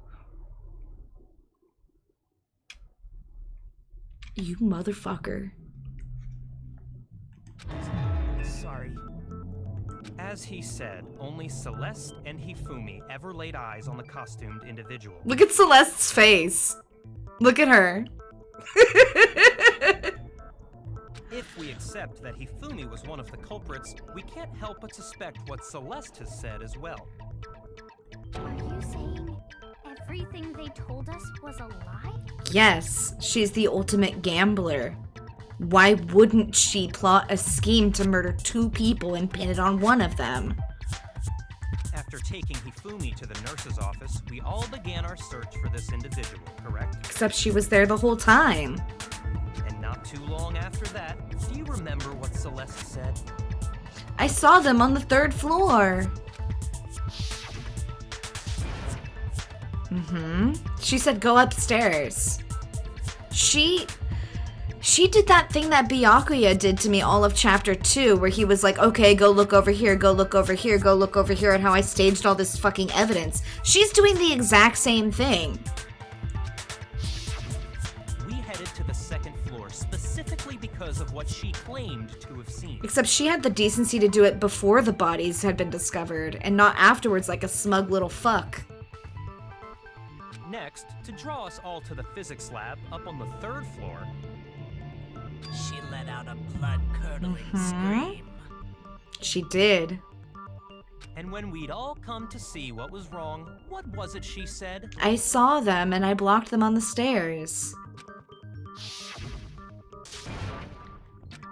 It was a rather intense scream. I saw him, strange costumed man. He ran off as soon as I screamed. Was blocking the stairs, so he headed further down into the hallway and disappeared. Once she'd done her job of getting us all up to the physics lab, it was time for her partner to get to work. Yep.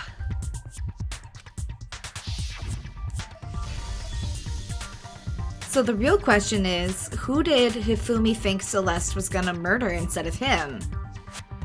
Maybe Hiro? Since they framed him in the justice suit? Huh. What was that? That came from downstairs. It must have been Hifumi. He's in the nurse's office. This is bad. Come on, we have to go back. It was to get us to divide into 2 groups. So that we would discover both bodies at the same time? Yep. In fact, Celeste was precisely the one who proposed that we split up. Yep. Then why don't we split into 2 groups? I'll lead the hunting party. That seems much more interesting. Very well, then Makoto and Hina, you come with me to the nurse's office. I will leave the capture of the suspicious individual to Toko, Byakuya, and Sakura. Well, if Celeste and Hifumi were working together, all those chance events suddenly become connected. Damn, she is gooped. Someone at Nickelodeon just pulled the cord, and a whole bucket of goop just hit her from the ceiling, and she is beguiled by it. And on top of that piercing cry of yours early on.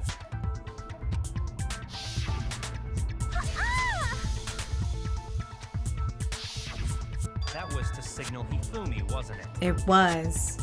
It was your way of telling him, we're on the 3rd floor. Everything's going according to plan. Why else would you let out a scream that could have carried across the sea? Gooped, gagged, and beguiled. I just realized another strange thing. When we found Hifumi in the nurse's office, who we now know was only pretending to be dead,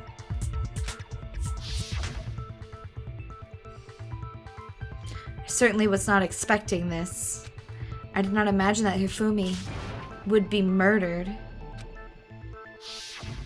Celeste, you were the first one to say he'd been murdered. You wanted to make sure we wouldn't have any doubt in our minds. I don't believe it. Everything, the whole thing was one big act. Yep, even her accent. Hina, you were with Celeste when Hifumi's body disappeared, right? Yeah. I was feeling kind of sick, so Celeste took me to the bathroom. Instead of keeping you in the nurse's office where there's things to help you when you're sick?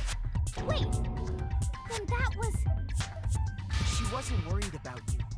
She just saw a chance to help Hifumi sneak out of the nurse's office. Each piece isn't much by itself, but start putting them together and the picture gets very ugly indeed. Wouldn't you agree, Celeste?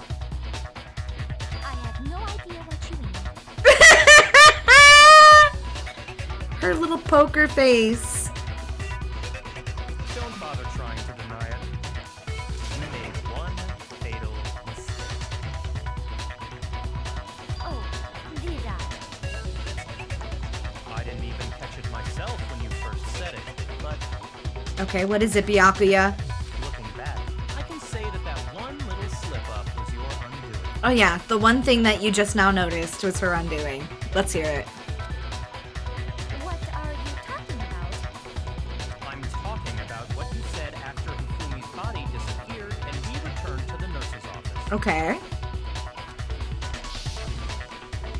They must really be enjoying this. Enjoying the sight of us standing around frightened and confused. You were humble bragging!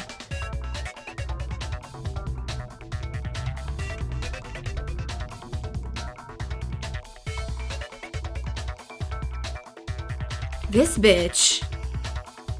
We're all going to die here. We're going to die just like those guys died. Plural. I remember her saying that too, but I don't understand what's so strange about it. Then pay attention. Sakura, Toko, and I were first to discover Taka's body in the equipment room. Then Makoto showed up and told us Hifumi had been killed, so Sakura and I left with Makoto. Once we were in the hall, we ran into Celeste. The four of us headed to the nurse's office. Now, the entire time we were together, none of us said anything about Taka being dead. Yeah, those guys. Think about it. Celeste's comment doesn't make sense. It was completely out of place. No, okay, so honestly, when she said that, it pinged for me, but I thought she was being shitty about Chihiro, right? Like, all the people who have been killed so far are quote-unquote men, because for some reason, we keep forgetting that Junko is also dead. Like, Junko is also dead, but because she wasn't murdered or punished, people don't really give a fuck about her. But I thought she was just being shitty. But now she's being shitty, but like in a different way, you know? It's much more personal. Yeah, I see what you're talking about. Yeah, rip Junko. Gone but not forgotten. You hear that, Celeste? Everyone's having some trouble understanding. Could you repeat what you said? If you're really not the culprit, you shouldn't have any problem repeating it, right?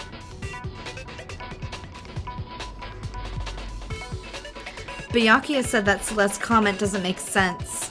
But what is he alluding to?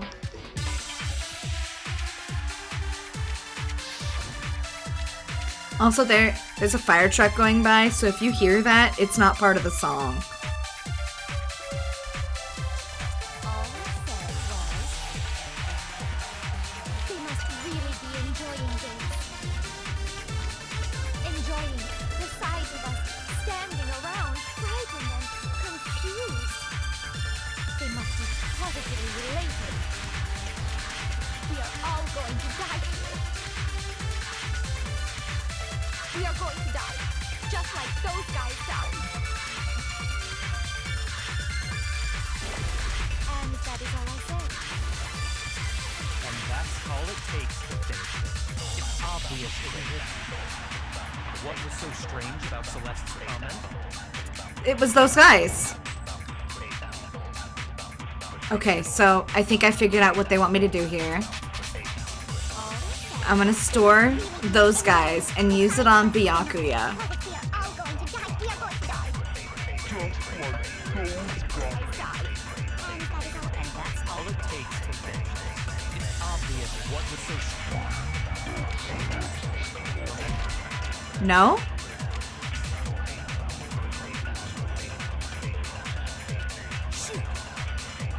Okay.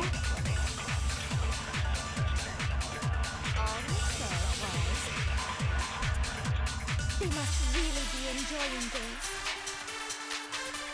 Enjoying the sight of us standing around, frightened and confused. I want to read the Monokuma file again real quick. They must be positively related. We are all going to die here. We are going to die. Die. No, okay. It's gonna be a little trial and error here, folks. I'm sorry about it, but I'm also not sorry about it. All I said was, they must really be enjoying the sight of us standing around, frightened and they must be positively related. We are all going. We are going to die, just like those guys died. Those guys. And that's all it takes. What was so strange about Celeste's comment? All I said was, they must really be enjoying the sight of us standing All? around, frightened and confused. Okay, no. We're gonna fail here. We're taking a strategic loss to test some options. Yeah. Nobody believes you. Poo hoo hoo.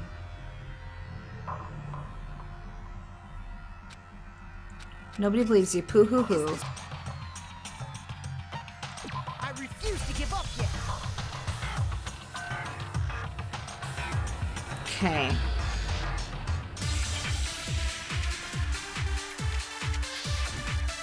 At least we have a banger of a song. So, Monokuma File 3, let me remember what's in it. This was the one where it was talking about the two deaths and how they died in almost exactly the same way. And there really wasn't a lot of information in it. So why is that my truth bullet? They must really be enjoying this. Enjoying the sight of us standing around, frightened and confused. They must be positively related. We are all going to die here. We are going to die. And that is all I got. And that's all it takes. What was so strange about Celeste's comment?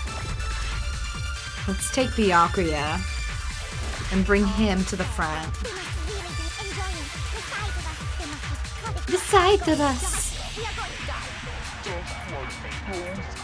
Just like those guys did. Got it!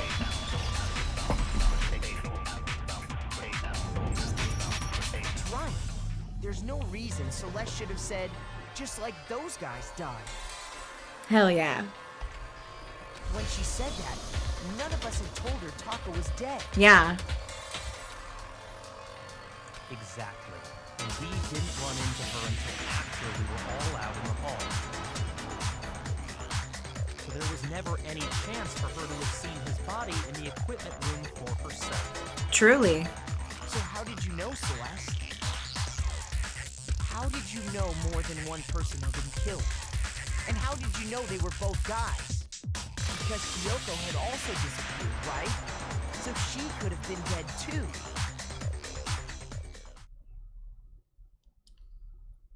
Give it to me. Give me the goth bitch.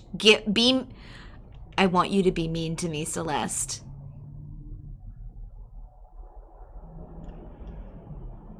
Please. You all have such vivid imagination. Damn it, she's being nice. Imaginations. You claim that I was lying when I told you about the suspicious person I saw. Then what about the picture I took? What about it? How do you explain this picture of the costumed villain dragging Hifumi away? Are you sure Hifumi wasn't just holding the costume? Because the costume was really rigid. Like, I feel like you could probably put it together to stand on its own. It has to be some kind of setup, right? So let's put the suit on, and then she used the camera's timer to set up the picture. No, she wouldn't fit inside the suit. You are the only one who could have possibly fit into that suit. Plus, I happen to know that this particular camera does not have a timer. In other words, it is an unassailable fact that this is a picture of Hifumi being dragged away. No, it's a picture of Hifumi getting a hug from a robot. If everything I told you is a lie, how can this picture exist? It's staged. Simple. Are we sure that's really a picture of the suspect dragging Hifumi away? What could you possibly mean by that? Surely there are other explanations than the one you've offered up. No, there is no other explanation. Other explanations?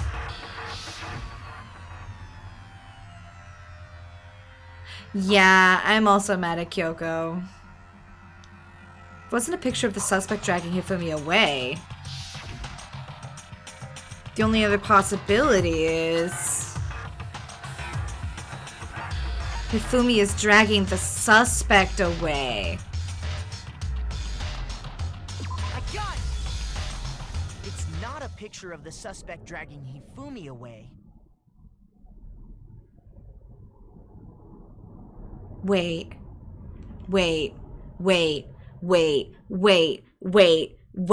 I assumed there was only one con going on. What if Celeste domed down both of the two dudes, Hifumi and fucking Haru, the weed guy. And she was like, you get to kill Taka, and you get to kill Hifumi. And that way her hands are clean. But she's the mastermind. And so they both get blackened, but she goes if they... Oh. Don't tell me if I'm right. I would say it's a picture of Hifumi dragging the suspect away. That's certainly within the realm of possibility. The one being dragged off in that picture isn't Hifumi, but the person in the robot suit. Yeah. Because they're framing the lead man. We've simply been led to believe that it's the other way around. And we don't know what time this picture was taken either. And since the lead man went missing at 1...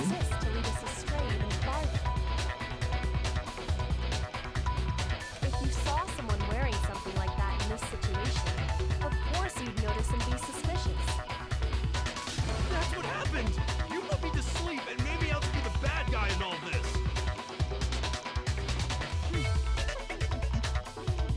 Why are you laughing like that, Celeste? Such a thing is utterly impossible.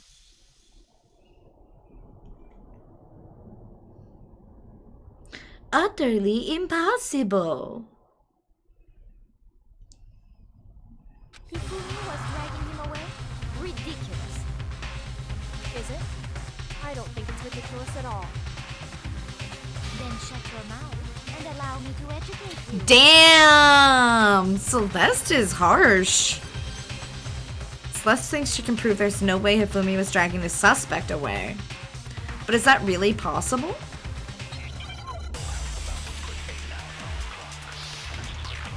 Argument time, let's go. Okay. Got the blueprints, the costume, and the message.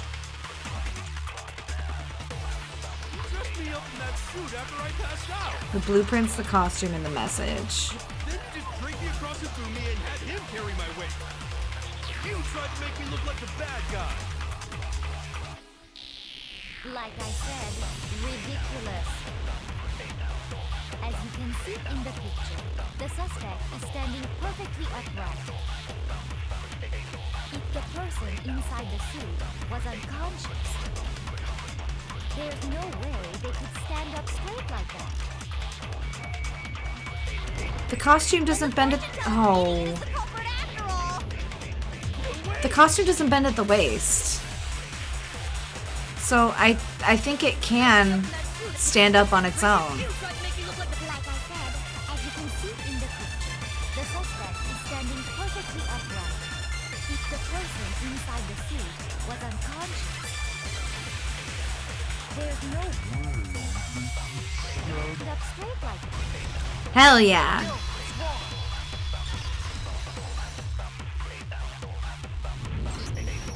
No. Even if the person inside the suit were unconscious, they could still stand up like that. That's exactly how Hiro was in the locker. Because that Robo-Justice suit had a certain characteristic. It doesn't bend at the waist. You certainly can't bend at the waist. Seems like a pretty obvious oversight. No, it's a feature, not a... It's like all of the bugs in Skyrim. They're a feature, not a flaw. It's part of the selling point that it doesn't bend. That's right!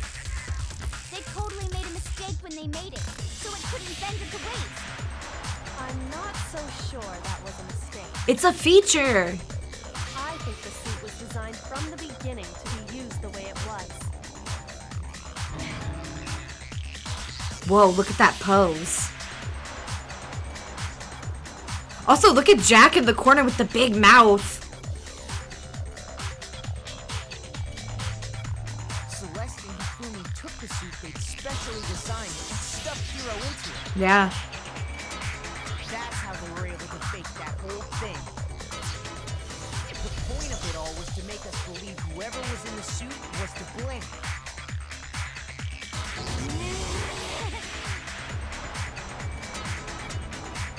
Can we... Look at the... Yo, we get more of her mouth. Look at it. Look at it. Look at it. Look at... I know Jack's in the corner of the screen. Look at her. Look at her. That's awful. Well then, I suppose this is checkmate.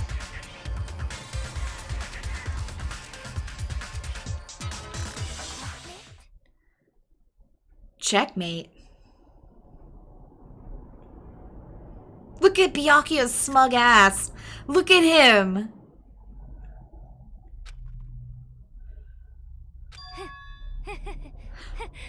Is she gonna be mean to me? Are you gonna be mean now? I hope she does the thing. I hope she does the thing. Do the thing. Yes! Look at her!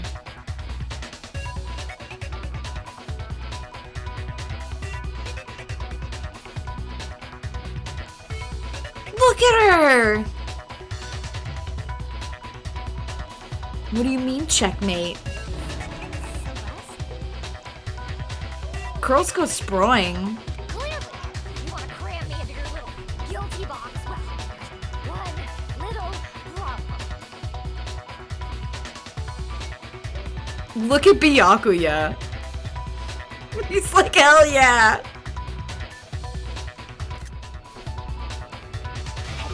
Already forgotten what Hifumi told us as he lay dying? What you told him to tell us as he lay dying?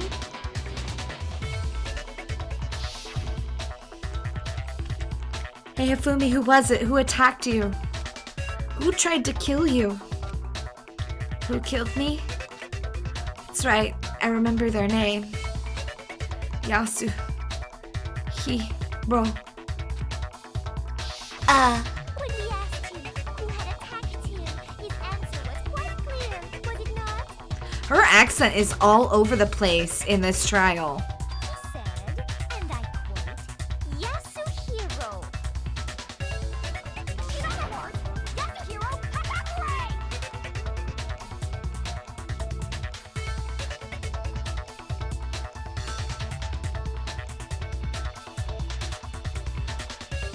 Right, but my name isn't really Yasuhiro. It's actually Taro. Taro? Your confusing statements don't make any sense. You're only making things more complicated. He did say Yasuhiro, but are we sure he was really pointing the finger at Hiro? Lupa, so when they introduced Celeste in the first chapter, Makoto made a really big point of pointing out that they don't really know anything about Celeste, that it's rumored that she's not Japanese, but she's not from where she says she's from, which is Japan, and that they don't even think her name is real. Like, everything about her has been proposed to be a ruse. So this isn't a shock to me that, like, she's not French. Because, you know, she's probably just an American. What the hell are you talking about? I'll burn you alive! I really like this voice acting, though. Kyoko, what do you mean by that? Think back to how Hifumi used to talk to us. How did he refer to each of us? He used the last names. Cause he would always call me Mr. Naegi. I got it! That's right, our last names. He called us all by our last names. Exactly. I know I heard him say Mr. Naegi more than once, for example. So if Hifumi did mean to say Hiro's name, he would have said his last name, Hagakure. I'm sure it was just incidental, by chance, just his first name. Wait. Did he just dox Celeste and use her other name? Indecent? Don't talk. Random chance. Now isn't that a convenient explanation? Unless her name is actually Yasuhiro. No. There's no reason to think he would have said the name any different than normal. But he must have run out of energy before he could say any more. So Hifumi was trying to tell us the last name of whoever killed him? The name he said doesn't apply to anyone here. Well, no. Hold on. There's one person it could apply to, Celestia Ludenberg, who uses a fake fucking name. and that's Celeste. She never actually told us what her real name is. What did you just say? Yep. To think you'd take your false accusation so far, I don't know whether to laugh or spit!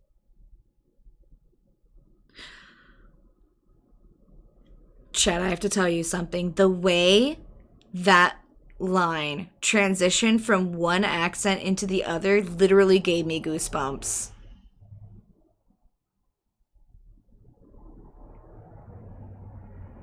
Whoever this voice actor is, they are super talented. Come on! Enough with your idiotic blather! Yasuhiro is a loser's name! Do I look like a loser to you? I think you're losing this argument. Well, do I? Yes, actually, you look like you're losing this argument. What? I think I've earned the right to be a little on edge. What happened to your accent, Celeste? It's like that time on Flavor of Love when everyone took Buck Wild to the side and was like, "Hey, Becky, how come every time you get mad, your accent goes away?" And she's like, "What you mean? I always talk like this." But then when they like got in her face, she was like, "Yes, hi, I would like to call the police." Same idea. Okay, then fill us in. What's your real name? Where'd your accent go, Buck Wild? Make sure your ear holes are wide open and listen up! My real name is Celestia Ludenberg. Could you please stop making me repeat myself over and over again? Celeste still won't give up, so then I have to do something to make her accept it. All right, we're gonna dance battle her.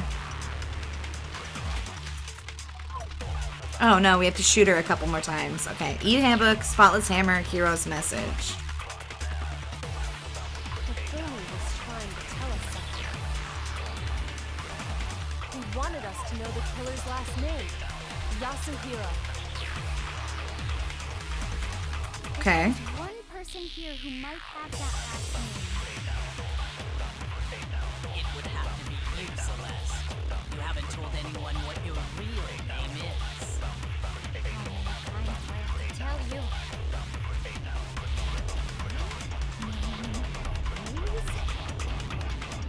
Celestia Ludenberg, god damn it! Wow. How long do you plan to go on pretending? I'm not pretending. It's the truth. And since you have no way to come Show me your e-handbook. Show me your e-handbook. Show me your handbook. It'll say your name on it. That's it. The handbook. It'll have your name on it, Celeste. what? Anytime you turn your handbook on, it shows the owner's name when it boots up, right? Yep. Monokuma told us all about it before.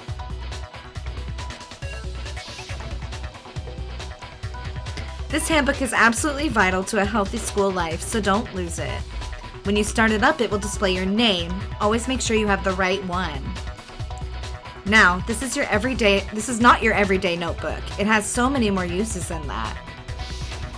So all we have to do is check our handbook, and that'll clear up everything.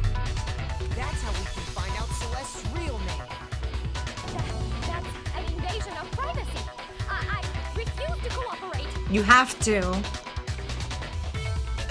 Celeste, You have to. can you please just tell us what really happened? Please, just tell us. Is that gonna work? You look at the murderer and you say, please just tell us what happened. And then they confess everything? Even when I'm put in check, it's just my nature not to give up.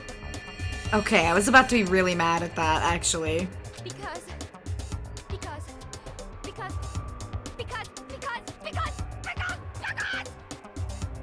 until the game's over, you never know what might happen. Fine then. Let me settle. Let me go over the case again, from the beginning, and shed light on all your crimes. Okay. And that'll bring everything to an end. Let's assemble the story. Oh my god, look at Hifumi's face. This is so fucked up how they drew him.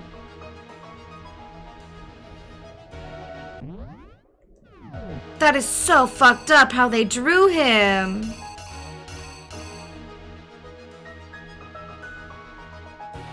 Okay, so I think this one is Hifumi there.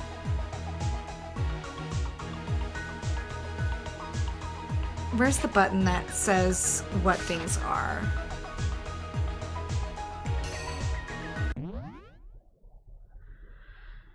Turn the page, truth panels, hold down A, L and R. Okay, whatever. So at 1 a.m., we did that to Hero. At 7 a.m., we do this. No. That has to be later because Taka's still alive. Taka died at 6. So that's 7. We take the picture here. This is Hifumi pushing the thing. Okay, cool. So that's gotta be here.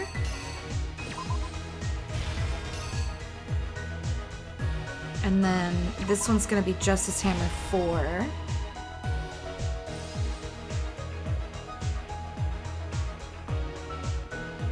Justice Hammer 3.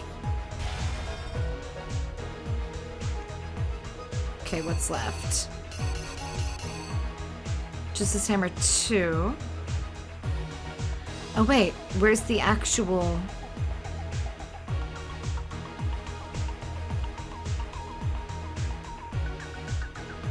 No, this one's gonna be there.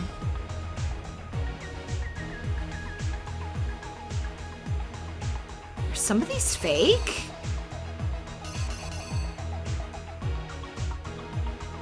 No, they're not. Okay.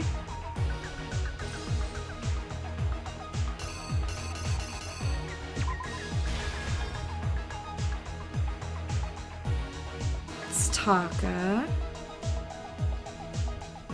Okay, what's left? Hammer 2?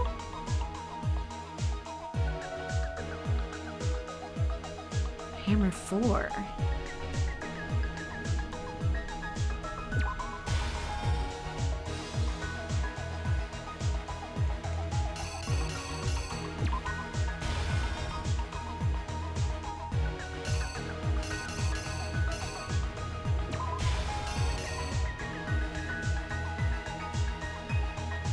Oh wait, no, 4 has to be over here because that's what we used to kill Taka. I'm getting lost in the sauce. Don't mind me. 4 has to be here. Or maybe here. And then this clock goes here. Okay, and so this one is Hammer 2. And then Hammer 3. Let's see. Killer is you. Taka was the one with the big eyebrows. The killer persuaded someone to help carry out the murder. And that person was...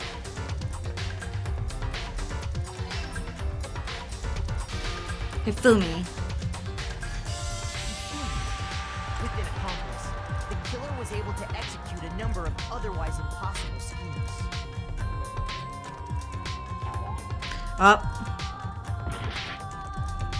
Okay. So I got the first one right.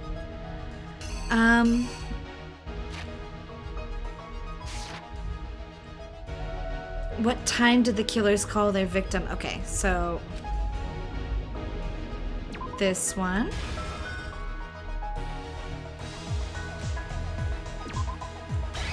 I remembered the button. I remembered the button that I needed to do it. Okay. That one feels right. Let's go. Here's exactly what happened.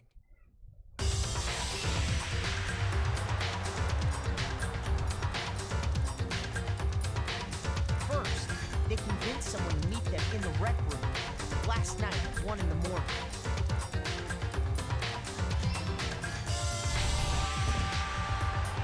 That someone they met with was Hero.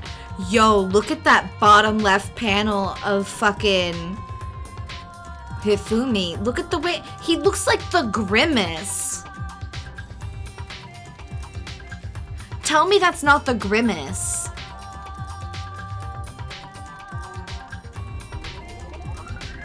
The murderous duo intended to pass Hero off as the prime suspect. So when they met up with him, they drugged him, knocked him out, and stuffed him into the Robo-Justice suit.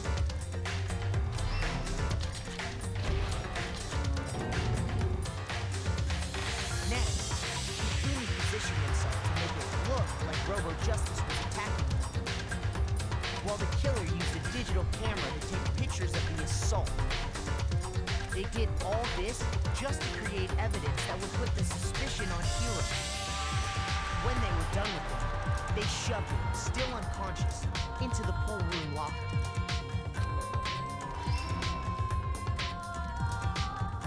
And then finally, at 6 a.m., they moved into the murder phase of their plan. They called Taka to the equipment room. This one's Taka.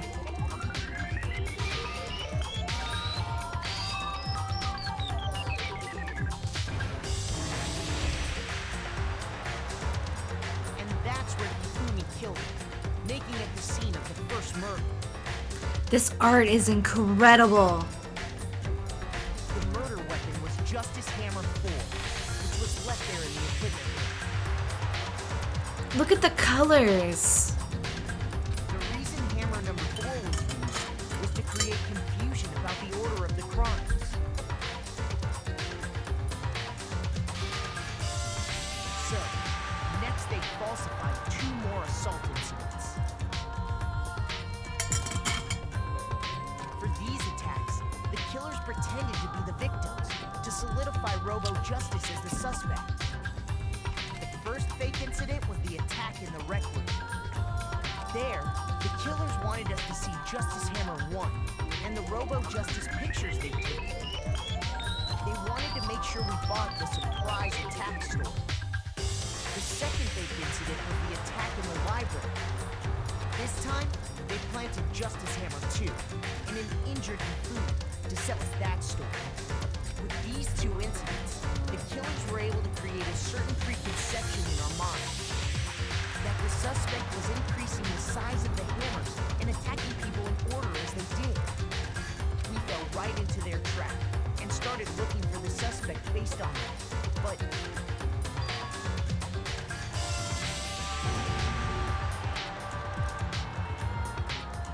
while we did that, we left Hifumi alone in the nurse's office. This was exactly what Hifumi was hoping for. We took a refrigerator and Justice Hammer 3 Look at the way he's spinning that like a magical girl. and turned the room into a crime scene in which he himself had apparently been brutally murdered.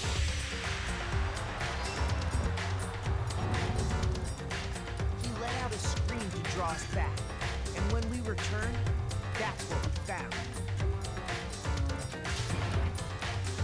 Meanwhile, the other group that had been out searching found Taka's body at the same time. So when we heard the body discovery announcement, we naturally assumed it was for Hifumi. Madoka. He thinks Sailor Moon is too basic and for the plebes. He wants a waifu that can kill him. And Hifumi once again took advantage of the situation. He simply got up and made his escape. When we learned his body had disappeared, we all rushed back to the nurse's office. And once again, Hifumi had the chance he was waiting for. This time, he snuck into the equipment room.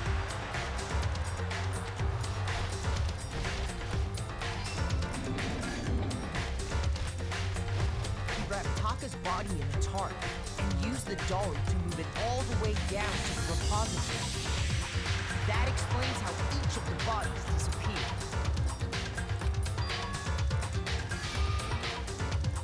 But even Hifumi didn't know what the true killer had in mind for their final act.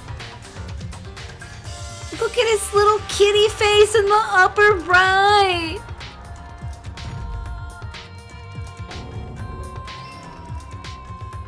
Their plan all along was to kill Hifumi and get rid of the one person who could betray them. And they did it using an ordinary, everyday hammer from the repository. That should cover everything that happened in this case. And the villain behind it all is...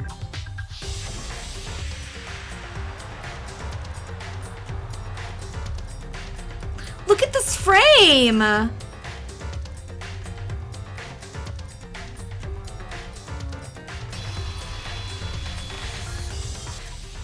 Celeste! Sorry, you lose. That is so pretty!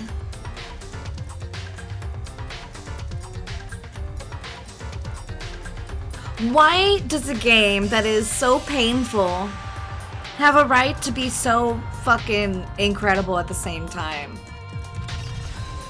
How? How dare? Lost? I lost?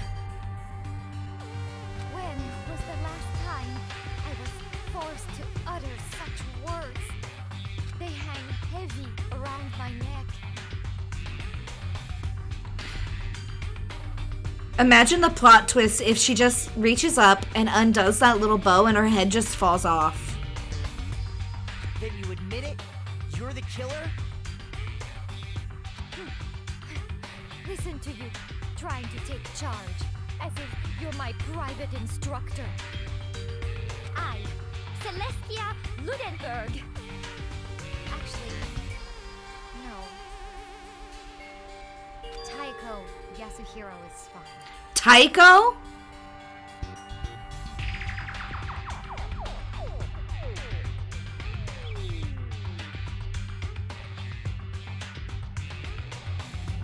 You have a nice name. Why did you make up such a friggin' flamboyant name? So, you finally accepted it. I'm the kind of person, once I've lost, I don't like things to drag on. Damn. Interesting.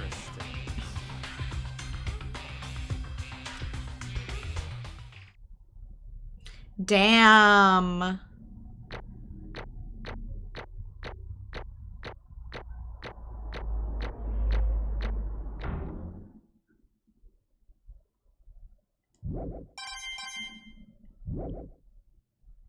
Okay, Monokuma. I'm ready to begin. Damn. Or, no, I suppose this is the end, isn't it?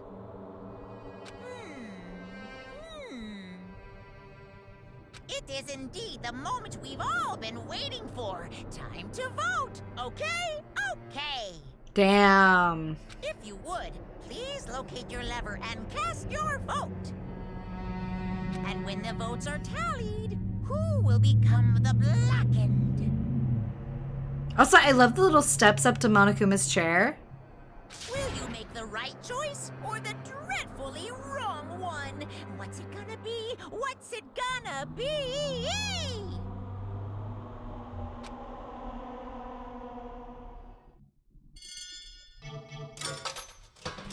Here we go! Execution time!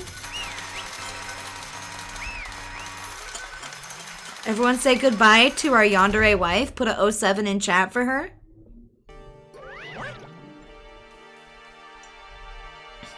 It's basically a formality at this point, but once again, you're totally correct. The Blacken this time, the true killer who devised the whole stinking scheme was Celestia Ludenberg, or more precisely, Taiko Yasuhiro. I lost. Well, that sucks. I guess trying to work with someone else was a mistake after all. Hifumi's ineptitude was beyond all my calculations. I knew it. So you really did approach Hifumi with this plan. But how did you get him to agree? I can't imagine he would have happily agreed to commit murder. Alright, Les, you do make a sense. You do make sense. She is the tsundere, and Jack is the yandere. You're correct. I'm sure she relied on her specialty, lying. My specialty? Don't make me laugh. I didn't have to lie to get him to agree. So then, Then did you use, you know? I knew you'd figure it out, Kyoko. You're absolutely right. To get Hifumi to act as my accomplice, I used her. For everyone who's still left, I'll avoid mentioning it by name, but it was the one thing Hifumi and Taka were both super into. Does she mean alter ego? Is she talking about alter ego? Say what? What are you talking about? just a second. Don't interrupt. We're in the middle of a very important conversation here. I'm totally out of the loop as usual. How sad. In other words, Then you're the one that stole it. Indeed. That's right. I see. And you used it to drag Hifumi into the plan you'd come up with. Right again. Last night, after we had our meeting about how it had disappeared, I paid Hifumi a little visit.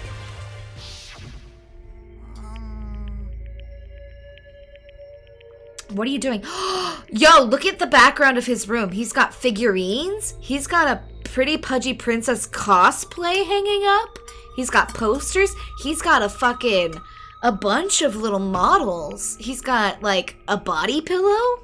Look at him go. He's got the mangas. We got a connoisseur here.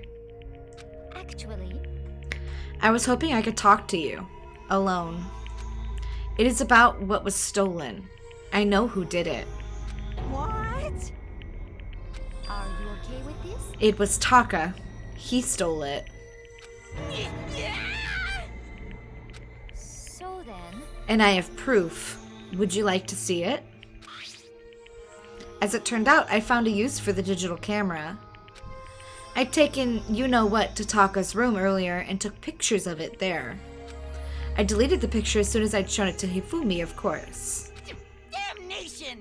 So it was him. But how did he do it? She was supposed to yell if either of us got close to her. You are correct, which is why Taka forced me to steal it. Say what? as for me, Please forgive me. He threatened me. Oh. He did. as for me, He came to my room last night unannounced, and then it's hard for me to even say. He abused me. Oh my god. Celeste lied about being assaulted. I will. Ooh. What? And he took pictures. He said if I did not do as he asked, he would show them to everyone. You know, I am glad she's dying.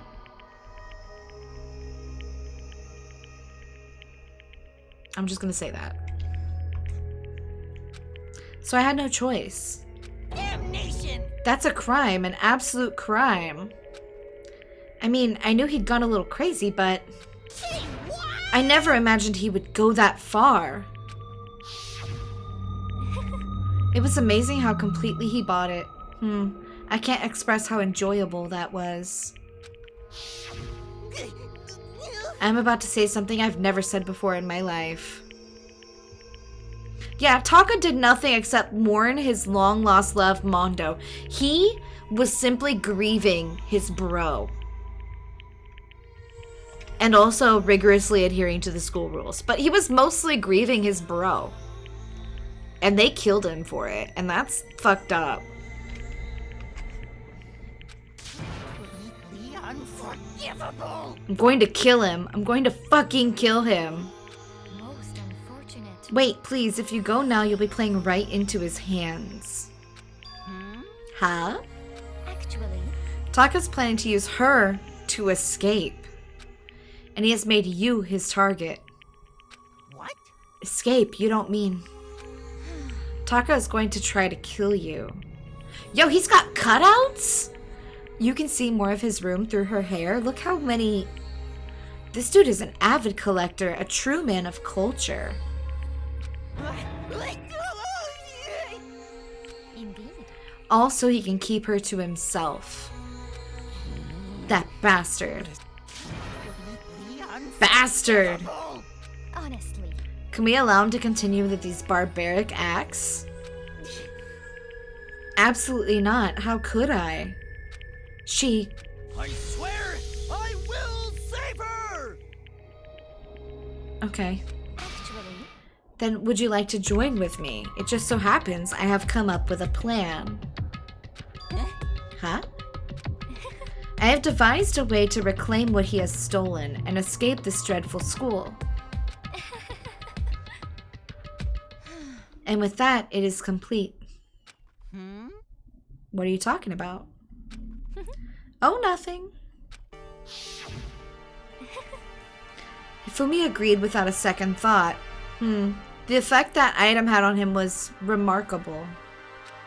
The power of love, even a love as twisted as that, can still drive people mad, it would seem. You disgust me. I see. I have another question for you. Was that strange costume Hifumi's creation? indeed. Yeah, it was a real pain in the butt, too. All I asked him to do was make something to hide the face and general body size.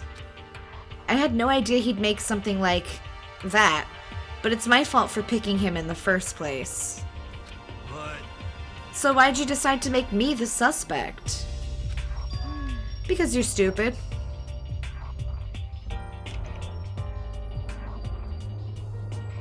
Okay, I respect that. She's real. If I was gonna frame somebody, I would also frame the fake psychic / ultra burnout. Like, he's an easy mark. Look at it! Like, bruh, this dude has not contributed a single thing to this game aside from looking like this.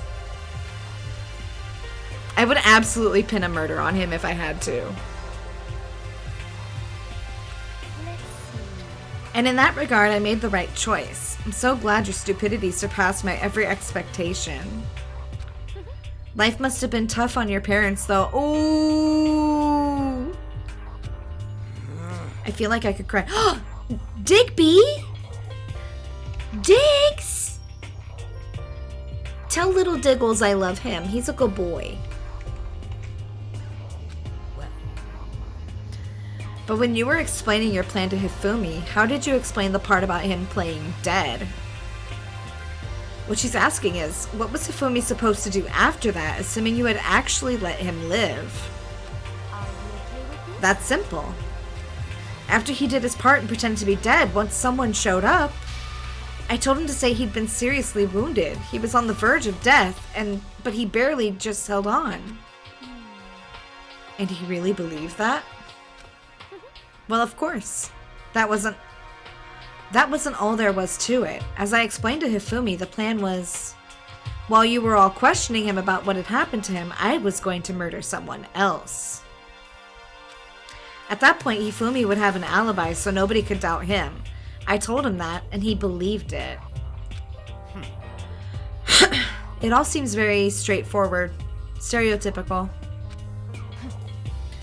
I just matched the lie to the level of the opponent. In fact, Hifumi ate it up. He believed the lie wholeheartedly right up until the moment of his death. So in the end, So you had planned to kill him all along? But of course. There would have been no point to my plan if the one who pretended to be dead did not end up dead himself. What the heck? How can human life mean so little to you? That's a non-issue. I simply did everything in my power to win. don't be mean. Now you sound like Byakuya. I wonder about that. No, he derives his pleasure from the thrill of the hunt. In that aspect, we are nothing alike. Why? Then what made you take things this far? What the heck? Was it really just for money? Are you talking about the $10 million Monokuma offered us? That is a lot of money, it's true. But that's not all there is to it. From the moment our new life here began, my only thought had been escape. Ya boy fell asleep? Welcome back to the world of the living, Beep. We're about to, punish Celeste here. You made it just in time. But All along, you've been saying how we have to accept living here. You little bitch! Obviously, that was a lie. Hey! I couldn't take it. I hated it from day one. More than anyone else in here. You little bitch! I wanted to get out. Every day was fresh torture. And do you want to know why? Huh? This is fine. Because I had a dream. And accepting a life here would have meant nothing less than giving up on my dream forever. Honestly. And there was no way that I could ever do that. In the underground world of gambling, I risked my life to make a metaphorical killing. As for me, And it was all for that dream. And what was this dream of yours? isn't it wonderful? To live in a European castle.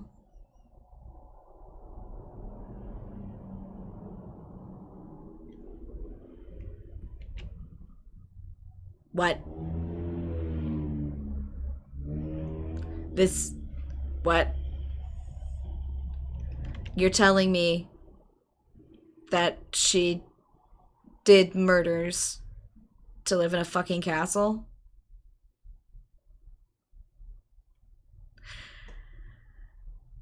Kayla made the joke earlier that this chapter is just Les Mis. Hifumi is Eponine. And Celeste here is singing Castle on a Cloud. And I hate it. But also I love it. But I hate it. Yeah, she Fontaine up in here. A castle?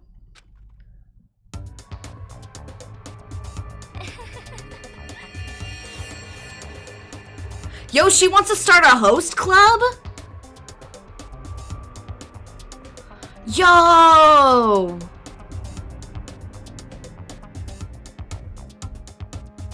I have to screenshot this. This is incredible! And to gather handsome men from all over the world to serve as my butlers slash bodyguards. I was gonna make them dress up like vampires and satisfy my every need? Once I obtained that, I would have created a perfectly aesthetic world of decadence. This is fine. Living the rest of my life there was my only dream, my only goal. She wants a vampire harem of dudes? That's what my life is about.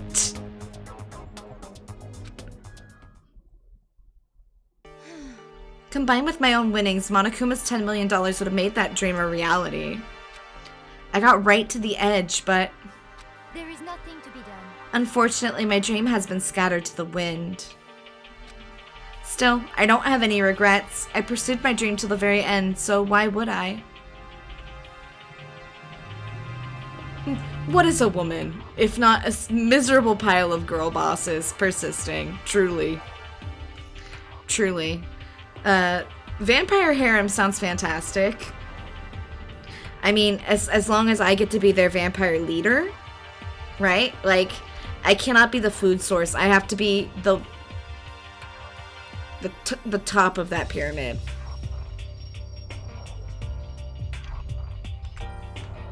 Just the worst. You sound so passionate, but you were really able to kill your own friends for it? Oh, Are you asking me to feel guilty? That's a pointless endeavor. I think nothing of sacrificing others for my own ends. I feel nothing. Damn. do you understand? That's all there is to me. That's what makes me complete. Isn't it terrifying how different our values are? There's simply no room for understanding. What is this? That's what we should be saying. And plus, how can you be so calm? Don't you realize you're about to die? Why aren't you scared?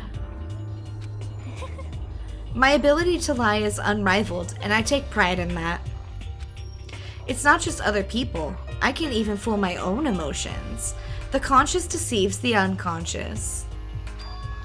And that's why you're not scared? Yes. That's right. I don't fear death. Kill me however you like. She truly said, I'm a millennial. You cannot kill me in a way that matters.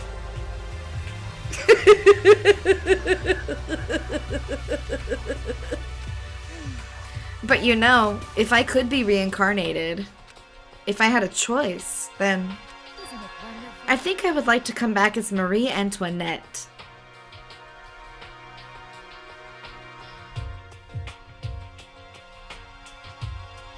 Chat, who's gonna tell her? Chat, who's gonna tell her? What happened to Marie Antoinette?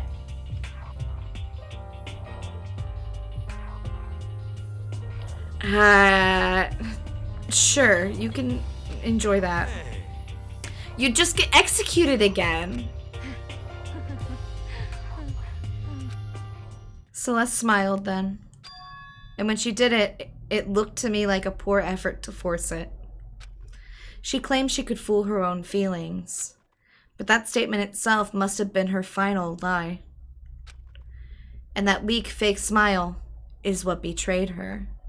Thrills, chills, kills! You all done? Okay, let's get rolling. The blackened disturbed the peace and must pay the price. Now then, I prepared a very special punishment. For her, the ultimate gambler. Let's give it everything we've got. It's punishment time! Exclamation mark ready if you are ready to punish Celestia Woodenberg. Get ready. It's happening. For real this time.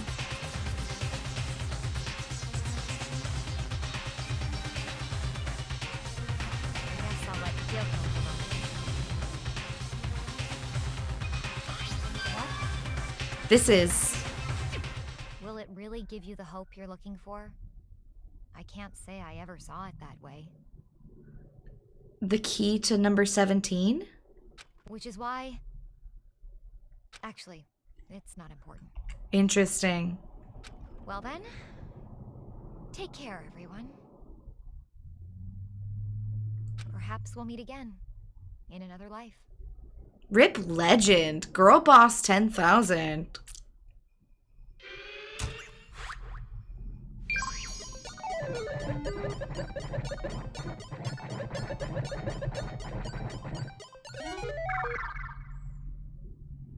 Here we go.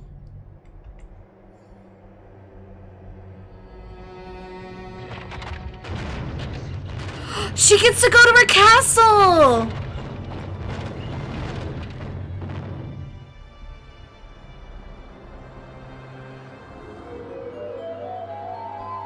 The burning of the Versailles witch? Yo!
Wait, so she didn't even burn to death? She just got hit by a car?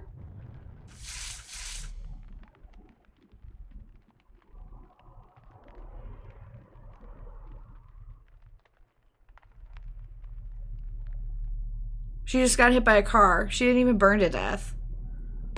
That was underwhelming. What the fuck was that?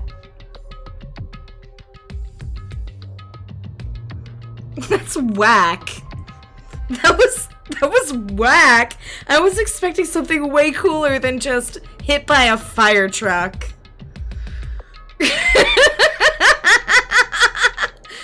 No, nothing is better than Mondo Butter. Mondo Butter is at least funny, okay? Mondo Butter is funny. Hit by a fire truck? It doesn't even make sense. But it's over. The third execution is over. Celeste's death is over. Celeste killed my friend, so I can't pity her, but I also can't deny that at one point I considered her a friend too. And for him to just come along and... Isn't it just awful? Someone couldn't cut free of their regrets from the outside world, and so more people had to die. Extreme! You guys are still young. You need to place more value on your lives. What are you gonna do? Geez, and here I thought you guys were gonna pass the torch of hope to the next generation. Let me out of here! What do I care about hope? I'll throw it in the trash if you just let me out of here. Too bad. You're all the embodiment of hope, whether you like it or not. And it's my destiny to knock you down one by one. It's sad, yes it is, but that reality just can't be avoided. It was a nice subversion. She wanted a gloriously tragic death, so something that mundane would piss her off. True. That's fair. You get something you wanna be Marie Antoinette? Well, guess what? You're Dave from 54th Street that got hit by a truck. Congrats. Don't talk like you're not responsible. How long are you gonna make us keep going through this? What do you want from us? God, I'm so sick of people asking me that. Give it a rest already. So anyway. Kyoko, did I see you get some kind of key-type object from Celeste? Hey! So what's the deal with that? What? What's the matter? So then, I'll answer your question if you answer mine. What did you do? What did you do to me?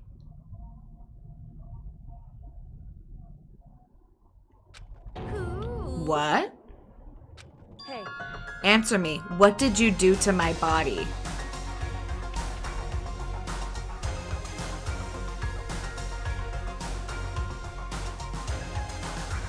What?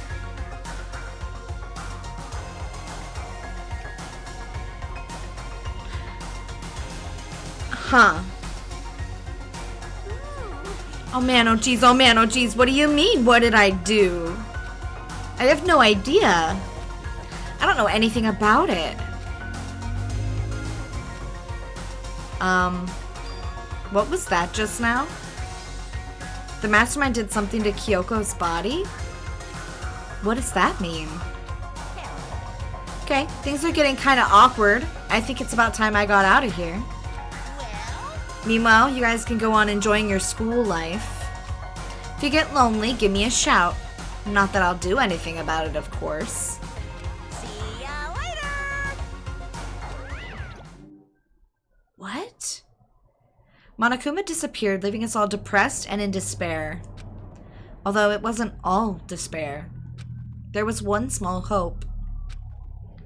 Hey Kyoko, Monokuma already mentioned it, but what's that key Celeste gave you? so... Most likely? It's the key to one of the dressing room lockers. Then that means Celeste probably hid it in there. Hey, I suppose sometimes it's easiest to miss what's right beneath your nose. Well then, we'd better go check. Indeed. Good idea. We left the courtroom and rushed to the dressing room. As we approached the dressing room, Kyoko looked back at us and said, Hey, I'm going to go alone from here. Everyone else head to the dining hall. I'll check in with you later. What? Why exactly are you going alone? so... Do you even have to ask? As she spoke, she glanced quickly at the surveillance camera. Come on. That's not what I mean. Why you? There's still the risk of being a spy, you know. Then I'll go too. What? You? Please, let me go. Standing here arguing is just gonna draw more attention to us. Goodbye. Do whatever you want. Thank you, Byakuya. Well then. Then it's up to you now. Yo. I'm gonna go to the dining hall, okay? This man straight up said, I was accused of murder. I'm gonna go blaze it and eat so much food. And honestly, good for him. So Makoto and Kyoko are gonna go together? Does that mean what I think it means? Good luck, Makoto. Girls like her are total pushovers when you show a little back. Whoa! Hina! I tried to forget what Hina said. Everyone headed to the dining hall, leaving me and Kyoko there alone. Shall we go? Well, shall we? Yeah. So then, We need to get into that locker. Kyoko took the key Celeste had given her and unlocked the locker. And as the locker swung open, we saw... Good morning. It's been a while, hasn't it? It's safe, thank goodness. I've never heard Kyoko sound so relieved. It was like she was speaking from the bottom of her heart. I did just what Celeste asked. I didn't say a word. I stayed quiet the entire time. And I think I might be able to open the last set of files soon. Maybe as early as tomorrow. I'm doing my best, so please just wait a little longer. So now we can officially say the case is closed. As far as this incident is concerned, sure, but... Can we talk a second? Since we have this opportunity, I want you to be honest with me. Kyoko, please tell me, what are you trying to do all on your own here at the school? Is that why you wanted to come here with me? however, Regardless, that's not something you need to know right now. I don't need to know? That just makes me even more worried. what? Worried? Like what happened during the investigation this time. You disappeared, and we didn't see you again. Without warning, without explanation. When you do that, Indeed. it's only natural that they think I'm the mastermind spy, right? And you too. No. I believe in you. What? You believe in me? Isn't it obvious? People believe in their friends, right? That's why I want you to tell me. And I want you to believe in me too. Because we're friends. I understand. It's true. Then maybe I can believe in you. Just a little bit more. Then, That's fine. fine. I'll tell you. I'll tell you why I've been disappearing and where I've been going. You see, what I heard from Kyoko then was, well, frankly, it kind of blew my mind. Right after I told Kyoko I believe in her, she told me a story that was, well, almost unbelievable. I decided I had to confirm what she'd told me with my own 2 eyes, so I waited for nighttime to come. And when it did, I went into action. Please tell me she's a hot vampire. Or a werewolf. Or like a... I don't know, a sleepwalker that does funny things. Correct. The boys' bathroom on the 2nd floor doesn't have a surveillance camera or monitor on it. And then the storage closet there, way in the back. She said it was way in the back of the boys' bathroom storage closet, but could Kyoko really be right about this? Okay. Boys' bathroom, storage closet. Is this not the boys' bathroom?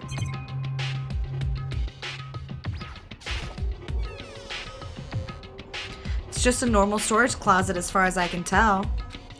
The secret Kyoko told me about, could it really be hidden here?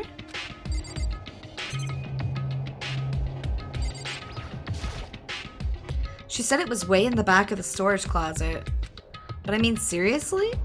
Without thinking, I placed my hand on the back of the storage closet, and suddenly, as if I were being yanked in, the same time as I heard that sound, I fell through the wall. I had no idea what was going on. I had fallen through the back of the storage closet. Huh? It turned out the back wall was like a revolving door, and I'd made my way to the other side. Just like Kyoko had said. Correct. In the boys' bathroom on the second floor, there's a storage closet, and way at the back of that closet, there's a secret room. So this is the secret room. But what's in here? Two things to look at. Okay. Just a normal desk with normal drawers. There's a bunch of files and like volume after volume of yearbooks.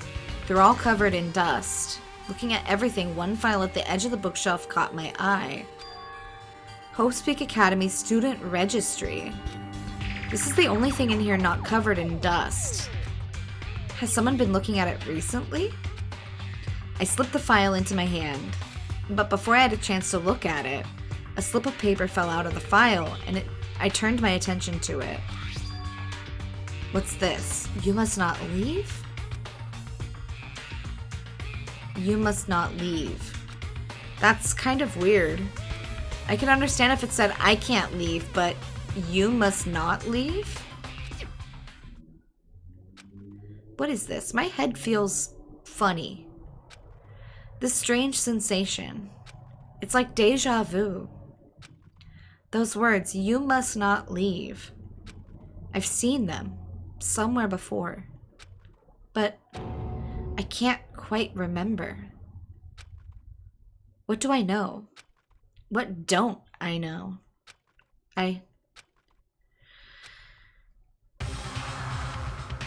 Oh shit!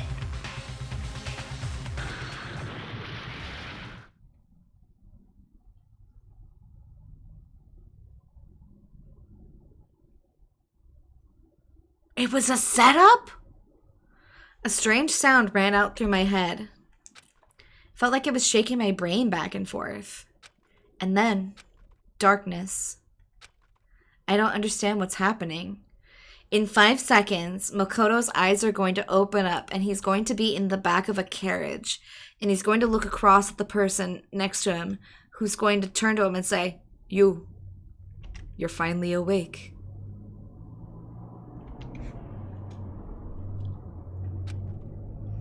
I don't know what started it. It's all over. And with that, I opened my eyes. I don't know how long it had been. Everything's gone! Yo! Ow. Apparently something hit me and I lost consciousness. That's all I understood. The dull, throbbing pain in my head proved that much, at least. An empty bookshelf. Huh? Empty? Gone. It's all gone. The yearbooks, the student registry, and even the note that had fallen on the floor. It's all gone? What does that mean? But my brain refused to do any more work. The insistent pain in my head began to spread across the rest of my body. For now, I should go back to my room. Get some rest. My body was heavy with pain, my mind heavy with thought. I dragged myself back towards my room. Somehow I made it back to the first floor of the school. Yeah. The further I walked, the more I felt. Things were getting blurry. I can't see in front of me. I couldn't stop myself from collapsing right there. And after that...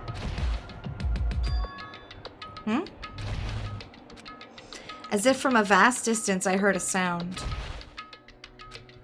It was faint, but undeniable.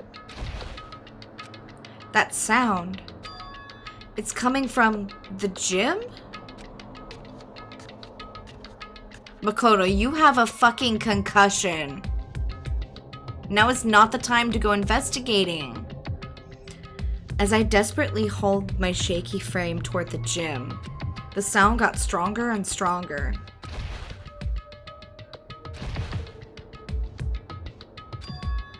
What's going on? It can't be nothing. Here, in the gym?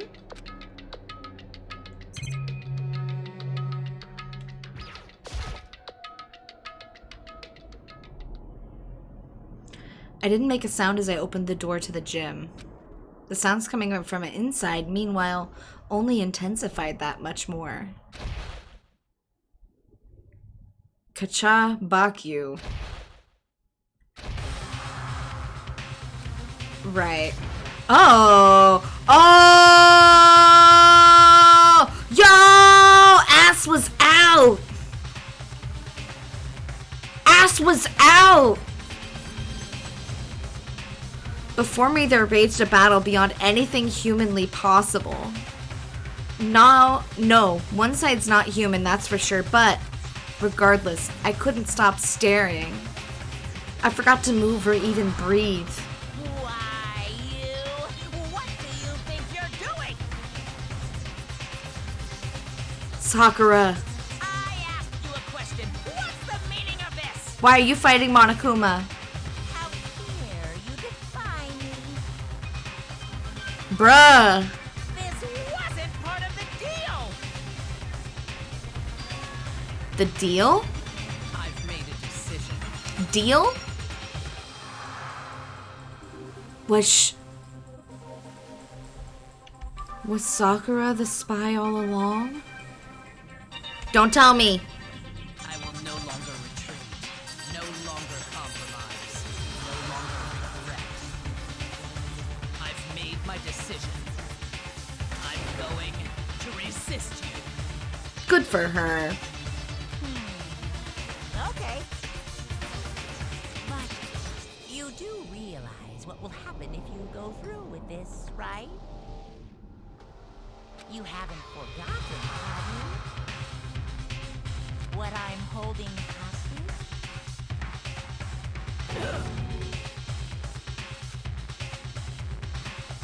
What am I looking at? What am I hearing? A hostage? Then could it be the mastermind spy is...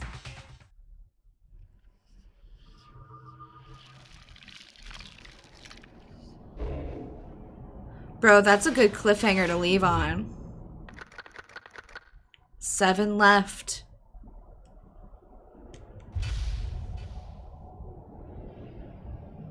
That's chapter 3. We did it, gamers. Oh, we got Super Robo Justice. Nice. We're gonna save.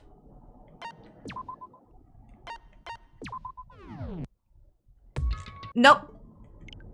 Nope. We're just gonna close the software. And we're gonna find somebody to raid, because that is a great place to leave off today.